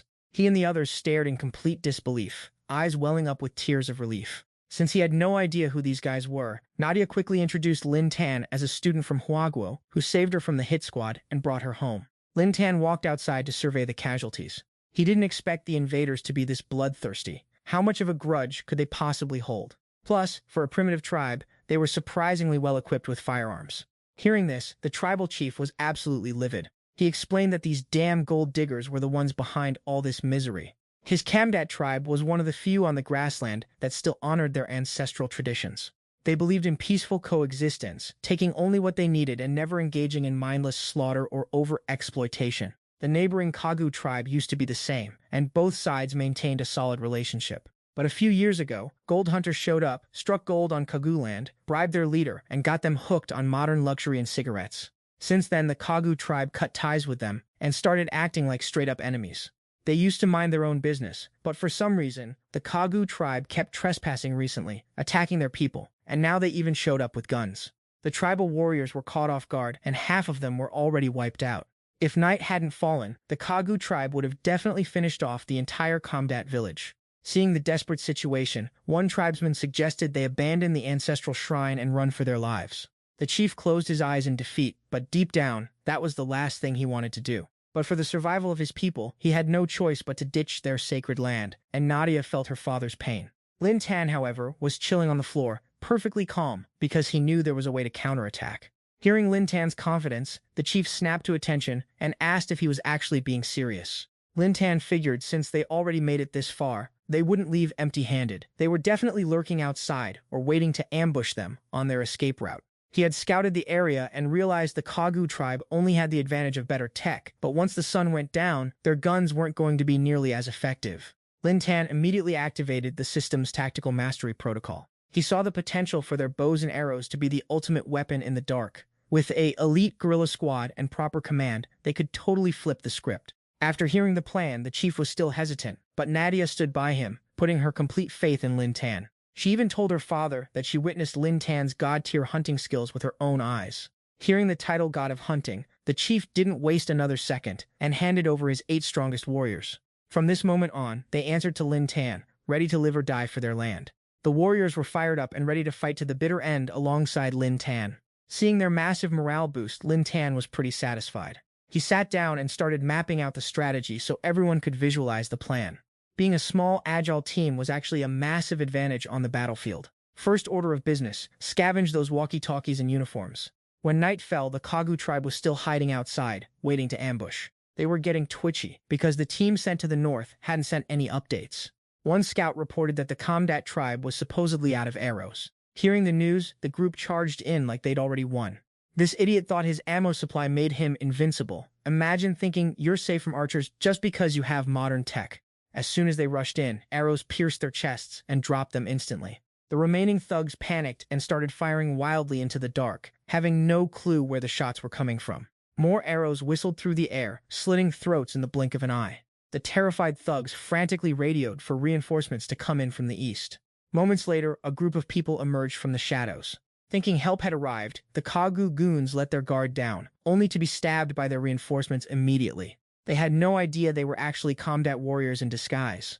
They were wearing Kagu uniforms to sow chaos, leaving the enemy confused, shooting at each other while being picked off one by one. After a fierce battle, the Kamdat tribe finally claimed victory. They started tossing Lin Jin into the air to celebrate our boy. They couldn't believe how easily they won, and even more shocked that the elite guard didn't lose a single person, constantly praising Lin Xin for being an absolute Chad. The chieftain still couldn't believe Lin Jin was a god of the hunt, so he stepped up to confirm it directly.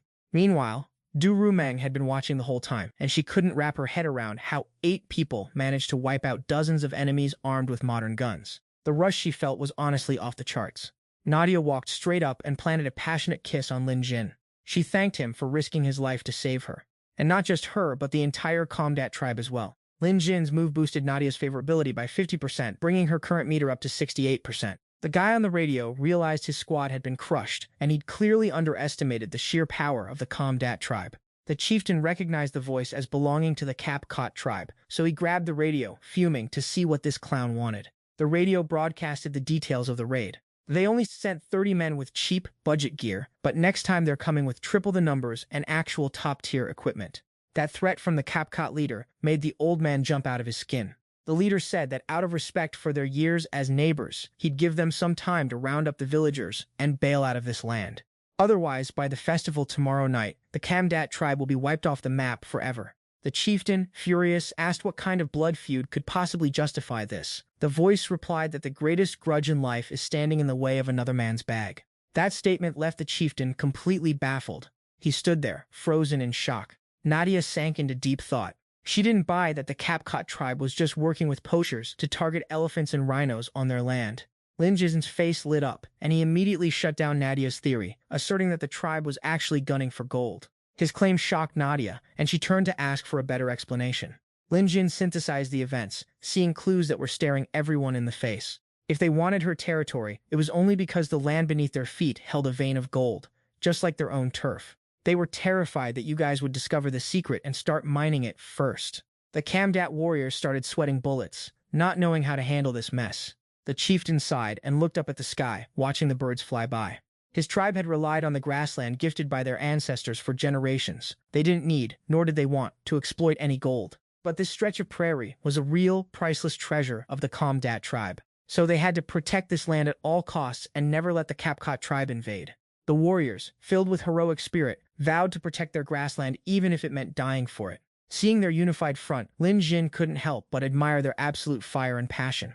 De Rumeng looked at the cold, hard facts. The massive gap in numbers and weaponry made the situation look bleak for the Kamdat tribe. How could they possibly beat an army 3 times their size? The chieftain dropped to his knees before Lin Jin, begging him to become their commander and lead the tribe to victory. He told Lin Jin to name his price, and as long as the tribe could provide it, he'd agree to anything. The chieftain gripped Lin Jin's hand tightly, begging with total sincerity. Seeing how genuine the old man was, Lin Jin scratched his head, feeling conflicted, but he had one major problem. De Rumeng thought for sure Lin Jin would jump at the chance to make bank, whether it was resources or land, because a low-diff win against a bigger army is never easy. Nadia dropped to her knees in front of Lin Jin too. She knew beating the Kapkot tribe wasn't a walk in the park, so she promised that no matter the price, the tribe would exhaust every resource to pay him. Lin Jin hesitated for a bit, then turned around to walk away. The priority right now wasn't the payout, it was making sure he got to class on time. If he was late or skipped, he'd lose credit, so he'd come back to help them out after his afternoon lectures. His response left the whole tribe with their jaws on the floor, completely bewildered. Lin Jin and Du Rumeng then headed back to Cape University. Both the students and teachers rushed out, stoked to see them both. The students were literally tearing up, saying they were about to rally the whole faculty to go find them. Everyone had been searching for them all night and was about 1 second away from calling the cops. Lin Tan awkwardly scratched his head, quickly apologizing to everyone for rushing off to find a bathroom in a panic. Turns out he got completely lost and only found his way back by sunrise. The international students swarmed Lin Tan, checking on his health. He was their savior, so if anything happened to him, they'd be heartbroken. Hassan and his lackeys pushed through the crowd, mocking him by saying he had decent luck. He sarcastically complimented Lin Tan for surviving a night on the steppe, but reminded him that wandering off the bus violated school rules. The principal already gave him a formal warning for that stunt. Lin Tan couldn't care less about his trash talk, simply walking off and telling everyone to grab breakfast, since class started in 30 minutes. Seeing Lin Tan brush him off, Hassan got triggered, and his minions blocked Lin Tan's path. That's when our boy hit him with a gaze so cold and terrifying it could freeze the sun. A ghostly projection of a massive wolf appeared, scaring one of the lackeys so bad he face planted into the dirt. He looked at Lin Tan and saw the eyes of a starving apex predator. The international students, witnessing the wolf projection, told the lackey that Lin Tan could even tame lions, so he'd better watch himself. With that, the group of students followed Lin Tan to go grab breakfast. Hassan was fuming at Lin Tan's arrogant main character energy. A lackey whispered a scheme to him, suggesting they get Mr. Hamja to handle this nuisance. Hassan wanted his dad involved, but the old man was too busy obsessing over his gold mine. He decided he had his own ways to deal with Lin Tan anyway. After school that afternoon, Lin Tan and Rumeng headed to the department head's office to ask for a pass. Since they had dorm inspections at night, he needed a late-night permit. The teacher agreed but was curious about what they were actually up to. Lin Tan casually took the permit, telling the teacher that he and Rumeng were just going out for a side hustle. Thinking he was being serious, the teacher was deeply moved by how hard these two were working while studying. Taking advantage of the situation, Lin Tan even borrowed the teacher's 3-wheeler to take Rumeng to the Kamsat tribe. The international students watched from afar, assuming the two were going out to pick up scrap metal to make ends meet. As a new day dawned on the steppe, a tribesman ran to tell the chief that the Kikot tribe had gathered their forces. They assembled over 100 men, fully armed with guns, cannons, and even heavy-duty rocket launchers. To top it off, the Kikat chief was leading the charge himself. The chief knew they were backed into a corner, and the warriors were panicking, unsure of what to do. Even with Mr. Lin leading them, they didn't have the hardware to stand a chance. Just then, Lin Tan pulled up on his three-wheeler with Du Rumeng and a massive pile of cargo in the back. The sight left the chief completely baffled. Lin Tan confidently pointed to the pile of gear on his ride. Who said they didn't have any firepower? Stashed inside were crates of heavy-duty guns and ammo he'd brought along. In front of this, the gear gap was essentially wiped out. The chief couldn't believe he'd actually hauled all this over here, because this kind of equipment costs a fortune. Lin Tan turned and glanced at Du Rumeng. He announced to everyone that this was a generous donation from Miss Du. Everyone immediately started showering Miss Du with gratitude. Turns out the Du family had a factory nearby, so they just drove the three-wheeler over and loaded up on supplies. The tribe members were overjoyed, dancing and cheering for Du Rumeng. Nadia walked up and gave her a kiss on the cheek to say thanks. Du Rumeng was stunned. When did Lin Tan see through her plan so easily? Earlier, he'd told her if she wanted to join the fun, it was going to cost her, otherwise she wasn't coming. So, he had effectively forced her to pay for all these supplies. Lin Tan chuckled to himself, finding this girl's strange obsession with his approval quite entertaining. Why wouldn't he keep a grip on someone like her? Having a target for a reverse harem growth arc who throws money at you is an absolute W. Lin Tan stood tall in front of his now fully armed elite warrior squad.